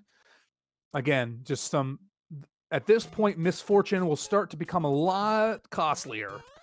Despite the fact that we're 6 games into a 10-game race, this is definitely the meat and potatoes of the race, right? As far as both things that can go wrong and things that can go right. These 3 games coming up, I think, are the biggest make or break points in the run. Professor Retro has cleared World 1-1. Arm Polly about to make the switch over to Super Mario Brothers as well. Hey, Fat Cat did it. We're on to golf now. Yeah, so Fat Cat has moved on to golf. Kumakan on to Wrecking Crew. AK Potatoes taking a drink on hole 16. So both AK Potatoes and Camp, they're getting there. They're just a few holes away from moving on to Wrecking Crew, so still moving at a good pace. Arm Polly breaking out the Super Mario Brothers any percent strats, getting a 379 underground. Very clean moving for Arn here. So, I mean, obviously there are some safety strats where you may have to spend some time to save some time in here, where you can grab some additional power-ups or whatever you need to do at this point, rather than just doing everything full small Mario at this point. Yeah, generally my recommendation to most runners, and understanding that that's kind of honestly more of a beginner thing, is I definitely prefer to run small Mario in 1-1 and 1-2. Arm Polly is grabbing the mushroom here in 1-2. I am a big advocate of powering up. Now I do see he's taking the top route here, so that's definitely a very safe way to clean go. And consistent. Absolutely. So that's definitely one method that you can use that honestly I never really even thought that hard about. But generally my strategy is to start grabbing power-ups in 1-3 in order to have Fire Mario for Bowser. It is a little bit faster to kill him with fireballs if you can do it optimally. Just because that animation of the drawbridge collapsing and Bowser falling definitely takes a few seconds to do. And if you kill him with fireballs, you skip that animation when you touch the axe and you move right on to Toad, which I mistakenly thought that Mappy Man referred to as a dinosaur earlier. Nice. A very clean movement from Arn Polly there in 1-3. We saw Professor Retro wrapping up World 1. Goal here for this one is clearing World 2 Warpless. So, Retro's still here out in front, but Arn Polly definitely nipping at his heels. And Ugly Owl is just about ready to finish Wrecking Crew, so he is currently in an emphatic 3rd place. We'll have a chance to join both Professor Retro and Arm Polly in Super Mario Brothers. Taking a look at the other group, Kumakan, about now halfway through with Wrecking Crew as he just finished Phase 4. We've got Fat Cat on hole 4 in golf. And it looks like Potatoes and Campuna are just about to finish, and it looks like I am seeing looks like a 3 under par for Campuna. And I'll make that 4 after that. That's beautiful. And that's hole 18 that he's on. So he is now actually tied the Mario Decathlon score record that was set by Pair Gamer earlier today. Actually, I respect the hustle. I'm pretty sure that Cam just made up a whole big ton of ground, considering that he's joining in Wrecking Crew at this point as well. But that's a heck of a round of golf. All right, Salaryman now just 2 phases away. He'll be moving on to phase 8 in Wrecking Crew. Ugly Al now in Super Mario Brothers, and he is about to clear World 1-1. Arm Poly just 1 level behind Professor Retro at this point. He is in World 2-2. And it's hard to avoid some of those cheaps, especially as Big Mario. I guess the technical term is Super Mario at that point, but but essentially doubling your hitbox and trying to avoid those cheaps is not an easy feat. Now there is that glitch that you can do where you can get like small Fire Mario, where you have like that half hitbox, but you still have firepower. Yeah, I don't. I was gonna say I don't know that it's race viable, but I have watched plenty of Super Mario Brothers Warpless runs where people have used the small fire strats. Oh, excellent movement here from Professor Retro. Very, very nice. Didn't feel comfortable with that fire that he had gotten here, but looking to size up Bowser and takes care of him. Has to wait a quick second for Bowser to jump to run under him, but that is going to be it for Super Mario Brothers 1 for Professor Retro.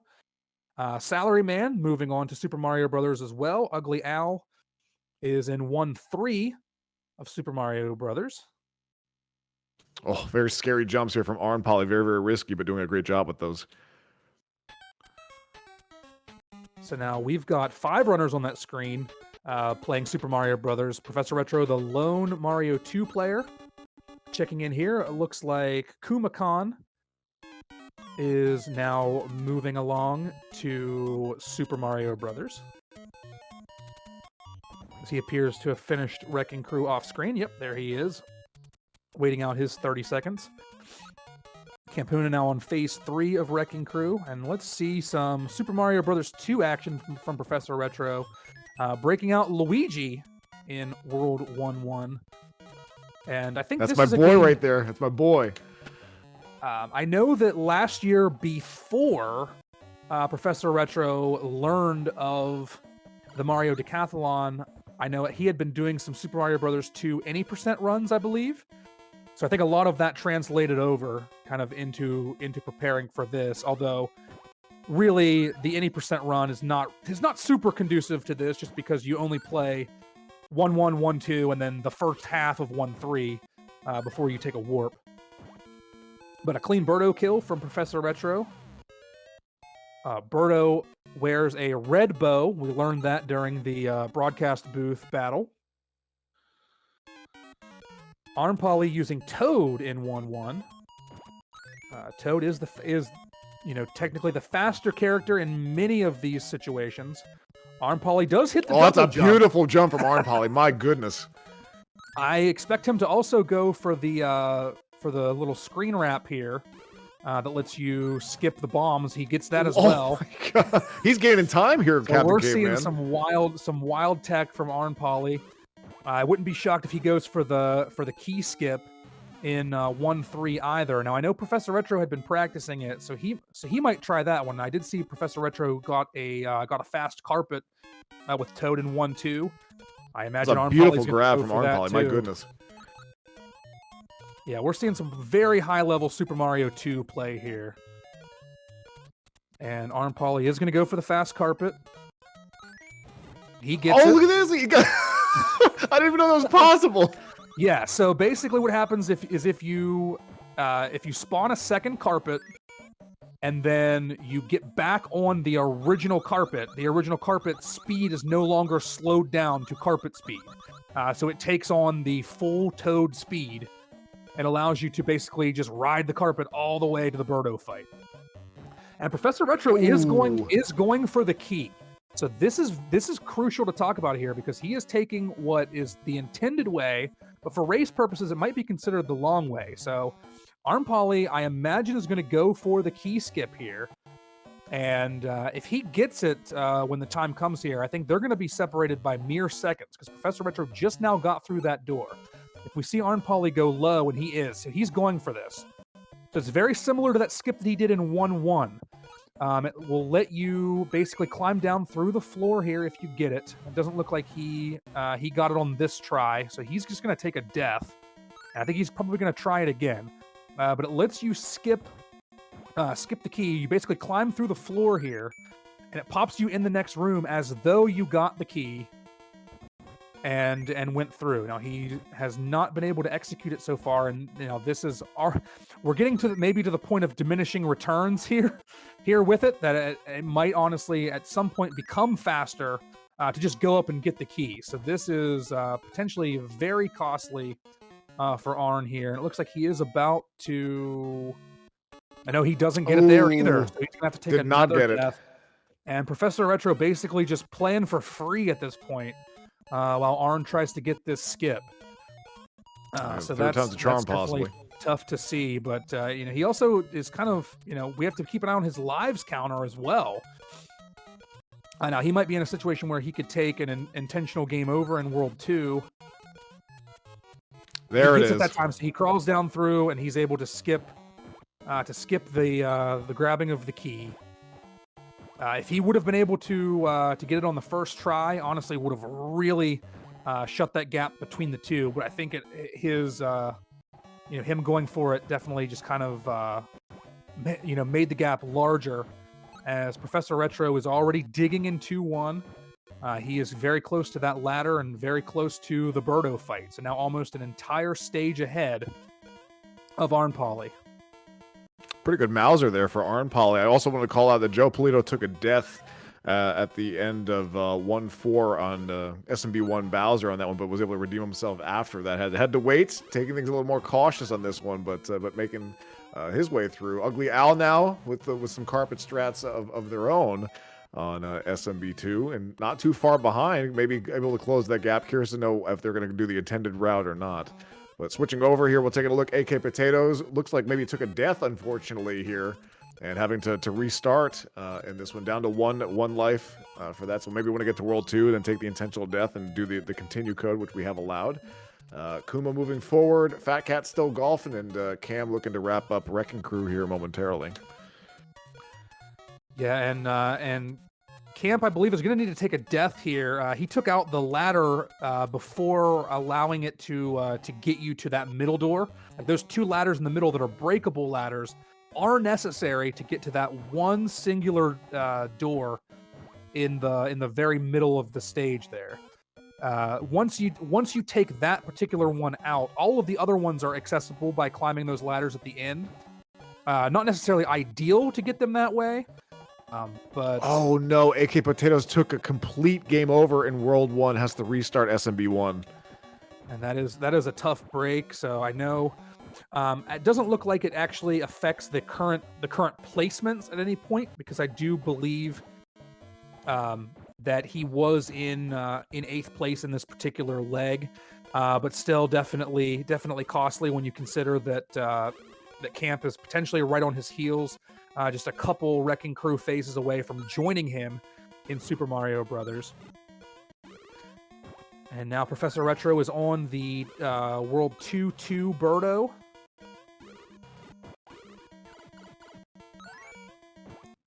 And taking care of it very, very nicely. A little damage boost to throw it over, but not too bad.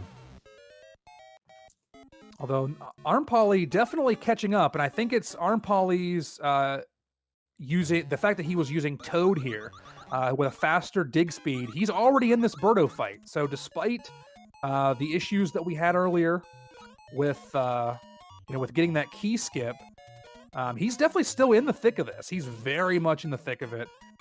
And to my knowledge, we didn't visibly see Professor Retro really make any mistakes. I think it might have just been a situation of the Princess versus Toad factor in speed. Professor Retro, who has now taken a hit and is down to 1 health here, might have to play this a little bit safer, which affords Arn Polly potentially even more of a chance to gain some ground. Because Professor Retro cannot afford to take a hit here, or it would put Arn Polly in the lead at this point, as they're technically now in the same screen of the game. One thing I want to call out here really quick, much respect and much love to Gustavo Shrapnel, who was playing as Mario in the first stage. Like just picking Mario on Mario Day, for SMB2, a lot of people will go with either Toad or Luigi for that one, but glad to see actually Mario get picked on the day. So big love for that. So there is a, for what it's worth, I believe it was Cool Kid who did a tutorial on how to beat the game in under 10 minutes. And I believe that Mario is actually one of the characters that he recommends in World 1-1. So it might have been more about just posterity there. There might have been some valid strategy into the choice of Mario. Ugly Owl now digging here in World 2-1. So we've got 6 visible runners right now in Super Mario Brothers 2. So look at this, Arn Polly and Professor Retro though tied up.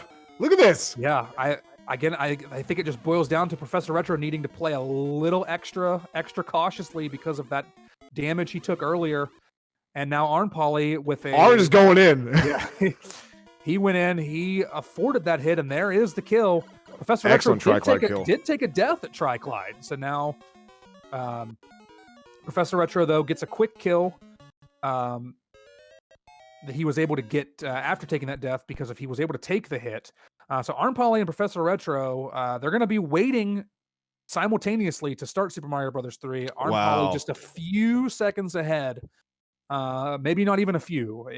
It's really something else to see. Camp Huna now about to start Super Mario Brothers. Fat Cat here on hole 18 of golf, so he'll be starting Wrecking Crew shortly. I was kind of hoping that Cam would pick Duck Hunt and just kind of hang out there, shoot some ducks while the 30 seconds were waiting. I think it's a perfectly valid usage of the 30 seconds. that are doing some disc shooting, some clays, either or is fine. So Kumakan now in a situation where he did not get any sort of an actual cave skip there, so he was in the process of trying to jump off of a ninja to skip the cave.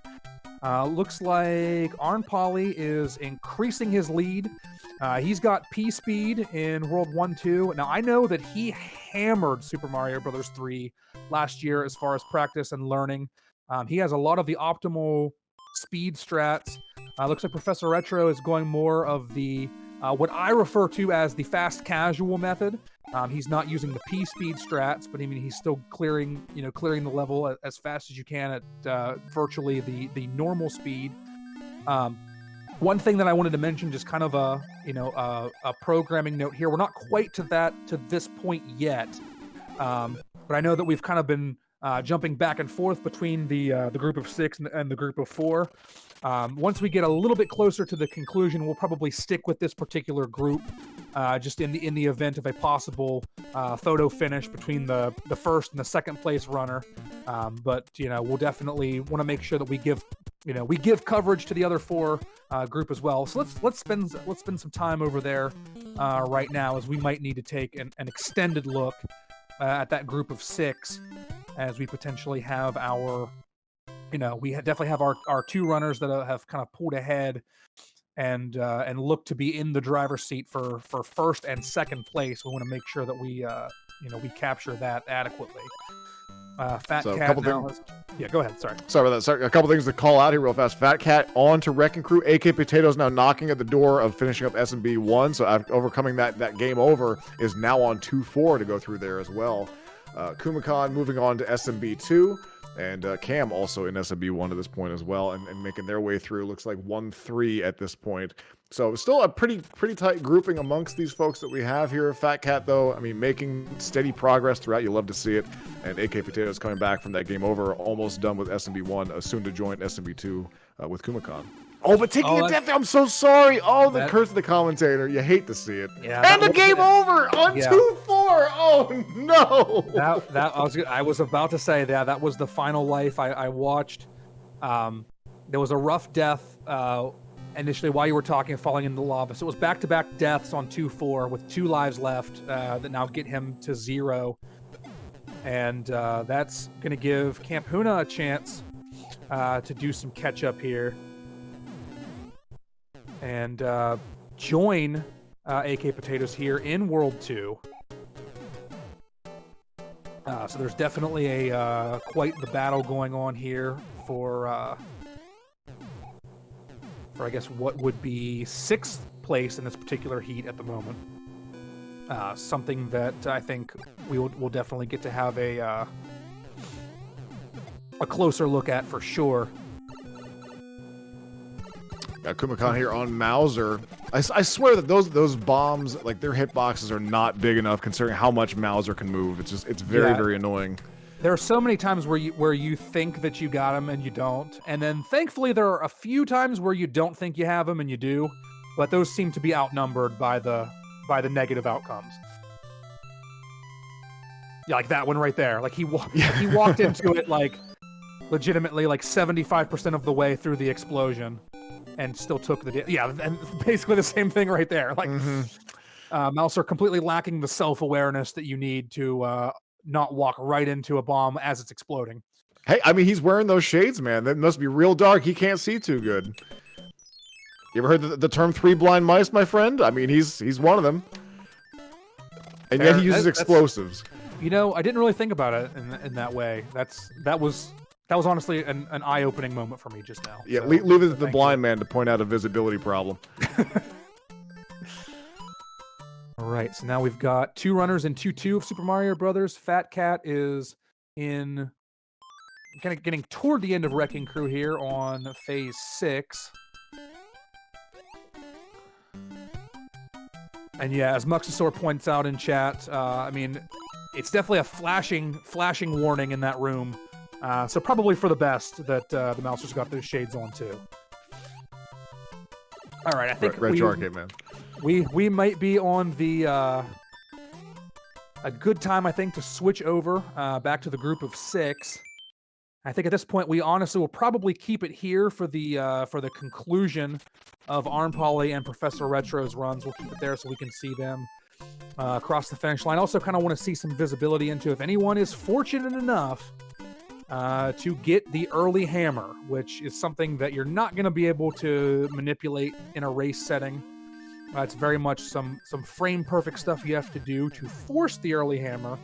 I know Arm Poly pointed out in the Discord late last night that he did get early hammer in a practice run, and it allowed him to skip the Sun stage, and it also allowed him to skip 2-5.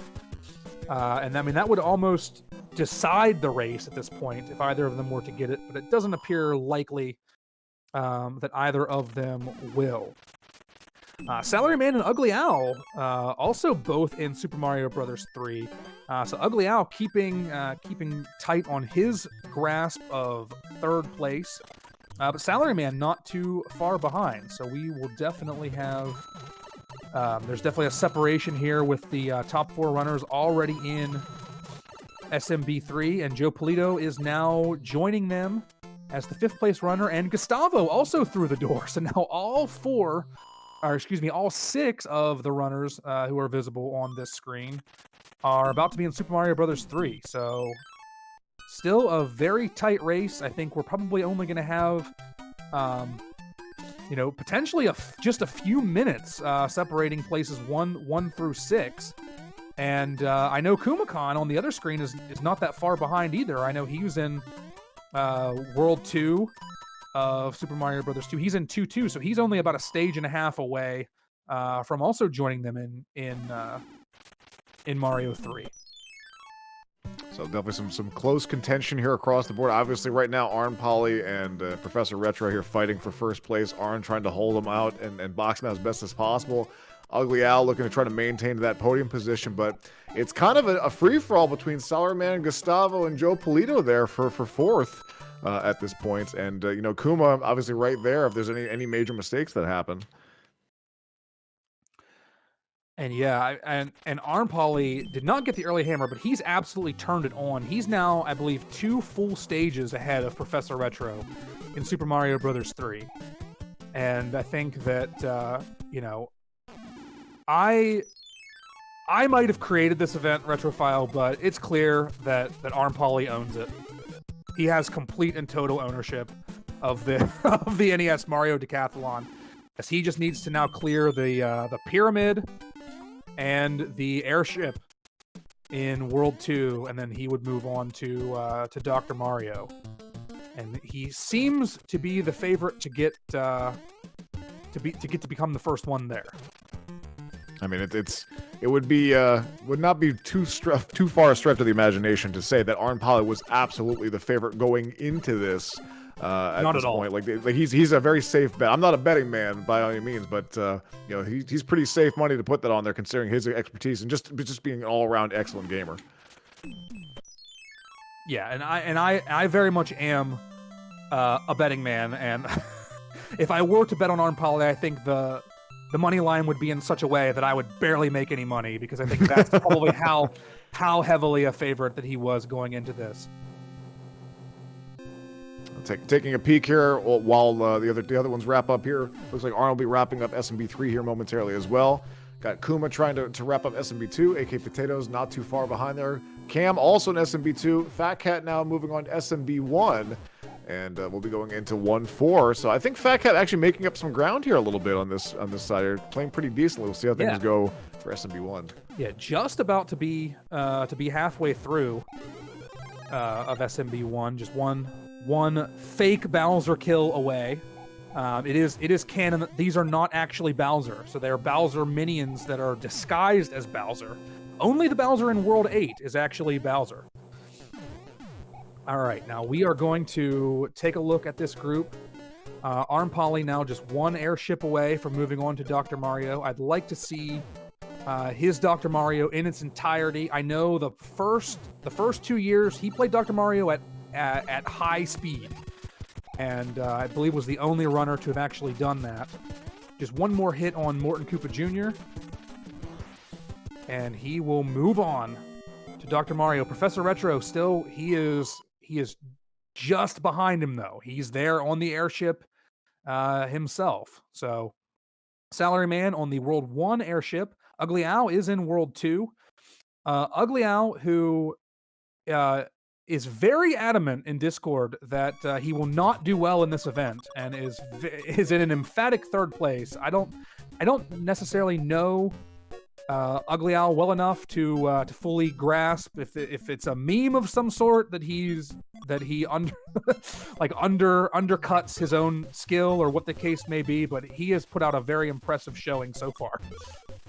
Absolutely agree on that one. I think it's just being humble at this point, and kind of like, there's so many great, because there's a lot of big name talent that we have in this heat here. Look at this; it's a very strong field. Like, there's no way I'm gonna be able to keep up with some of these folks that are on here, but clearly showing throughout here, just doing a fantastic job.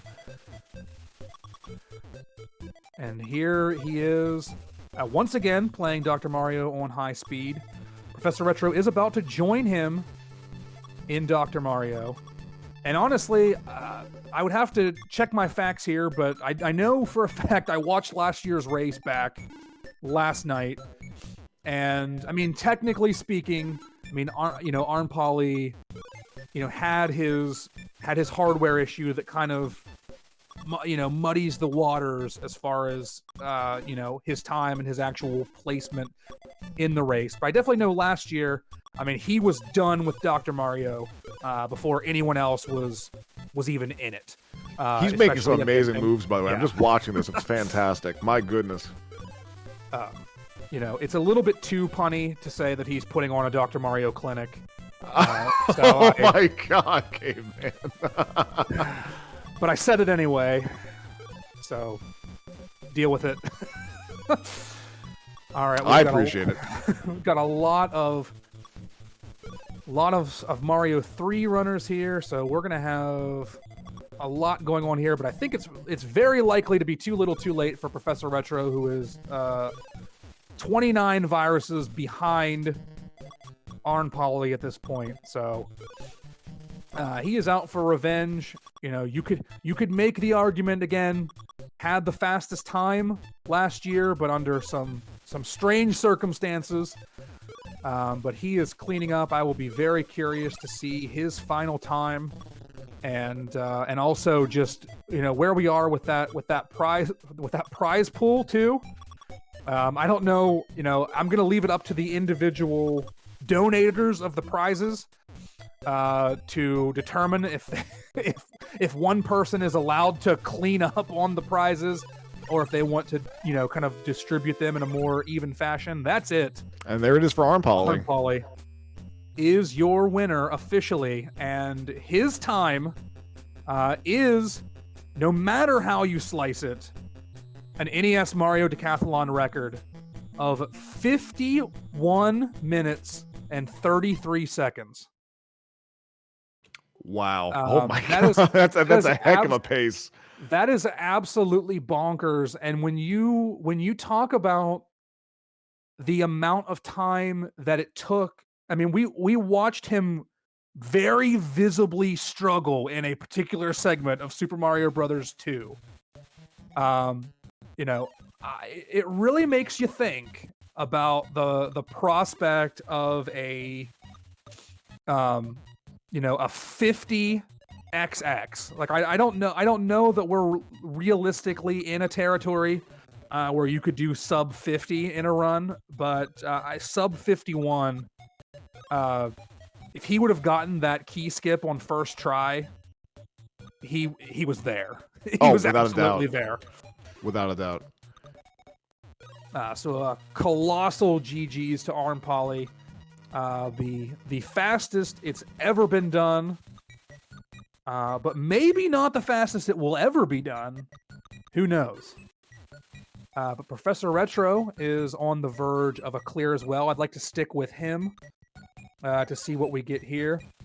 The splits for Arm Polly on the prize qualifying games. He had a 9:43 golf, a 10:14 SMB3, and his Dr. Mario was only 2 minutes and 33 seconds.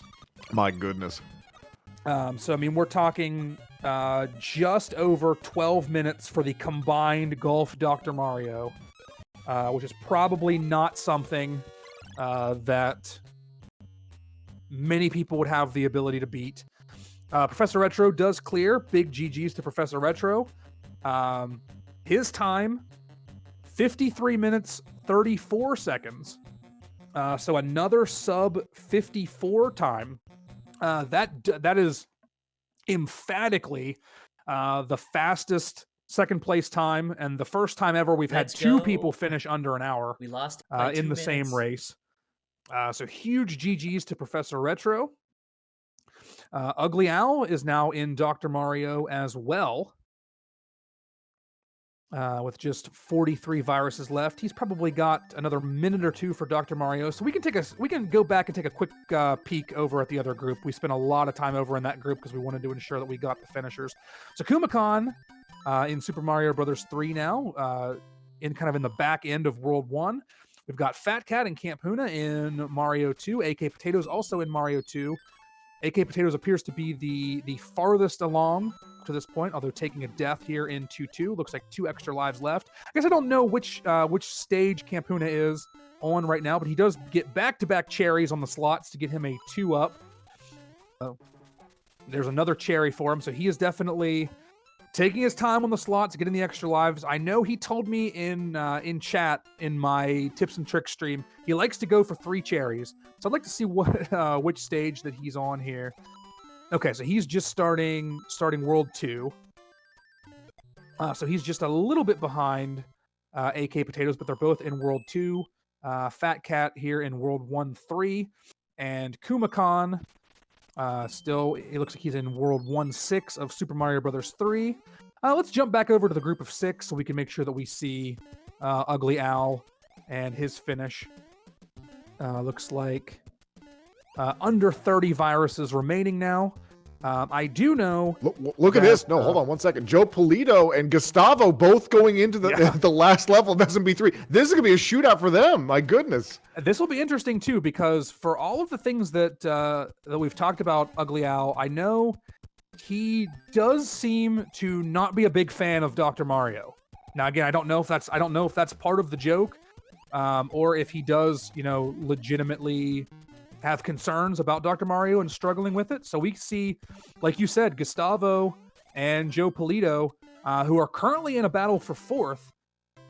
But Dr. Mario can be a very cruel mistress. There's a big RNG factor, not just the skill factor. So, who truly knows what's about to happen here in the battle for the final spot on the podium? Professor Retro put up an 830 Golf and a 318 Dr. Mario. So they're extremely close. I'm trying to math out who had the faster combined time between Golf and Dr. Mario, because Arn Poly's Dr. Mario was... I'm completely embarrassing myself.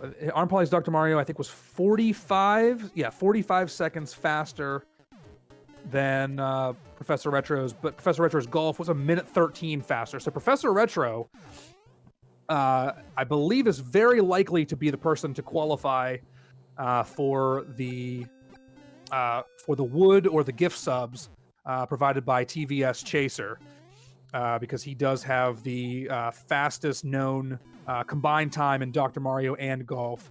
I'm not sure if anyone will eclipse it. We do now have 3 runners in Dr. Mario.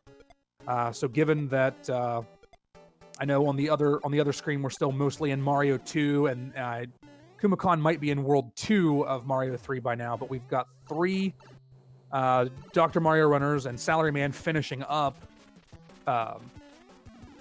with Super Mario Bros. 3. So let's jump back over to the large screen just so we can see all of them finish, and then we'll be able to stick with the group of 4 for the remainder of their runs. So it looks like Gustavo with 37 viruses left, Joe Polito with 33, Ugly Al still out in front with only 14 viruses left. I know he's got some garbage kind of stacking up there. It might be it's going to be very tough for him to clear those blues over in the bottom right corner of the screen, because there's just a lot of junk on top of those. And we're not in a situation where he's going to be able to get a vertical clear. He could technically do a horizontal clear of blue of all of them, but I'm not sure. It doesn't look like that's the strategy that he's going for at the moment.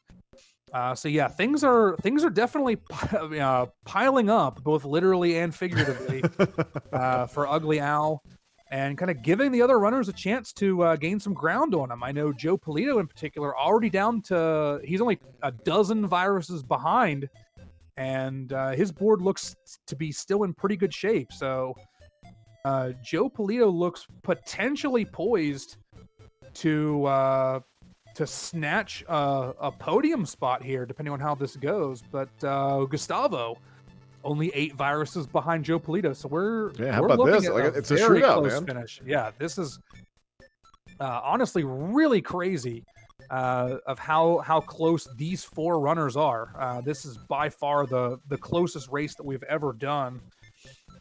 We've just really been seeing some mind-blowing stuff in this heat. It's been incredibly competitive. Now 9 viruses left for Ugly Al, and 17 for Joe Polito, now down to 16. So it is going to be neck and neck. Salaryman and Gustavo only 3 viruses apart. So there are potential for some serious swappings here in the placements very late.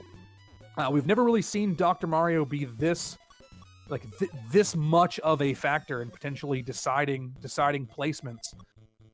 But yet here we are. So Polito with 16 viruses left, 18 for Gustavo, 20 for Salaryman, and then still 8 for Ugly Al. This is wild.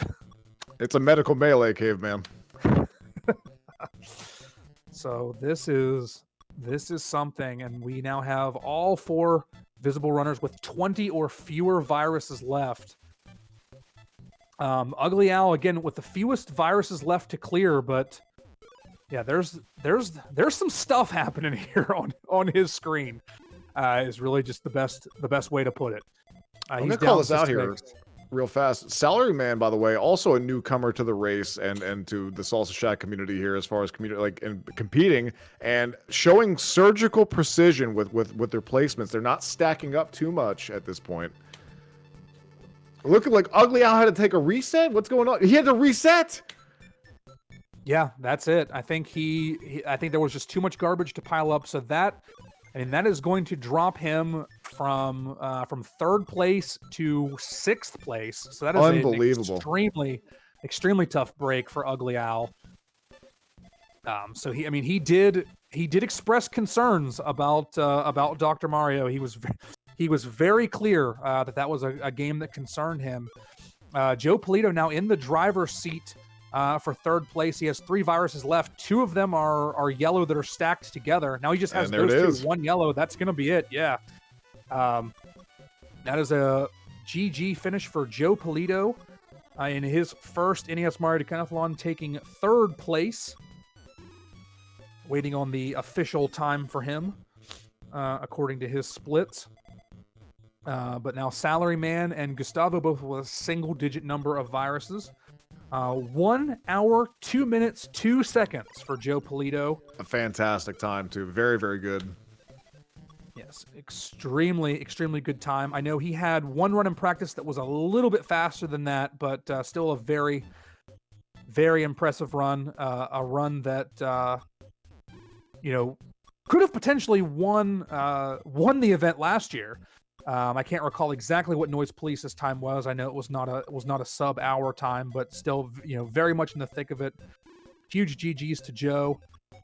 We've got just a single virus left for Gustavo. So Gustavo on the verge of snatching 4th place here, and he does. So a huge GG to Gustavo Shrapnel with a time of 1 hour, 3 minutes, and 3 seconds. So exactly 1 minute, 1 second.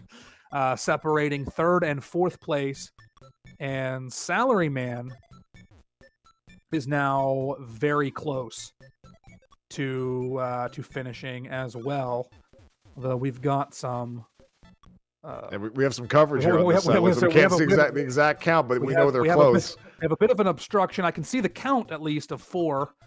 3 of them are visible on the screen. I'm guessing there's a yellow one probably over on the left there. Yeah, they were definitely very close. All right, so we've got Gustavo and Salaryman. Excuse me, Ugly Owl and Salaryman, who are both about to finish. So we'll stick here with their Dr. Marios, and then once the Dr. Marios are complete,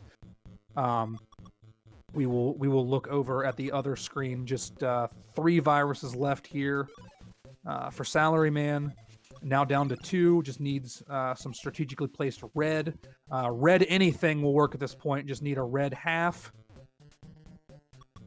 And there it is. That should do it for Salaryman, who is finished with a time of 1 hour, 4 minutes, and 34 seconds. So once again, just it's a minute barrier difference between 3rd, 4th, and 5th. Before we got so close to the finish there, I wanted to kind of talk about Salaryman a little bit, just because I know that Salaryman is primarily a Donkey Kong and Donkey Kong Jr. Speedrunner, which I imagine is kind of what kind of prompted him to want to do this event. I know he is 3rd place on the Donkey Kong Jr. leaderboard, which is definitely nothing to sneeze at. That's a very busy, very populated leaderboard. So a big GGs to Salaryman, also finishing with a sub 105. We've got Ugly Owl in a much, much friendlier looking Dr. Mario screen. Oh, it's night and day. So we will let him wrap up here, and then we will join we'll join the remaining runners after he has finished. But just 6 viruses left. He is playing it safe and for good reason. Just an unbelievable turn of events here. That Ugly Owl was firmly in that contention for the bronze medal throughout the entire thing, and then it just all went downhill here with Dr. Mario. and had to do a full reset after having that difficulty there with it, and allowed Joe Polito to snipe that third position. Yeah. And then also, you had Gustavo and Salaryman also then take the fourth and fifth slot. So it was certainly a very costly death to take, but it looks like he is in no danger at this point of that DNF that he definitely had joked about getting at one point. A very friendly board. He'll go ahead and clear out the blue there. Now just 2 red viruses left. Has now a clear path to both.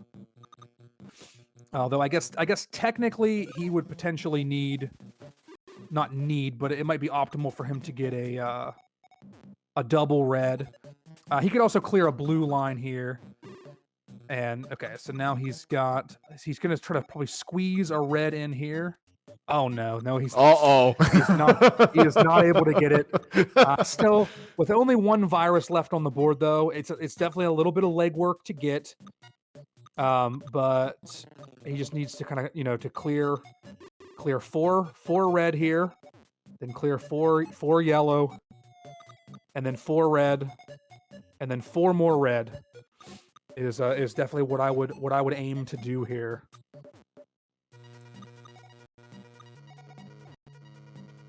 This is we're watching the miracles of modern medicine right here, Captain Caveman. So yeah, I would definitely be aiming to kind of get the reds on the kind of that's I was gonna say that's exactly the strategy I'd be trying to employ there. Now he'll need to clear some. He'll need to clear the yellow garbage there, which he's in the process of doing. We're getting kind of full here, though. I mean, we're losing places to just stash pills at this point. It's getting a little bit nervous, and then there's kind of that extra there. Yeah, it's going to be rough for him to kind of squeeze in some red. So he's going to clear this red, I think. Oh my goodness, I'm getting nervous. And now he really needs a double red. Okay, so now all right, we're in good shape. So here's the double red that'll clear that out. So now he has a technically unimpeded route to that 1 virus. All right, this double red's good. Now he just needs any red on top of that, and he gets a double red. He knows where to put it. There it is. There it is. My goodness. GG's, everybody can breathe now. GG's to Ugly Al, who finishes the race in 6th place. We'll wait for an official time on him, but we'll go ahead and head over. And Kumakan, I believe, has completed his SMB 3 run, and Kumakan is about to start Dr. Mario, is what I believe is about to happen. Yep, that is indeed the case. So we've got Camp Huna starting Mario 3, Fat Cat in Fortress 1 of Super Mario Bros. 3, AK Potatoes in World 2. So the clear divide here, Kumakan in 7th, AK Potatoes in 8th, and Fat Cat in 9th, and Camp currently in 10th. But we just saw some crazy stuff happen in the other grouping of racers. So I'm in no way, shape, or form insinuating or implying that I think that those standings are locked in. Hey, Kuma going with the medium speed strats on this one. I'm going to point out, and also another narrative that popped up: Fat Cat leapfrogging Cam for 9th position after struggling with the early game though, and fighting back.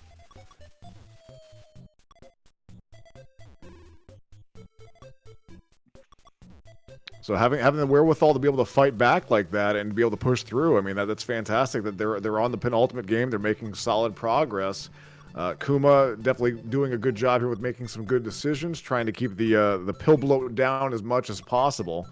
And again, going with those medium strats. AK Potatoes looking to be wrapping up SMB 3 soon. I believe that's the last. It is. Yeah, that's the last airship. It is indeed the last airship. So AK Potatoes is very close to joining Kuma in Dr. Mario, and Fat Cat and Camp both in World 1 of Super Mario Bros. 3. Ugly Owl did finish with an official time of 1 hour, 7 minutes, and 30 seconds. I consider this is very likely a PG stream. So I will not. He had some disparaging things to say about Dr. Mario, and he was fully justified in doing so. There's definitely some slander involved here, Caveman. I know there are plenty of people that are big Dr. Mario fans. I personally am not a big Dr. Mario person myself either, as I think was probably made very evident in the broadcast booth battle. But Kuma here now with just 12 viruses left, it looks like. Yeah, I see 12. His virus total not quite obstructed by the pipe, but kind of there, just there enough to make me second guess the number that I was looking at. AK Potatoes now in Dr. Mario with just one virus cleared and 43 to go.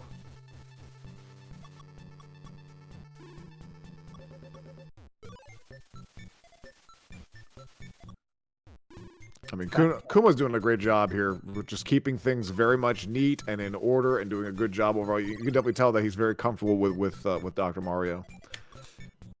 Yeah, I mean, it's definitely a game that will separate the people that are good at it can definitely gain a lot of time on the people who are not quite as good at it. So. Nice placement there. That was really good. Oh my goodness! Like he was able to split the uprights with that turn. It's like a T-spin. Yeah, there's some wild Dr. Mario stuff that happens at the highest level. Now just one virus left. This is academic for Kuma. It is cleared, and he will finish the NES Mario Decathlon here in 7th place. I'd be very curious to know that segment time. That was a very clean Dr. Mario from start to finish. It was an incredibly clean Dr. Mario. So I would be interested to see that split time as well. Very few unnecessary moves. Everything had its purpose. Everything had its place. I actually really appreciate the skill, the surgical ability of Kuma on this one.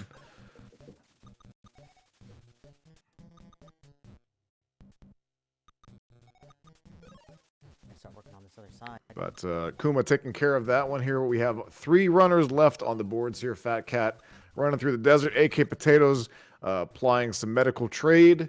And looks like Cam on the, everyone's favorite thing in the world, auto-scroller. Absolutely. I'm not sure. I think I missed if there's something that in particular that happened that forced Camp's hand to play this particular stage. I know it's generally not required for the clearing of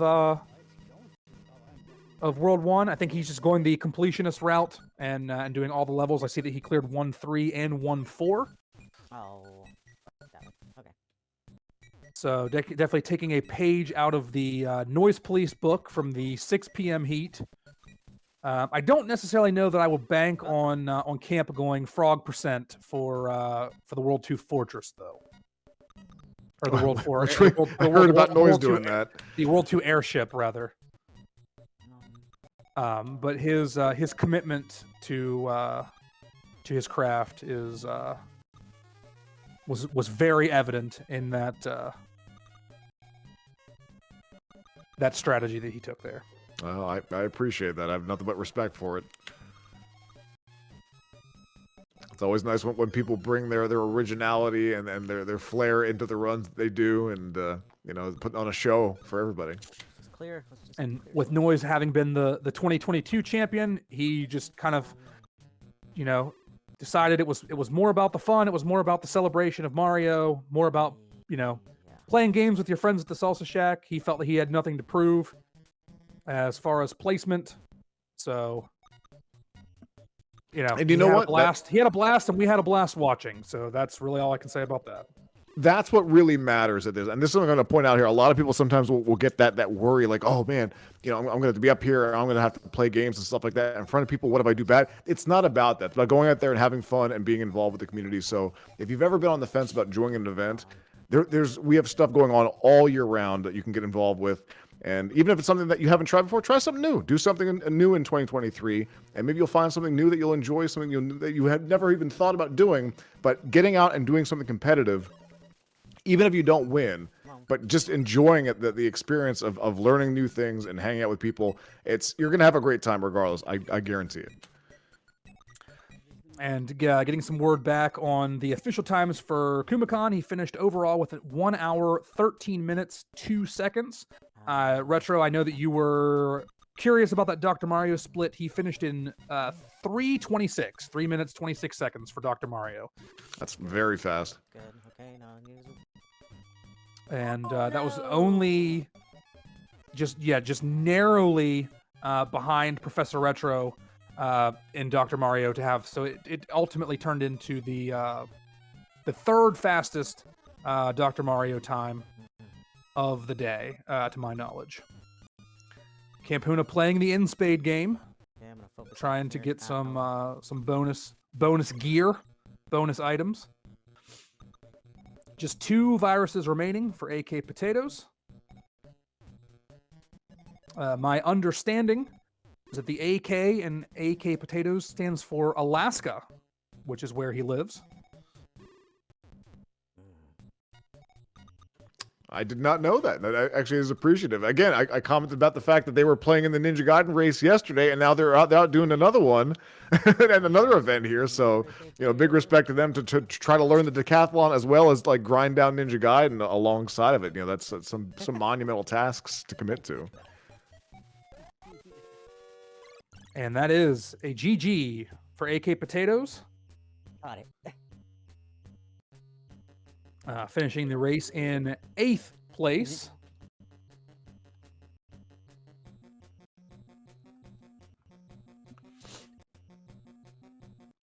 Fat Cat finding the oasis in the sky. Very, very nice on this one. And Cam in the precarious platforming section. And actually doing a pretty good job with that. Very good. Absolutely, and I mentioned it right before we started. Super thrilled to have Camp Racing with us again. He was kind of conspicuous by his absence in the kind of in the Discord in the days and weeks leading up to this event, as he has run in both of the previous races. So I was kind of hoping to see him, and then he popped in the Discord and said, is there time? Is there room? And the answers were an emphatic yes and yes. So that's now, I believe Arn Polly, Noise Police, and Campuna are makes me feel better. The 3 originals to have technically run all 3 races. We can count. I think we can count Pico for sure and his his participation in the broadcast booth battle.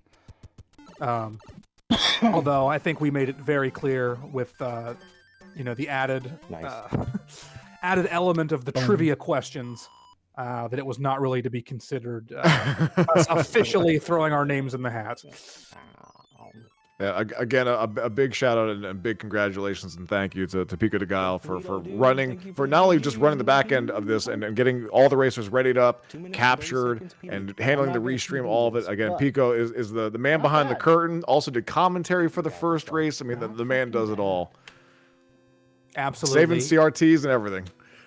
He has been such a big part of this event this year. He really took on the worst part is a lot of the work. Like I'm not going to get too deep into the specifics, but there was a point where I really wasn't sure how much I would be able to provide for this event next year or this year, but really wanted to see it go on. And Pico really took ownership of a lot of the parts of this event. And I want to make sure that he gets the credit that he deserves and that people don't falsely attribute too much of this to me, because he has just been absolutely critical in the success of the event this year, not only with the commentary, but the layout work. He put the announcement trailer together. I kind of just, faded into the background and was able to be here and do some commentary. I put the little tutorial video together kind of helped him with some of the He like dodged me. he was able to lean on me a little bit for a little bit of help with some of the layout elements. But I mean, I would say that this event is like at least 80% Pico. So I want to make sure that he gets the credit for this year and everything that he did. Fat Cat finishing up SMB 3 and moving on to Dr. Mario. Again, I just want to throw this out there. I'm just very, very amazed that Fat Cat had a very large gap where they were struggling on pinball there, but was able to claw their way back and just keep pushing forward. So nothing but respect for them. Okay, that's a good start. Absolutely, and now we will see what Fat Cat's Dr. Mario prowess is. Now, opting to go with the low speed strats on this one, and I have to ask you there, Captain K-Man. I mean, do you like to go with fever or chill when you play Dr. Mario? I'm definitely team chill, for the most part. Although, fever I've found to be a much more singable song. Although usually I'm just singing about how much I don't like Dr. Mario. So. Yeah, I'm also on team chill. Absolutely. Yeah. All right, and we definitely have some early stack ups here over on Fat Cat's screen. Pico and I were talking about it in the first leg of how this is most definitely a game. Oh, as he takes a rough game over there, but I think early enough to probably not be too big of a concern. But there's really kind of an interesting, I find it interesting, like a reverse difficulty element to Dr. Mario, in the sense that like it's very tough right here at the beginning whenever the viruses are stacked up, 2/3 of the way up the screen, and as long as you make the right moves, not necessarily every optimal move, but as long as you're for the most part playing smart, I think the game gets gradually easier, of course, as you clear those viruses out and you have a lot more space to play around with the different elements, like kind of we saw Ugly Owl kind of have a place to lay the garbage off to the side, right? Like once you kind of clear one or two columns, you don't have to worry about unwanted pills ending up in a certain spot. Ooh. And that's going to be another reset for Fat Cat. I was just about to say that Fat Cat was riding that Dr. Mario struggle bus that I am very familiar with, that I can't play this game for the life of me for a multitude of reasons. But thank you, hey, for pointing this out, that there's a colorblind hack for people like me. So that's great to know. Yeah, so, and we definitely set the precedent this year that graphical-only ROM hacks are legal in the NES Mario Decathlon. I know that I don't believe that you were around for this portion of the first leg, but Johnny Link in the 6 p.m. heat ran an SMB3 graphical hack where he played as Peach. And we did confirm. So it was definitely a fun little surprise. Ooh, unfortunately, Cam giving that Koopa Troopa a hug. There is a hammer brother, I guess technically a boomerang brother up there.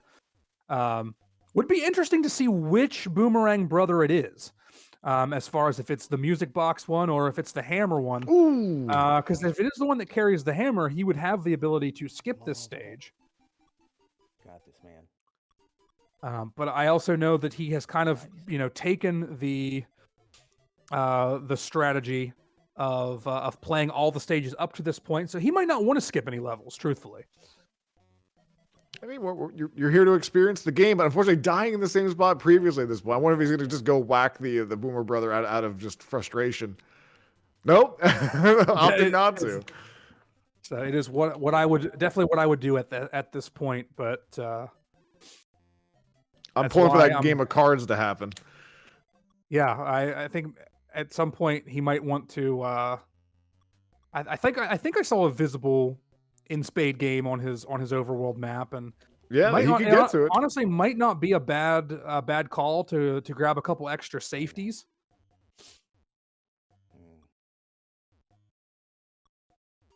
Ooh, giving another Koopa Troopa hug. Actually, the Koopa gave him a hug. He just got Pico de Guiled. That gives you a good spot to drop the And that's tough because that's a game over for him. So what that'll do is it's going to keep the fortress cleared, but it is going to respawn worlds 2-1 and 2-2. So technically he does have the option because the fortress has been cleared and it took out the lock there beside that pipe.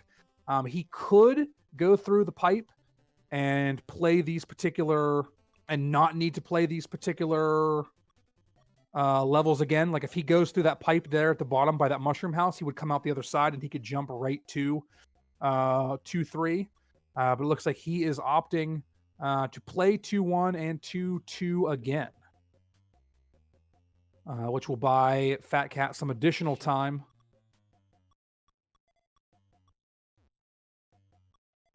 To try to whittle down at this stack of viruses. 26 of them left to go.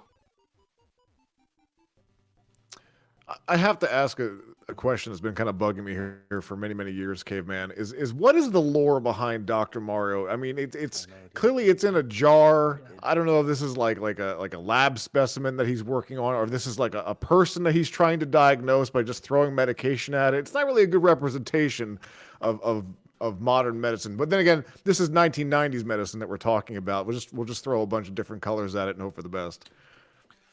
Yeah, I'm not really sure if there is official canon behind Dr. Mario. This might be a good time to see if we can locate a PDF of the Dr. Mario manual to see if there's got to be a backstory. Like, how did he get his PhD? How do you pivot, hard pivot from plumbing and get into medicine? Okay, so here it is. Here's the official introduction to the game as per the American Dr. Mario manual. He just says, "Hi everybody, I'm Mario. How's it going? Over the last few years, I've been involved in some pretty wild adventures. Now, believe it or not, I work in the virus research lab at the Mushroom Kingdom Hospital. Oh my God, it is! Today, I'm about to begin my research as usual." And then there's a dialogue between Dr. Mario and Nurse Toadstool that Toadstool says, "Dr. Mario, something terrible has happened." And Mario says, "What's wrong, Nurse Toadstool?" And she says, "One of the experiments has gone out of control. The viruses are spreading quickly." And Dr. Mario says, "Oh no, we've got to do something. I've just developed a new vitamin that should be able to take care of it. I sure hope this stuff works." It's vitamins. It's not even medicine at this point. He's throwing supplements at it. He's just rated a GNC, and he's trying to contain the viruses with like airborne and. I can't believe it. I've gone 30 years now without knowing the deep lore of Dr. Mario. I don't think there's anyone here that knew this until now. Now you know. Now you have this for bar trivia. And if there's a trivia that asks this, it's the geekiest bar I've ever heard of. Yeah, I was gonna say any bar trivia that includes Dr. Mario questions is one that I want to be at. So you let me know if you find that on your side of the state, and I can be there in about 6 hours. Oh man, no, I have not found it.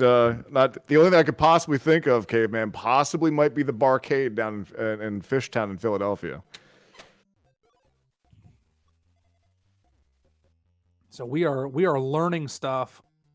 You thought the learning portion of this was over when Mappy Man stopped asking trivia questions, but here we are. That is the complete canon lore behind Dr. Mario.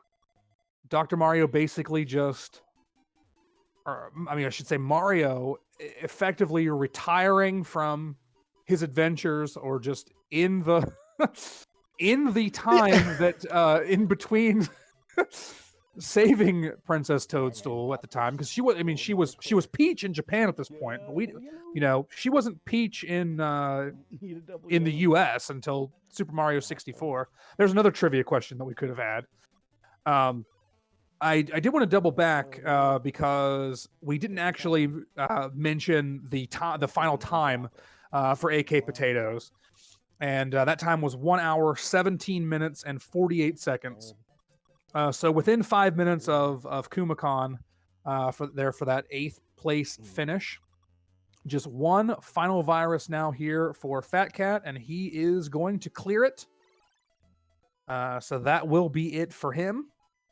So Fat Cat clearing Dr. Mario, finishing the NES Mario Decathlon in 9th place of the 10 p.m. heat. Now I will say, like, we are obviously at this point not aggregating the times between the two heats on the fly, but I certainly have no issues compiling a leaderboard of sorts at the end of the event. Probably sometime early tomorrow, I imagine, to kind of just take all 17 runs, honestly, because I'd like to show some love to Pear Gamer and his very entertaining run also. I'll aggregate that data and kind of get us the actual the 17 finishers who ran the race today. But in this particular heat, it's going to be a 9th place finish for Fat Cat. And the final time for Fat Cat, 1 hour, 31 minutes, and 14 seconds. Which, taking a look at the splits here, does appear to have been a PB. Looks like PB hype, man. That's awesome. Yeah, looks like the previous PB was around 141. So a PB by 9 minutes and 41 seconds is what it's looking like here on Fat Cat's live split. Oh, GG. I mean, to Fat Cat to clawing. Well, yeah, pardon the pun, clawing back after having some struggles with the pinball machine, but otherwise getting through pretty decently there. Definitely would have been competitive with some of the times we had in the first heat as well. So, I mean, great to see overall. We got one remaining run going here at this point. Cam making through some problems. We got one more round left, one more course, an auto-scroller in the sky to get through for Cam. And then we have one more bit of doctoring to do. I'm just one real fast. The wording in that manual was like, believe it or not, I got involved with like he fell into this opportunity. Like he saw something on Craigslist and he's like, well, you know what? Well, no, this is the 90s, so he would have went in the personals or like the classifieds or something like that. Like in need of doctor, must have mustache, and that's what he. Like, I'll do it. Why not? Now, granted, I mean it's very possible that. Yeah, he does. He literally says verbatim, believe it or not, I work in the virus research lab at the Mushroom Kingdom Hospital. I don't believe it. I don't believe it, caveman. I'm calling BS. Now, one thing that we don't know is we don't know really how far behind, in the medical field, and as you say, modern medicine. We don't know how far behind the Mushroom Kingdom was to the United States. It's very possible that there really wasn't any sort of medical care at all in the Mushroom Kingdom, and therefore, you could make the argument that Mario coming from the streets of Brooklyn all the way to the Mushroom Kingdom, from previous lives as a carpenter, a construction worker, and a plumber, is somehow the most qualified person to be in charge of, all of the the medicine, or the medical field, I guess you could say, in the Mushroom Kingdom. I guess it's not that far fetched when you think about how few Americans there probably are in the Mushroom Kingdom. Yeah, Mario finds a secret warp zone from working on the drain. I watched the Mario Brothers Super Show. I know the deep lore of how he got there in the first place, but then he discovers psychotropic mushrooms and suddenly thinks he can ply his trade in medicine. So I don't know, man. I think it's just one big giant delusion. You know how he woke up from the dream in SMB2 at this point? Like, this is just some sort of drug-fueled trip that we're dealing with at this point. He's like, hey, look at me. I got involved with medicine. I'm going to throw vitamins at things. Yahoo! And then he backwards long jumps out the room. Yeah, it's honestly, it's something else. And I mean, I know that, Mario has done plenty of weird stuff. I do think maybe being a doctor might be the most far-fetched of all of them. But I would have to really look back and really think about that to be that sure. I have to wonder at this point, who has more professions, Mario or Barbie? Because dude's played every sport. he's been to space multiple times. You know, he did plumbing. He's been a golfer. He's a painter. He's a music maker. He's done it all, baby. Mario the polymath. Absolutely was. It's crazy. He ref the Mike Tyson fight. Yeah, look. Come on, man. Yeah, that's true. I'm just trying to think. I mean, and that's like, but like being a doctor is something that he like legitimately did, right? Like he. Sorry to cut you off here, CCM. I just want to point this out real fast. Cam is doing the full 10 for us, baby. Yeah, He started a 0. He is going. So yeah, he does simply need. But I mean, I guess what else would you expect in this situation when? I believe that he did clear every individual level in Super Mario Brothers 3. So we're getting some extra time. He's going to work his way into level 10, which gives us plenty more opportunity to talk about the preposterous nature of Mario practicing medicine. I need to look through a list of Mario games now to see what else there is. Because truly nothing else seems like Mario was never a lawyer. Like they opted to not go that route. I'm pretty sure that there's probably an unreleased game like Mario Passes the Bar that we just haven't seen at this point. He ran a hotel. I think he built a time machine. So, he's got clearly some other stuff on that side too. Like he's got a lot, man. The more I think about it, building a time machine actually might be more preposterous than practicing medicine. Like I think I could probably tell someone in a very unique situation, I might be able to give what's probably not legally medical advice, but I could technically give someone a sound solution for like knocking out like a bad cough or something, right? Mm-hmm. But I know that I can't build a time machine. What about Mario teaches typing? But you forgot about that one, huh? It's there now. I'm just trying because he's a carpenter in Donkey Kong. He runs a circus, so that's so there's was that why he cages up Donkey Kong Jr.? Is that the deep lore for that? So there is actually a Game & Watch game that is an intermediate game. Oh, here we go, deep cut. Between Donkey Kong and Donkey Kong Jr. Called Donkey Kong Circus. And you control Donkey Kong, and Mario is the ringmaster, and like you have to juggle. Like it's a Game & Watch, high score type game where you just have to juggle, and like avoid fire, and like if you lose a life, like Mario like whips you. It's honestly like very very strange. That's horrifying. And so then it chronologically takes place between Donkey Kong and Donkey Kong Jr. because Mario captures Donkey Kong in Donkey Kong after the Rivet stage, and then it's up to Donkey Kong Jr. to save his dad from Mario's literal abuse. Is really what it boils down to. Wow! Like there's some dark stuff in the Mario lore. He hasn't always been the good guy. Well, I mean maybe that's why Mario went missing in that one game. But I mean, there's other when you include the Game & Watch games, it gets even wilder. Like there's Mario's Cement Factory. He making cement shoes for people, dude. That's hitting too close. That's way too Italian. Don't do that. That's not good. We can't do stereotypes for Mario. Even though I think he loves spaghetti. Oh man, Mario Bros. Super Show. Like in retrospect, pretty rough.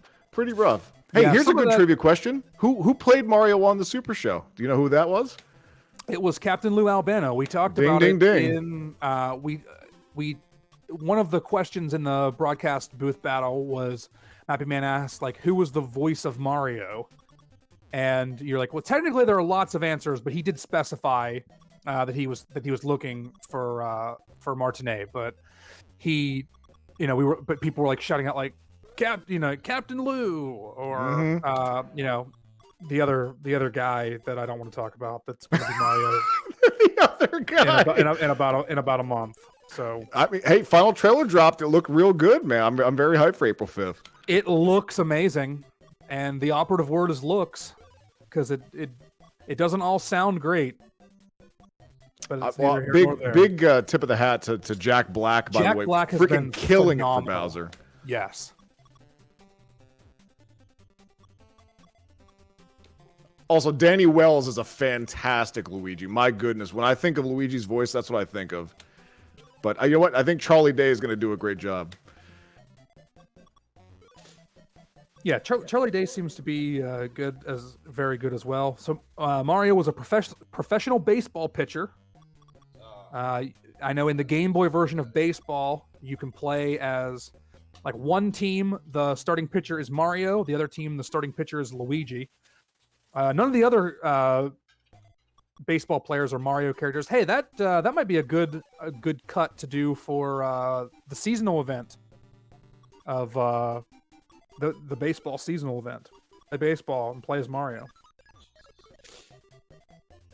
I'm trying to think if there's any sport that he hasn't done at this point. I mean, golf, baseball, racing. I don't believe football. I was gonna say I don't believe we have an American football Mario game. Oh yeah, I'm sorry. American football. We got to clarify. We got an international audience because it's soccer, but yeah, I understand. He bakes cookies. Oh, he was a chef. Yeah, Yoshi's Cookie. Let's go. Why is that not in this? That game is great.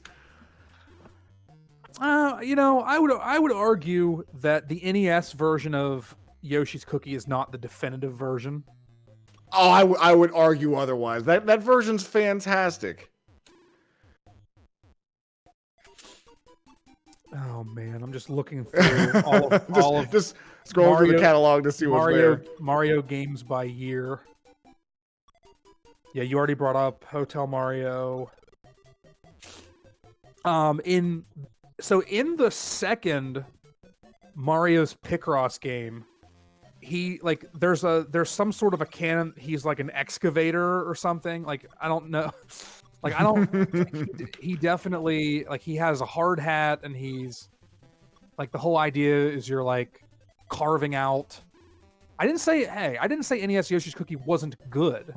I just feel that the SNES version of Yoshi's Cookie is the definitive version of Yoshi's Cookie, is all I said. I'm not slandering NES Yoshi's Cookie. I feel like I need to defend myself from hitting some strays over in chat. He's played tennis. He's certainly played plenty of golf. He's played baseball.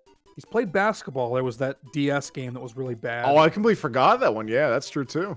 He's raced go-karts. He has raced Formula One. No, oh, that's right. Yeah, F1 race for the Famicom. That one, I mean, that's like he was on the cover for that one too, no less. Yeah, I'm actually wearing a shirt right now that has the Mario graphic from Famicom F1 Grand Prix. Deep cut. Very nice. I like that. I appreciate that. Also, Cam Fuma here on to level 5 at this point. Also, I think that we're watching Cam Fuma at this point earn their medical degree. Just going through Dr. Mario the full way through, and I respect it. I mean, we could probably go tell them at this point that level 10 is the only thing that's needed, but at this point, I think they've put in the work that no matter what happens, they can claim the time, because I think they've killed more than 40 plus viruses. I don't think that this 0 to 10 playthrough of Dr. Mario is unintentional, for what it's worth. So I think we're just gonna let him go. Mario was a painter. I'm just gonna keep going. We're only in we're only We're in, gonna we're get to only the in bottom of that. We got time. We might as well riff about the Mario lore. I mean, it's a celebration of the day itself. This is a great way to finish it off. We're only in the we're only in the early to mid 90s at this point. I'm sure I'm skipping. Oh, there's so much. I mean, I don't know what you would call Mario Party. He's a board game pawn. I don't know, like what is technically, like how would you describe He's a ruiner of friendships. He's like the opposite of a matchmaker. That's what that game is. That game is complete. Like I'm gonna bleep myself. So it's just like, oh man, I got 10 stars. I've been crushing it all day, and then nope, chance time, and it's over. You got nothing. Yeah, it's definitely not a game that is always decided by skill, and that's the understatement of the century. So here's a question for you. What series that Mario has not appeared in would you transplant him into?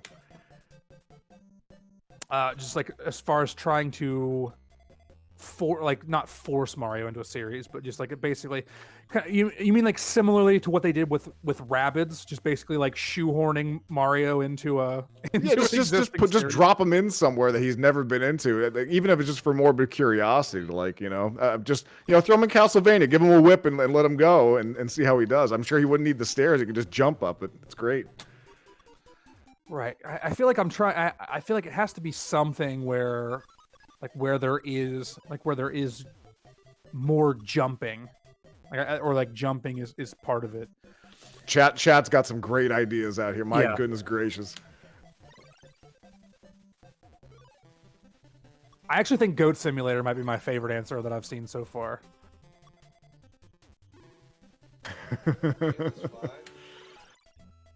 Ugly Owl with put Mario in SMB2. I love it.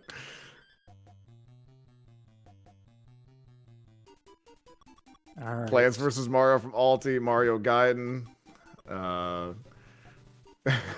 Diablo, Dark Souls, some fantastic stuff overall. Love it. Salary asking, what's the lore of Mario Paint? Honestly, that might be one to actually go look at the manual to see. Believe it or not, I now have an art studio and music studio, and apparently I have a bunch of gnats everywhere. And by the way, just I respect the attempt to at least try to canonize it. Like it's definitely like a something. They didn't have to do it. They didn't have to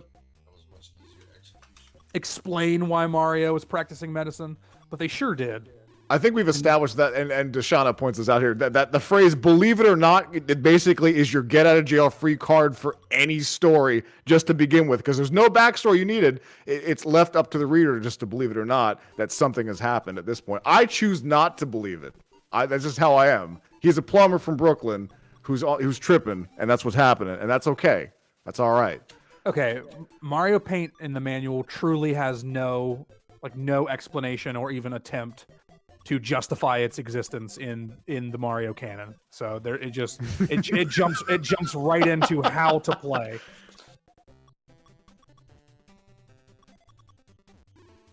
Terrible. I love that how Mario made it. He made a mouse, and he made the hardest plastic mouse pad ever. And that the ball did not work well on that thing for the life of what it was. But it's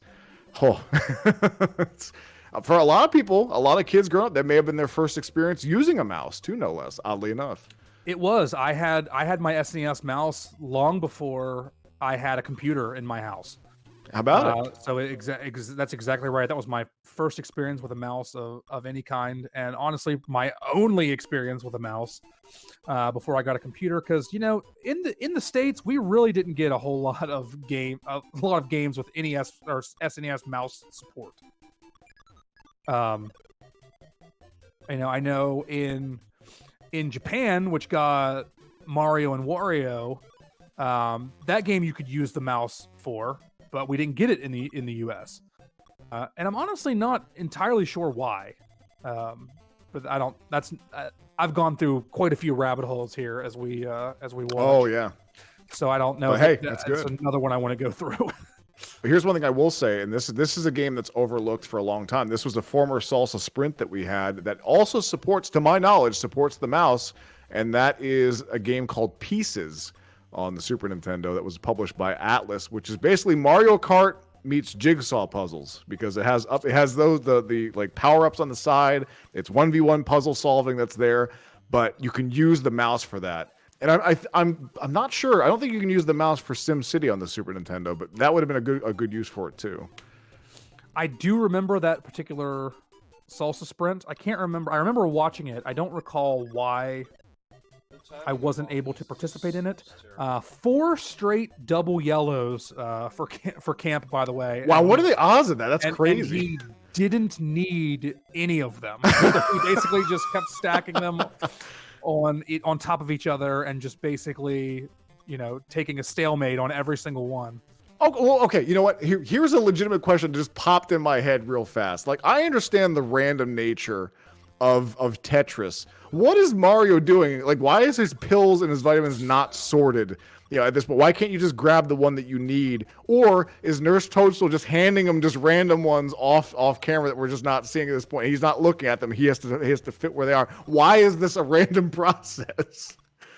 Well, here's the thing. I guess we don't necessarily know what Mario's line of sight into the virus jar is.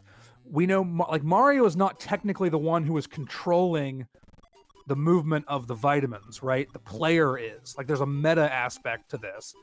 Mario is tossing you the vitamins to place. So he doesn't necessarily know which ones you do and don't need. Oh, goodness gracious. Yeah, that seems plausible, but I think Fat Cat called it out in chat that it's very hard to assemble meds when you're on them. He's on his own supply of quote unquote vitamins.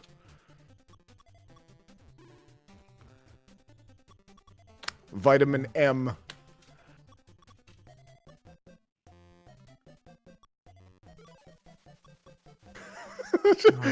Just close the heckin' jar and walk away. Yeah, we have an outbreak. Someone just find the cork. That's all we got to do.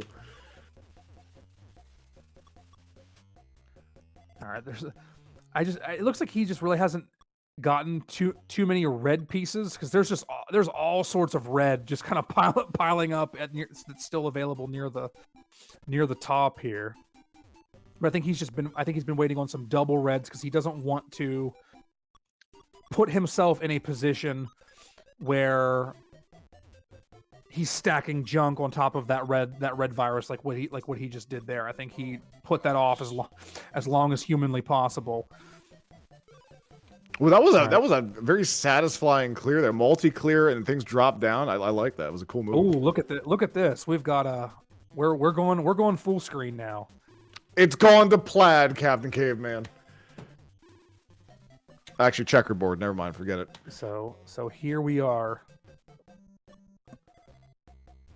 Look, I'm cool with this. I love this because this is us collectively celebrating the end of Mario Day together.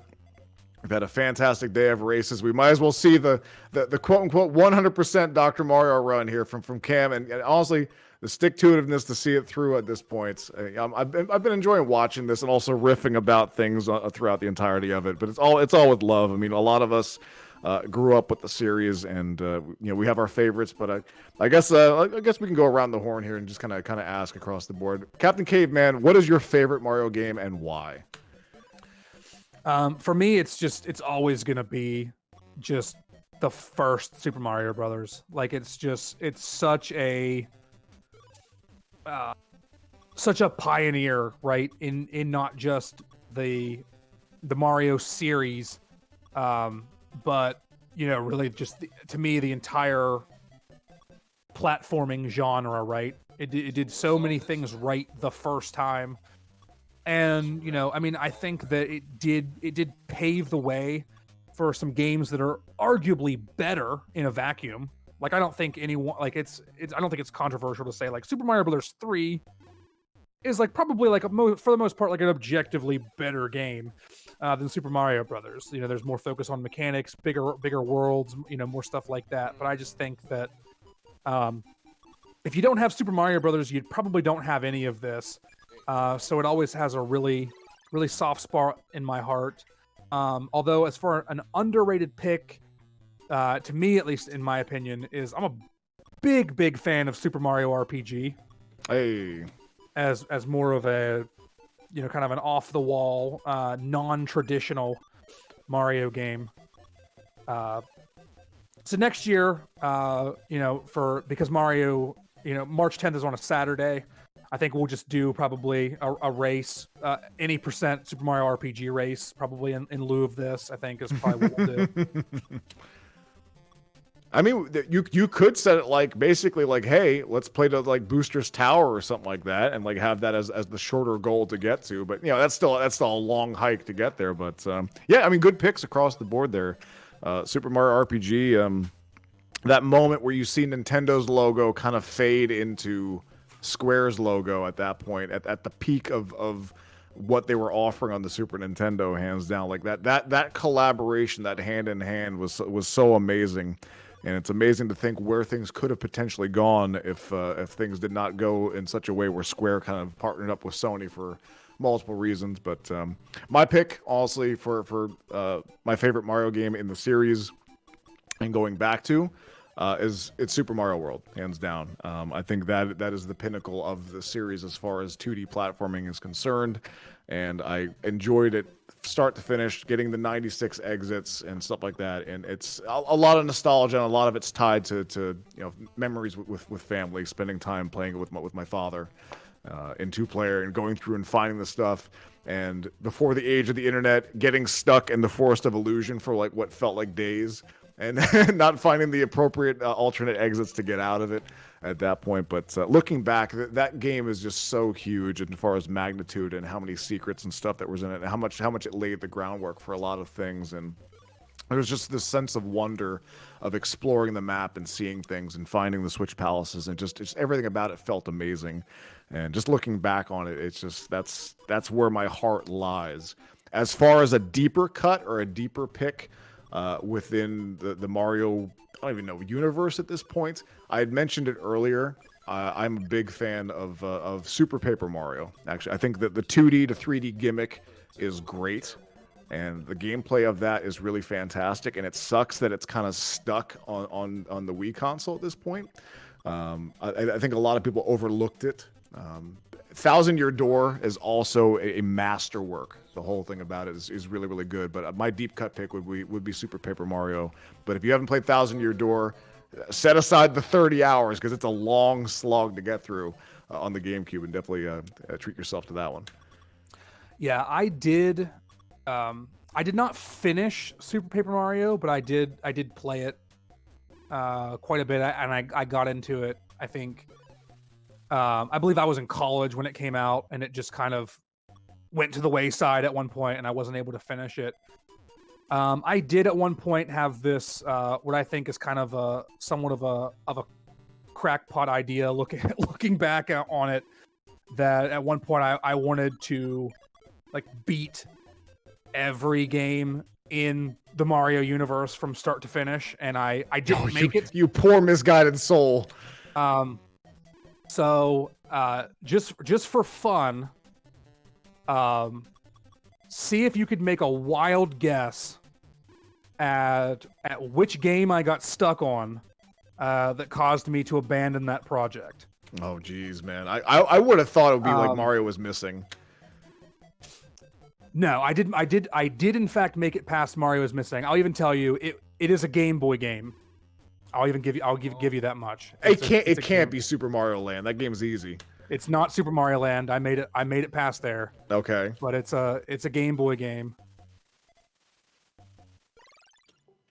I mean, I'm not sure. I'm not really sure, because the other ones, I'm thinking about the ones that are on there, like the 6 Golden Coins is a fantastic game. There are some guesses coming in chat too, so I'll let that go. And again, this is not, we're not talking about like mainline games or anything like that. It's what I would say every game in the Mario universe. That includes like, and some of them are the clear conditions were a little off, like for example, like baseball on the Game Boy was like, I have to win a game because that's all there is to do. Sure. Wario Land counts. I did make it past Wario Land. I made it past Donkey Kong 94. Donkey Kong 94 is a great game, man. Because you is. think it's just regular Donkey Kong, and then it just goes into something completely different. And if you put it in a Super Game Boy, it has its own custom frame that makes it look like an arcade cabinet. It's so cool. It's awesome. Mario's Picross is a very good guess. So I'll probably just come out with it because I don't want to just force everybody to just keep guessing and keep guessing. It was Game & Watch Gallery. So basically my clear condition for Game & Watch Gallery was to get to unlock all 16 of the gallery corner games, which is you have to clear, I believe it's 1,000 points on all 4 of the games in both. Oh wow! That seems like a hurdle. Yeah, in both classic and modern mode. So 8 different games technically that you have to do 1,000 points in, and I'm still missing classic Fire, and then both classic and modern Manhole. So I'm 5/8 of the way there, but I mean it was legitimately like 5 years ago that I tried to do this and stopped. So, some say to this very day he's still playing Game & Watch Gallery. So maybe one of these days, I'll just show up randomly on Twitch just playing classic Fire, and there'll be at least 52 people that could potentially swing by and know exactly what I'm doing. It's fantastic. Oh my goodness. All right. Well, I was gonna pivot and ask you what do you think is objectively the worst Mario game in that he's ever appeared in that you have played yourself?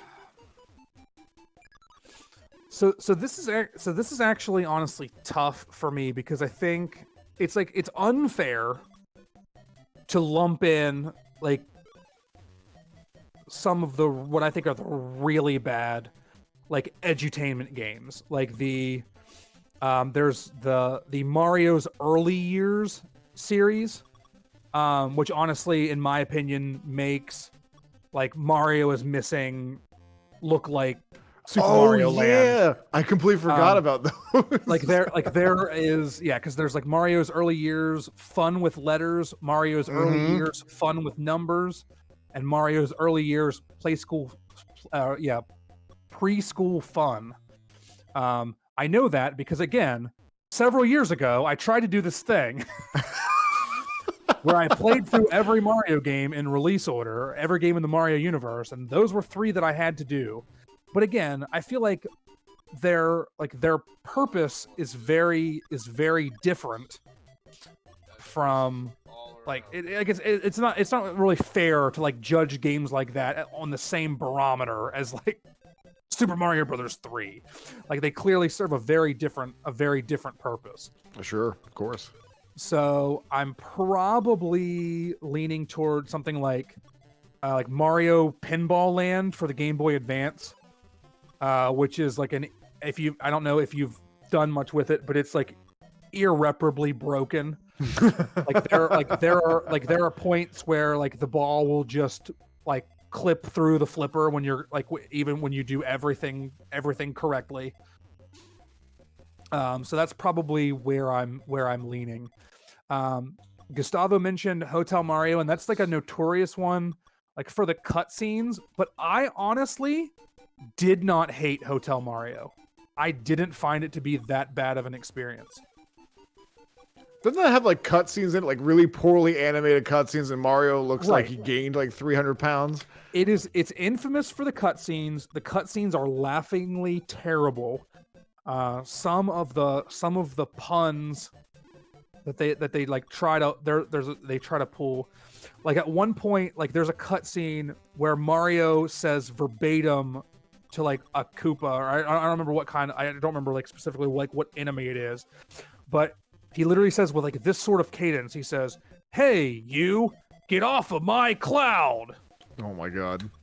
And which is a clear music reference. All right. But it's just there's some really terrible stuff. I know some of it's kind of remembered somewhat lovingly because of all of like the memes and stuff about him talking about the toasters and all that stuff and spaghetti. But all in all, the actual gameplay of Hotel Mario, it's not the worst Mario game that I've played, and I've played a lot of them, and I'm sure someday we'll play more.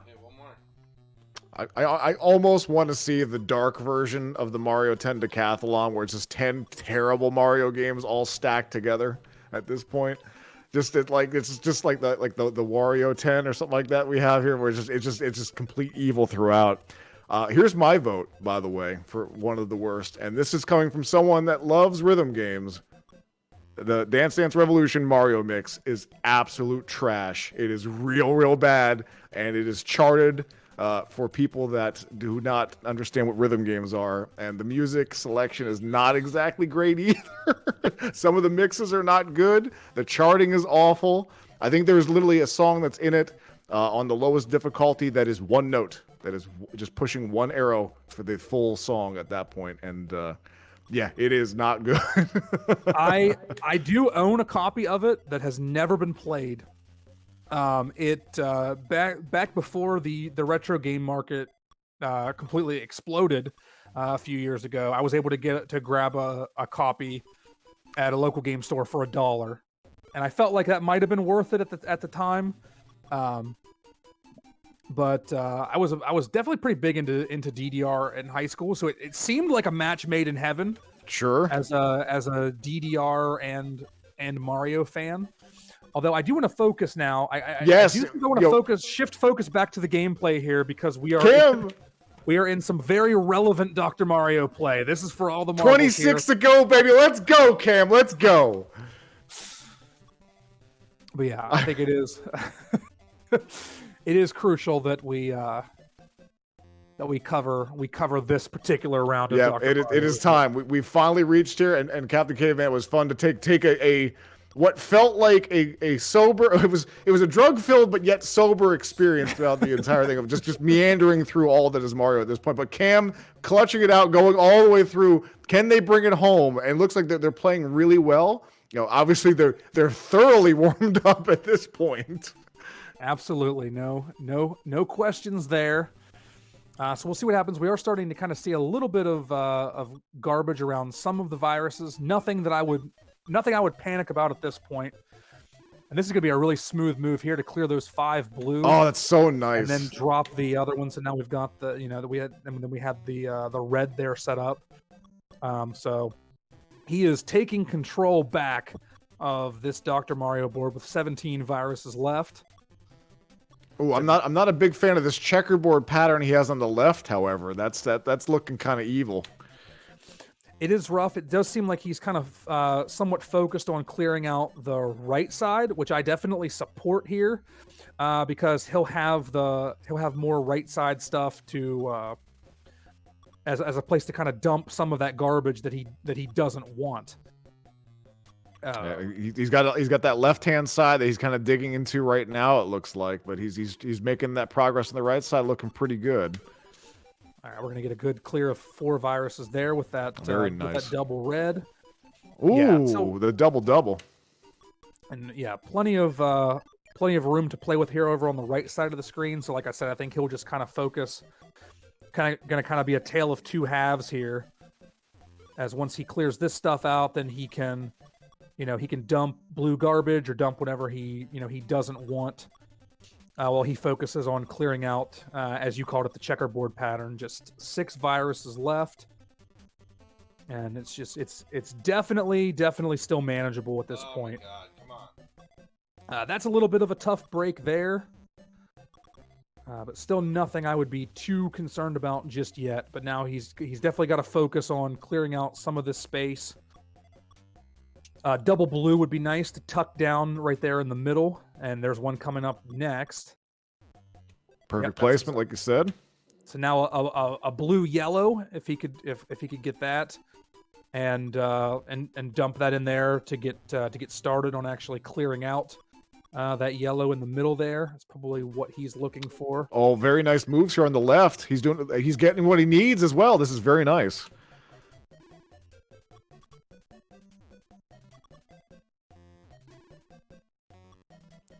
He's got a lot of room. He's got a lot of room to put the excess vitamins that he doesn't need that somehow Mario was handing him. Again, I'm not a big fan of this process. It should be a little more surgical. He can't kind of shoot from the hip when it comes to medicine. All right, we are down to the final 4 viruses. Plenty of space to play with there over on both the left and the right side of the screen now, as all the viruses are kind of focused in the middle. Oh, nice little play there, having the yellow come down takes care of that. We're down to 3. The final 3 viruses of the Mario 10 Decathlon here. Come on, Cam, bring it home. And he just needs a little bit more yellow there. So there he frees up. Frees up that red. Oh, that red and the blue. Very nice. Very, very good combo there. So now we're down to the final 2. Probably just going to focus on this one in the middle here first.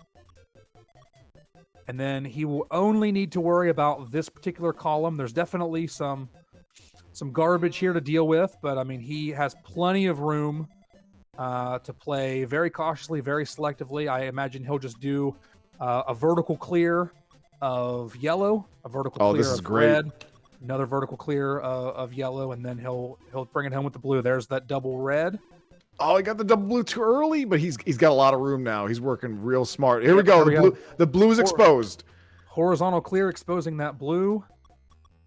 And we just now need to stack. Oh, he's waiting for the horizontal. Look at that. He's got it. It's done. He's done it. Cam Fu, the full 0 to 10. Get hype in the chat. Just spam the GGs for Cam and all the love and support. We did it anyways. And that is awesome. You love to see it. Also, I'm going to point this out too, by the way. Cam, 0 reset from the 0 through 10. That he did that single segment the whole way through with 100% clear. What a legend. That was completely that is it. So, Camp Huna now for the 3rd straight year has completed the NES Mario Decathlon. And that's Dr. Cam Funa, by the way. He just went through medical school. We just watched that. He's definitely the most qualified of all of the other runners, especially as it pertains to experience. Yeah, this was awesome. I don't know what else there is to say about it. Just so much fun, and I know that we're probably going to get kind of in the process of wrapping things up here a little bit. Pico, you want to get back in? You want to get back in here? Why you guys were doing just fine trying to figure out how to end this thing. Hey, I think we did just fine with it. No, well done. Big heartfelt congratulations to all of the runners. You all did great. Camp Huna taking us on a long ride through Dr. Mario. It's quite the tour. Just a reminder, we do have a couple of prizes that we'll be looking to give away very soon. We've got a couple of events coming up. Halloween is coming up. We just play a spooky game casually throughout any point in April. And then we've got spring training where you can play some baseball games. If you haven't got enough Mario, Captain Caveman was just telling us about some baseball games with our favorite Italian plumber in it. So with that, I want to thank you, Retrofile TV, for jumping on the comms, and Captain Caveman for doing all the magic and sparking the life into this Mario Decathlon race. Couldn't happen without y'all. And thanks for a super successful, very event-filled Mario Decathlon. Look forward to doing another one next year. Yeah, and like I already alluded to earlier, next year it will be Saturday, March 10th. So look out. If you thought that we did it big this year, just imagine what we could potentially do with this event on a weekend day. I don't know. It honestly might be a little exhausting to even think about. We'll get some more hands on deck for sure. All right. You guys have a nice night, and we'll be raiding out soon, supporting another Salsa Shacker here We've reached beyond midnight on the East Coast, which is where we started. So Mario is officially over. So looking forward to introducing y'all to something else. It's Marie on the East Coast. Marie.